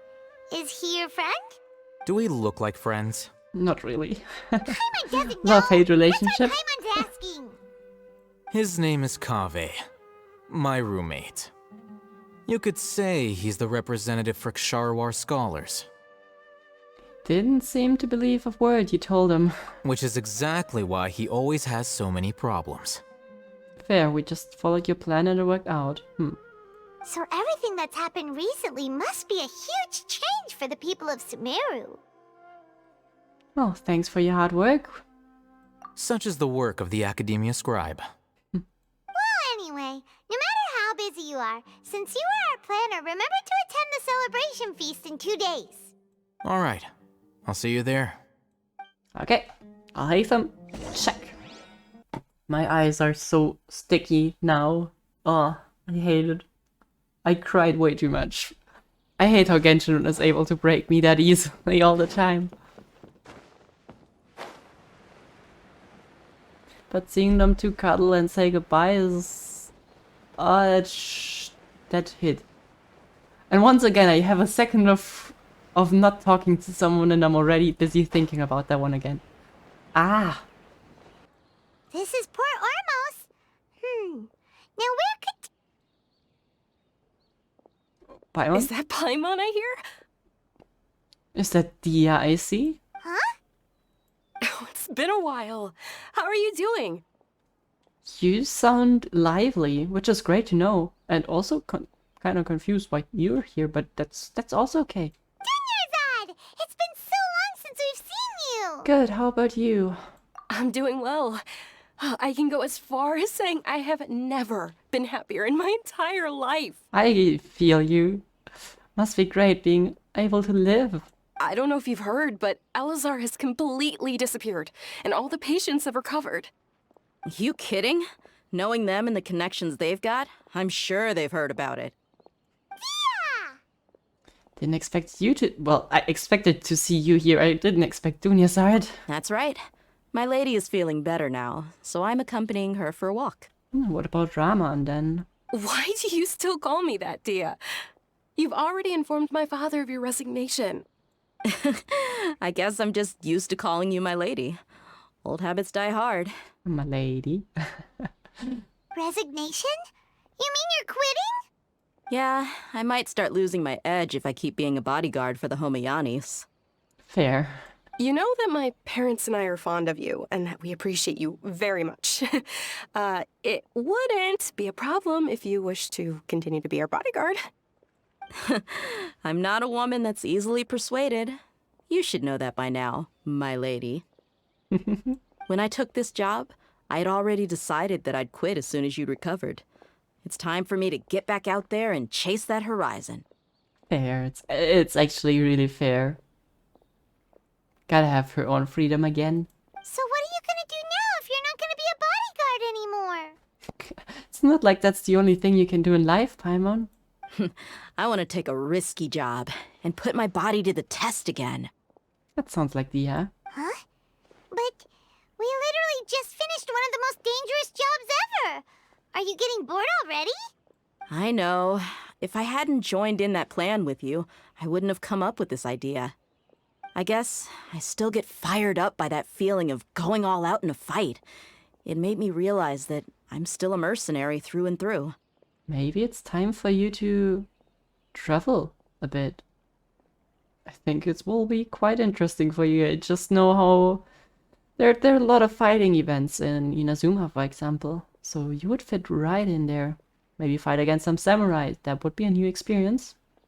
Life is short, and I'm happy that I got to be a part of that operation. But the whole thing also made me realize that there are still many problems in Sumeru. And as a desert dweller, I'm still not completely ready to settle down on this side of the wall. Okay, yeah. Yeah, maybe fix that first. Well, I remember a friend had someone bring you a message. You mean Allhaitham? I didn't expect him to still remember that. I thought he was joking. We just came from talking with Allhaitham at the Academiya. Did he tell you that he suggested that I come work at the Academiya? What? Huh? Sorry, but, I'm not trying to insult you, Dehya, or anything, but you don't strike me as the kind of person who could work for the Academiya. I didn't hear anything about that. I heard that Azar and his cronies fell from power, and Allhaitham told me that now was a good time to find a job in the Academiya. Yes, sure. But only if I wanted to. Yeah, of course you don't want to, right? Whoa. Or do you? Paimon can't see you being anything other than a mercenary. Me neither. But I think Dehya would look great dressed up as a scholar. Ugh, forget about it. I wouldn't last 10 seconds in there. Yeah, true. Allhaitham probably just liked the way I worked and knew I'm good in a fight. So he suggested I find some work in the Academiya. But you know, if you take him up on the offer, Cyno might actually agree and let you become a Matra. Fair, yeah. Because you're super amazing. The Matra have all the talent they need as long as they have Cyno. I prefer to be free to live however I choose. Also fair. In fact, I chose this job from the very start because I knew it'd be right up my alley. Even if being a mercenary means facing all kinds of danger. Oh, come on, that's exactly what Dehya is into. A lion has to return to the wild sooner or later. If anything, being your bodyguard has been unfamiliar territory for me. I don't want to see you go, but I'll respect your decision. I'm glad to hear you say that. Come on, no need for the sad face. It's not like we'll never meet again. Yeah. I guess being free is just a part of how Dehya operates. Once the whole Dendro Archon thing is settled, everything in Sumeru will take a turn for the better. That makes me happy too. But a peaceful society will probably mean less demand for mercenaries like me. Before long, we'll be a dying breed. So I'd better get to work while I still can. Huh? But wait a second. You make it sound like you're leaving now. Well, no, not yet at least. I promised my lady I'd stick around until next week. So, have you been in Port Ormos this entire time? We were wondering if you had received a letter from Nilou. Oh, did Nilou write to us? Yep, she did. She heard that you were seen in Port Ormos, so she sent the letter here. Huh. It was probably sent to the inn that we're staying at.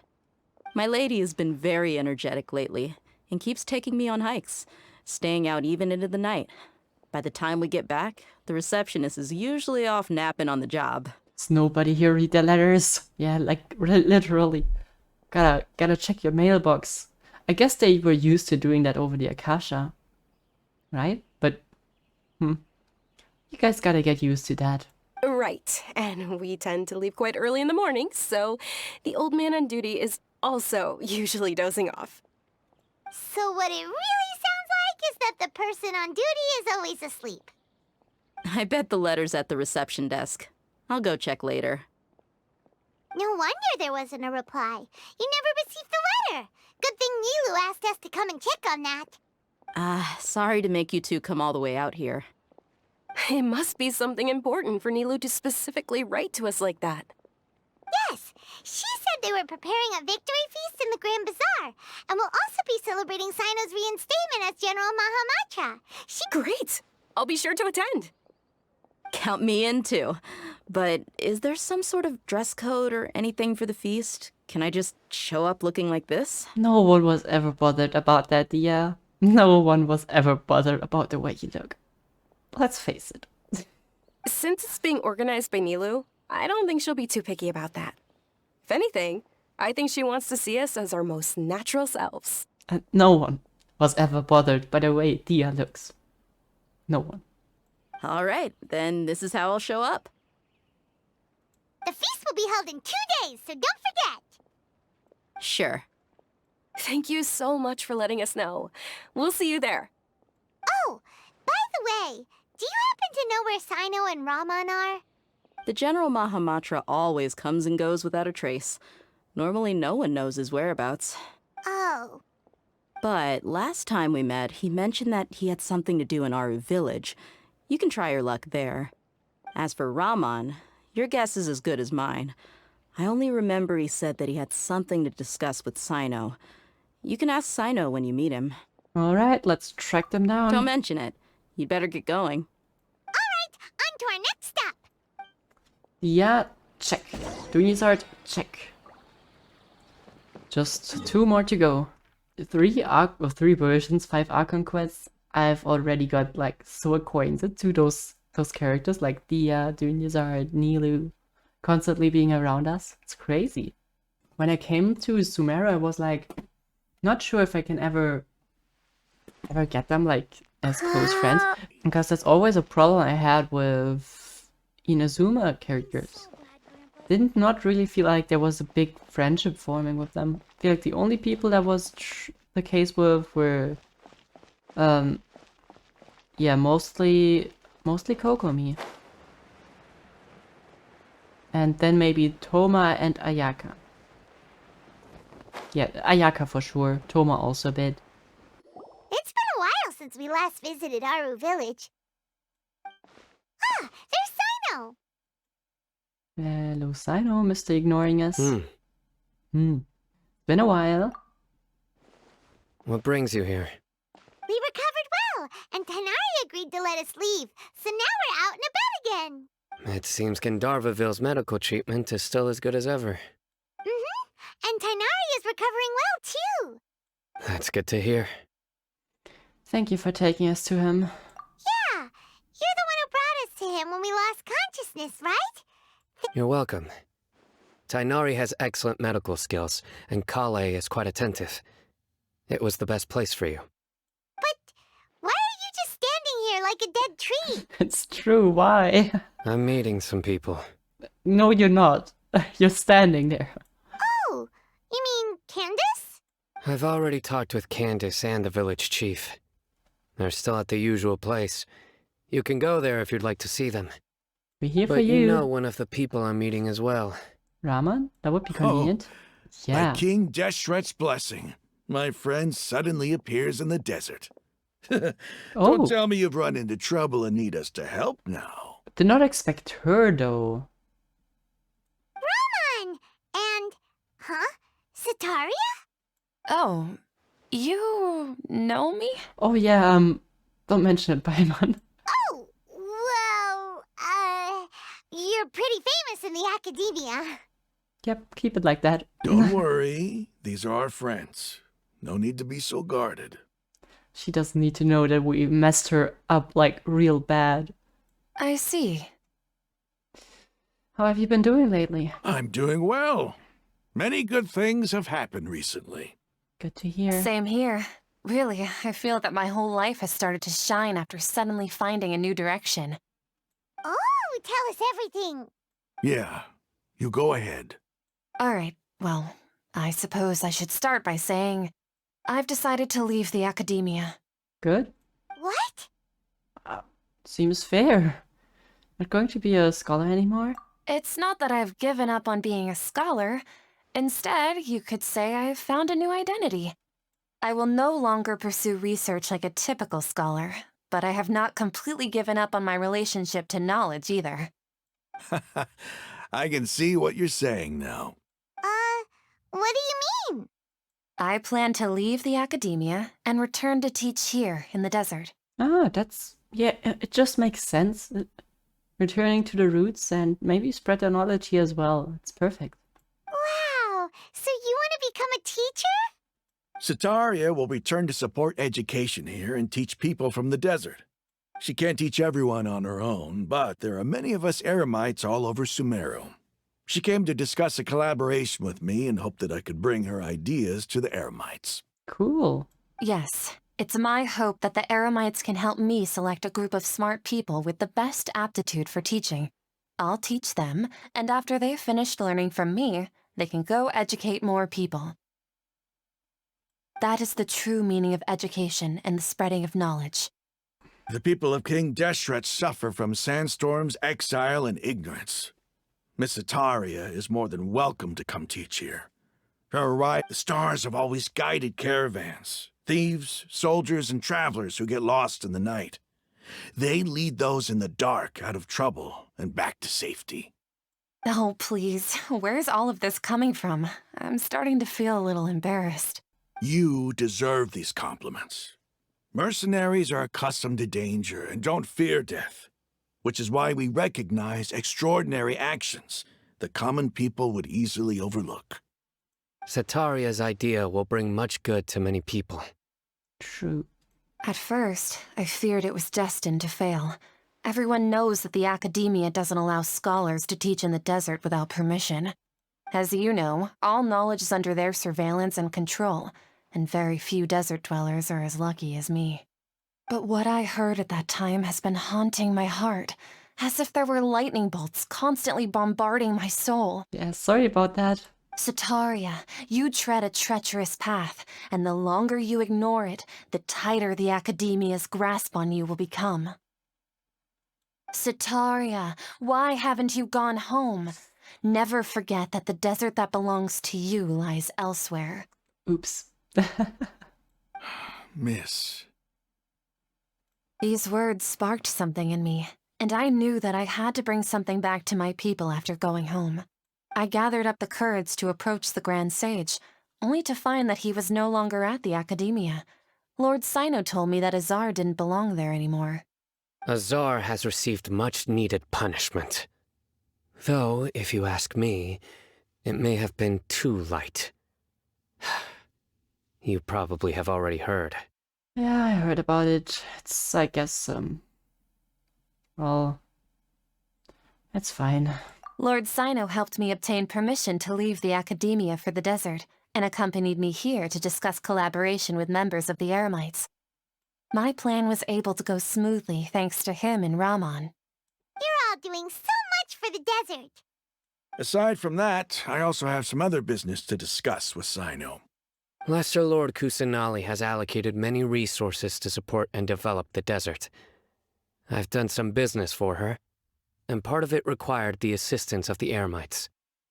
I applied for a few batches of educational materials from the Academiya, and sent them to several groups in the desert, as instructed by Lesser Lord Kusanali. That's exactly what the people here need. Physical books and other related items. If it weren't for Cyno and Lesser Lord Kusanali, I'm afraid we'd never be able to get our hands on them. Apart from this, the Academiya is also recruiting scholars that are willing to teach in the desert.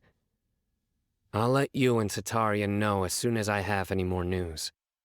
We must be persistent about this, and maintain these resources to ensure long-term effectiveness. This is the first time in hundreds of years we've had a glimmer of hope. I think this may be the turning point for the desert. Remember these words. Here lies our faithful priest, Kasala. His wisdom is a miracle among the people, deserving of high praise and admiration. I hope people with wisdom like that priest will rise again among the desert dwellers. Then we'll once again see the wisdom and glory that once shook the world. Knowledge is key after all. Enough about us. Are you here to discuss some business too? No, not at all. We're actually here on behalf of Nilou. Nilou wanted to write to everyone, but she wasn't sure where the letters should be sent, so she asked us to come find everyone personally. A celebration feast will be held in 2 days at the Grand Bazaar. She hopes that all of you will be able to attend. My mind is still at the Great Lord Rukkhadevata cutscene. It's not just yours. Every second I get a breather, or after like a little segment, my head is instantly back at that again. At the feast, we'll also be celebrating Cyno's reinstatement as General Mahamatra. Although, judging from your appearance, it seems you've already been reinstated. Paimon thought you would only start working for the Academiya after the feast. Celebration? Feast? Oh, so you really didn't know. It's the first I've heard of it. Tighnari was right. He really didn't know. This feast is for you, Cyno. Sounds to me like you'll have to be there. Yep, you'll have to. I'll drag you over there if you don't come. It's rare to see that kind of expression from Lord Cyno. You must not like feasts very much. No, not really. But I'll go. You two are invited as well. Well, I still have a lot to handle here. Besides, I need to look after Miss Setaria in the desert, so I'll have to pass. Oh, come on. I'm afraid I won't be able to join you. Although, if you'd be so kind, please give a message to Miss Nilou for me. The message is, I'm sorry for how I treated you before, but now I understand the beauty of your dance. It's like a light shining in the sky. She will like to hear that. You and the art you symbolize are not only beautiful, but also lively and powerful, so much so that it was prohibited. Please keep dancing, and someday I'll be able to appreciate your art in person. Okay, we've got all that down. We'll be sure to give this message to Nilou. Our job here is complete as well. Oh, Cyno, remember, party's in 2 days. Remember, make sure you're there. If you're not there, I'll take that as a personal insult. Got it. But he's already here. Looks like we're the last ones to arrive. I'm here. Ah, there you are. Good evening, everyone. Well, look who finally decided to show up. I'm sorry I'm late. Dehya's just gonna bother us with us being late all the time if it's continuing like that. You look like you came here immediately after finishing up some work. I'm very happy to see you here. But we're not late, are we? It's just that everyone else arrived ahead of time. I propose that the last one who arrived be put in charge of today's speeches. Yay. Nah, there won't be any speeches today. Oh, really? Well, even better. Come join us over here. Let's share some great food and drinks, and chat about all sorts of fun things. Everything looks quite good. Yeah. Wow, Paimon can't wait! Traveler, just look at all the delicious food here. Oh, Paimon's gonna eat all of that. The feast and celebration of the great general matter. Drinks are flowing, the food is delicious, and the venue is great. Everyone eats drinks before enjoying the performance prepared by Nilou and everyone in the Grand Bazaar. Time passes gradually, and the wonderful atmosphere and the beautiful evening feels almost like a dream. Wow, it's so delicious! Oh, this grilled meat tastes amazing! The food was specially prepared for you by everyone in the Grand Bazaar. And we have gifts that were sent by the residents of Sumeru City when they heard we were holding a feast. Everyone that came said that you saved Sumeru, and wanted me to thank you all on their behalf. Ah, feels kinda nice to be seen as a hero. I could get used to this. Oh, we could all. Just need Being to follow a us on a bodyguard journey. is also a hero's job. You've always been amazing, Dehya. My lady sure has a way with words. Thanks. I'm glad to hear it. And I'm happy to meet everyone that participated in the great plan. Don't mention it. Cyno, you're not a man of We've big really words done or something long impressive sentences. together. It's unbelievable. We owe it to our abilities. And luck. Oh, well. Really? Why do I remember everybody thinking that luck was against us and feeling like we hardly had a chance of succeeding? That's how I remember it too. It's luck that brought us together, and it was luck that let us form a team. Then, it took even more luck for us to formulate a plan and implement it successfully. It was faith, not luck. Moreover, judging from the results, everything worked out well. Yeah, everyone gave it their all when it mattered most. It was almost like a performance. We took the stage and put on our best show. Everyone played their part, and thanks to everyone's efforts, the performance was a great success. So, would you say we're good actors too? That's one more talent under our belt. Check. It's such a blessing that Lesser Lord Kusanali was able to return to power at the Academiya. Yes, even after being abandoned and neglected so many times, she's finally returned. Returned to the Academia, abandoned and neglected. Yeah. The story has changed quite a bit, doesn't it? Uh-huh. Lesser Lord Kusanali once used all her power in a great disaster, which resulted in her losing all her wisdom and memories of the past. The Academiya basically abandoned her because of it. Yeah, that's... You could see it like that. I guess now it's canon that... Well, it's false, but it's pretty... It's like what the people in the world believe, that Rukkhadevata is Nilou. Not... No, oh god, my brain is fried. That Rukkhadevata is Nahida. Well, I mean, it's somewhat true, but it's very much confusing. This should be something everybody should remember. Huh? You look surprised. I didn't say anything wrong, did I? No, everything you said is correct. That's good. Something wrong? Yeah, what's with that face? You knew all of this already. Don't mind me, I'm just... My mind was somewhere else. Even if those two giants of the Academiya are here, I still have to say it. Those sages really have some nerve. 500 years ago, Lesser Lord Kusanali used all her power for the people of Sumeru, and what did they do in return? Seems that after everyone forgot Great Lord Rukkhadevata, their understanding of Sumeru's history also changed. Yeah, a lot of things must change. Even books written about Rukkhadevata must be completely different now, right? Or even not exist at all. That's gonna have some crazy repercussions. Now everyone believes that Lesser Lord Kusanali has been Sumeru's Archon all along. Maybe I'm the only one in Tevat who remembers that Great Lord Rukkhadevata ever existed. As the witness of all that has happened, I shall respect your choice and keep it a secret for her. I guess it is what we have to do in the end, right? Because it's not like she wanted to be forgotten for no reason. If you bite the hand that feeds you, don't act surprised when it turns into a knuckle sandwich, right, Cyno? What a metaphor.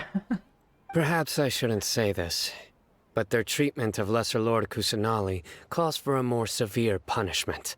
You could simply tell Lesser Lord Kusanali that you wish to have Azar and his accomplices severely punished. I respect our deity's decision, and won't interfere in any way. While we're on this topic, why didn't you accept the Academia's invitation to become the Grand Sage? Are you trying to say that I'm fit to be a sage? Not at all. But every person handling the selection process has said that you are the most suitable candidate to lead the Academia right now. Why? Because he dethroned Azar from power? Could you try to put it another way? This is a good thing, yet you're making it sound like I overthrew Azar for my own personal gain. But seriously, though, I always wondered if you had some personal motives behind it. I did have my own motive, but it had nothing to do with being a sage. If the rules of our nation were suddenly cast by the wayside, then it wouldn't be long until chaos ensued. I had no intention of letting their dreams disrupt my life. By that, you mean your life working as the Academia's scribe? Precisely. Wait, is that all? Well, you don't have to have the craziest motives after all, I guess. So, that's the only reason why you joined us and came up with all those plans? It's reason enough. I guess. You've certainly got quite the personality. Yeah, you could say that. You flatter me. All right then. How about you? A simple man, after all. You've already resumed work as the General Mahamatra, right? That's right. Will you be happy with that life? It's not about being happy. There are merely a lot of things that I must do. You should also try and be happy while doing it, even though you don't strike me as the person who's happy a lot of the time in general. Even so, keep your spirits up and try to be happy, okay? And try to smile more every day, just like I'm doing now. You really need to, Cyno. Thank you. I'll keep that in mind. Let's start with you, Mr. Crazy Guy. I seldom participate in such lively gatherings, but the atmosphere here is quite good. Huh, I thought you might find it boring. No. This gathering today has a unique meaning. Still weird that everyone's standing, like, separated now. The Grand Bazaar is lively because the people here feel happiness from the bottom of their hearts, unlike the farces at the Academia. That happiness is an emotion that'll be forever alien to those bookworms who have driven themselves insane by studying. I seem to have taken both keys when I left the house. Oh well. Nilou, what are you up to? Ah, there you are, traveler. Well, how is it? Are you enjoying the feast today? If there's anything you're unhappy with, just let me know. I'll be sure to take note of it. Don't worry, it's great. Thanks for inviting me. That's good. It's the first time I've ever invited so many exceptional people to one place. I was a little nervous myself. You see, every guest here is quite extraordinary. It's unbelievable that we've got everyone together here. Almost like a fairy tale. Make sure you live it up tonight. I'll be happy as long as you're enjoying yourselves. We have a message to tell you, by the way. We tell Setaria's message to Nilou. I'm honored to have her think of me this way. If I have a chance in the future, I would really like to invite her to one of my performances. I can't explain why, but I just feel elated right now. Thank you. I'm glad you liked the message. Hey, Cyno, why are you standing all alone over here? The atmosphere here is good. And everything is delicious. Must be rare to see you at a gathering like this. Yeah. I don't often come to such places. But it feels quite good. I have a lot to handle these days. Otherwise, I could show you around. It's alright, don't worry about us. There's always next time. We're friends after all. This feast is pretty good. I like it. Is he smiling right now? Kinda looks like he's smiling.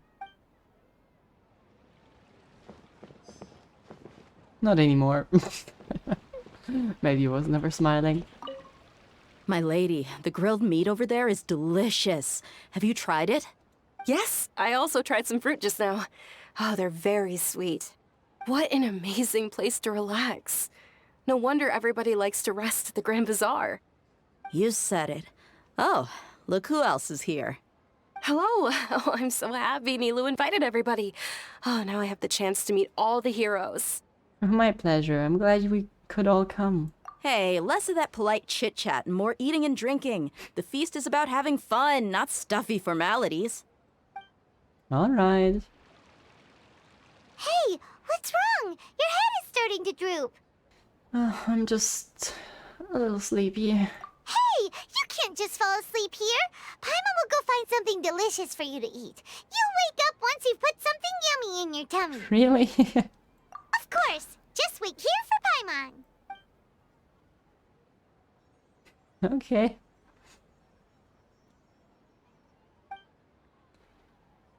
Is it because I didn't sleep well last night that I feel sleepy all of a sudden? Or is it just because I'm too full? Huh? Seems like someone is there.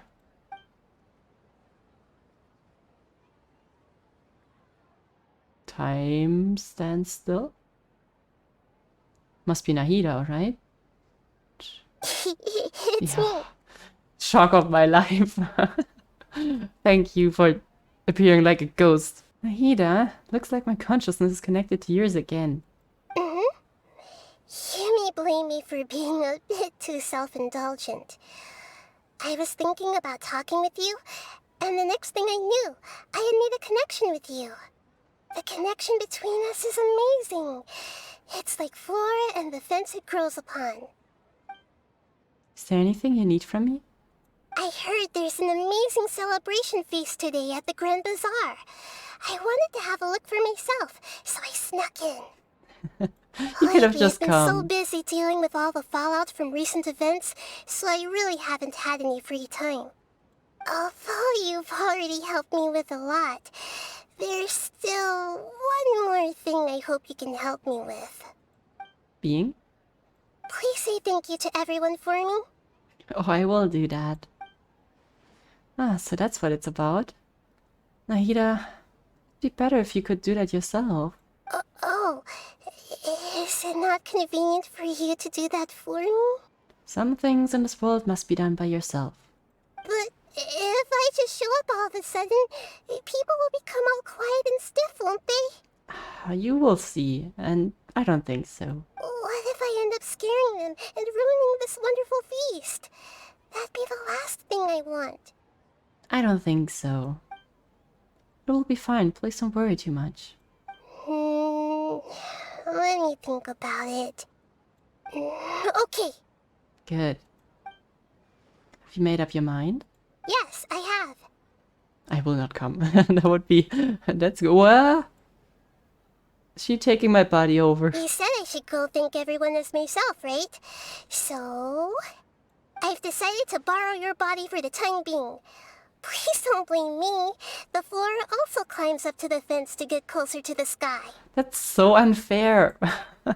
At least promise me you won't say anything weird in my body. Nahida! Why? I guess there will be a speech after all. Everyone! Are you awake now? Paimon was just about to bring you the food. It's me. Huh? That voice. Nahida? Hold up, what's going on? Yeah, don't question it, it's just... I didn't expect to have a conversation with the consciousness of Lesser Lord Kusanali in the Grand Bazaar. Interesting. Is this also a part of the feast? No, of course not.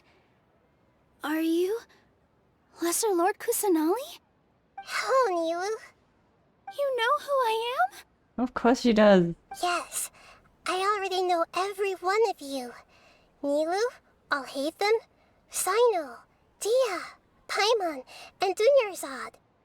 Lesser Lord Kusanali? Oh no, she's gonna faint? No? Okay, good. I took the liberty of occupying the traveler's body so that I could thank all of you in person. Thank you so much for rescuing me, Even if that meant placing your own safety in peril, and taking the risk of becoming enemies with the Academiya, the sages, the Doctor, the Balladeer, and even the entirety of Sumeru. Pretty much everyone at this point, yeah. Without you, without any of you, I would have been in a much more difficult situation. Had you not helped me to resolve the crisis, not only I, but Sumeru and even the entirety of Teyvat would have suffered great misfortune. People refer to you as the heroes who managed to rescue a god. I'm quite fond of this name. It not only explains your identities, but also bears witness to your relationship with me. Please, allow me to present to you my most sincere gratitude. Lesser Lord Kusanali, you have done so much for Sumeru, and I didn't even have a chance to do anything for you. You don't have to do this. Dunyazard, the suffering you endured during your illness is also proof of you being with me and praying for me. Thank you. You don't need to be so ceremonious. It's always been my duty to protect you. This is how the relationship between the Academiya and 3.2 Archon should be. We just did what was necessary and set things back on the right path. You're an Archon, but you act so humble. You really don't need to be so polite with us. Oh yeah. I'm honored to have been able to take part in this plan. I hoped you liked the dance I dedicated to you. Thank you, all of you. Thank you so much. And she's gone. Okay. See, just like that, everyone is very happy to meet you. Yeah. Nahida shows up for a surprise visit and brings the feast to its climax. Sincere joy flows through in the hearts of everyone in the present. A warm atmosphere of talking and laughter carries on late into the night. And the feast ends on a perfect note. Next day. Glad Nahida showed up in person. Did you rest well? I think I slept alright. After Nahida left, you ate a lot of food. You've become a glutton. Still nothing compared to you. That just means you still have a lot to learn from Master Paimon, the Sage of Gluttony. Now you're finally proud of being a sage or what? Oh, how the times have changed. Alright, since you're awake now, should we go and have a chat with Nahida? She should be in the Academiya right about now. If you have any questions, now's your chance to ask. Can't wait to get like an answer that she doesn't know anything about her brother. Well, on the other hand, her brother was quite active in Sumeru, so maybe, I don't know. Chances are she's not gonna tell us much. Hello. Nahida! Hello, Traveler and Paimon. What a fantastic night. I'm still immersed in all the happiness and joy, like a candle floating on water. So are we, and that's why we're here to talk with you. Is there anything you want to know? Oh, yeah. Oh, there are a few questions I need to answer. Oh, okay. Let's start from the top. About the Akasha. After recent events, the Akasha can no longer function as it used to. I've given it some thought, and have decided to shut it down permanently. Okay. But this is definitely not a bad thing. Even from the beginning, I've been planning to shut it down. Yeah, I think it's better that way. The Akasha's centralized administration of knowledge has always restrained people's curiosity and curtailed the number of paths available to them. True. Although people may initially feel a little uncomfortable with the loss of the Akasha, they will soon understand that this life is more suitable for them. And as for the future of Sumeru, I'm preparing to regain control of the Academiya. That's the best thing that could happen to the Academia, I'm glad.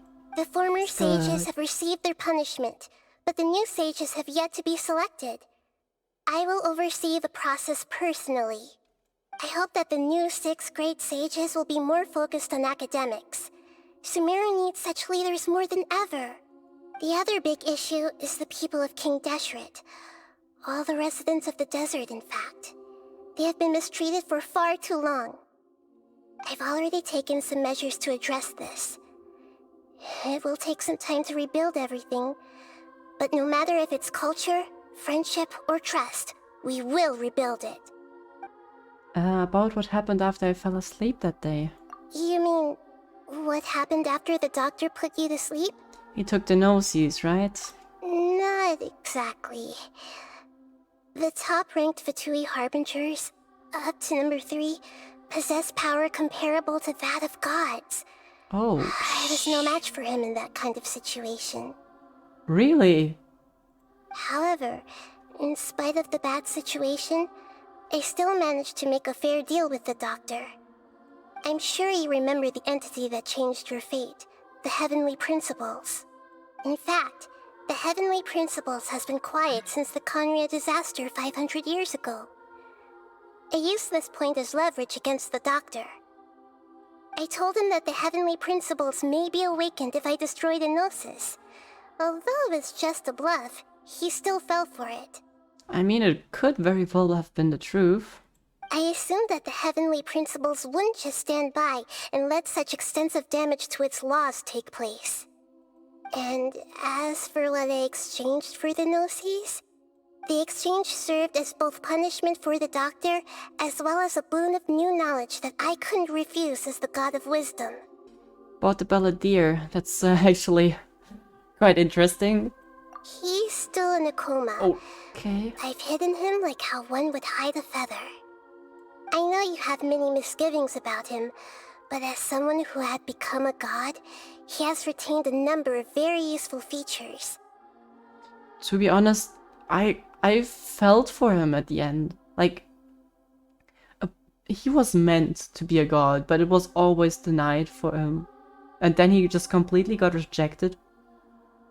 So I can see why when he finally, after all the years of pain that he has gone through, finally gets what he was destined to be, and then it just, after minutes, gets just taken away again.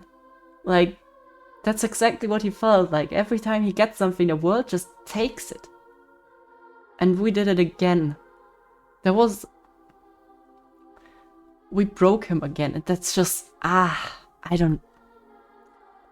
that's utterly painful for him, and it's really, I don't wish him anything bad, so I'm glad that she's taking care of him.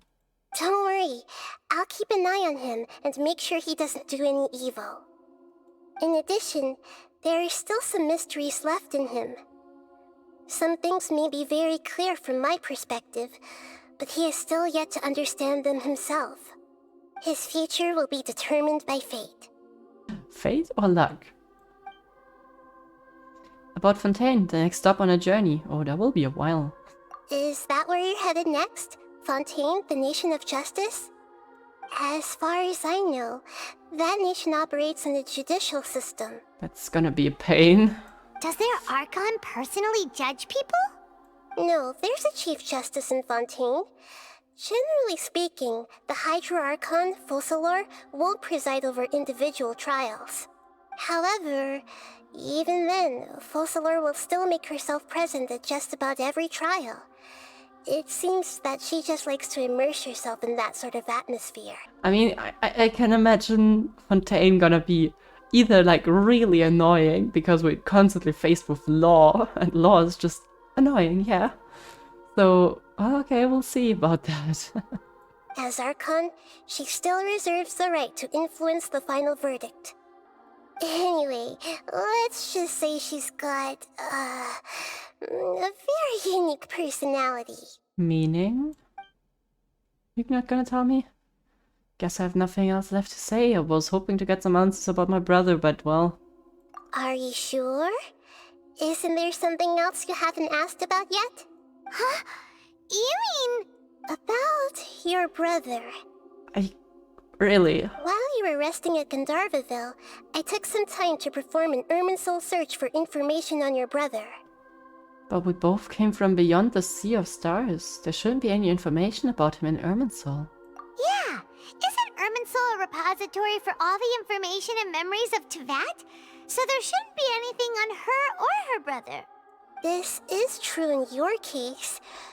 Irmunsul indeed does not have any information on you. Huh. However, There must be something different about your brother. Because, as it turns out, the world has recorded information on him after all. That's strange. What? There's only one possible explanation. He belongs to this world. This is really strange. How does that work out? I'm not sure how that's working, but I mean, it would explain why he cares so much about this world. On the other hand, I still don't know how that works. How's that possible? Journeyed the Sea of Stars all our lives until we came here. How could he possibly hail from Teyvat? Things don't add up. Is there something wrong with my memories? Or is it this world that has done something to him? It must be the later one, right? But nothing about this makes any sense! Wasn't this your first trip to Teyvat? Do you have any further intel about this? According to the records I was able to access, your sibling suddenly appeared in Conria.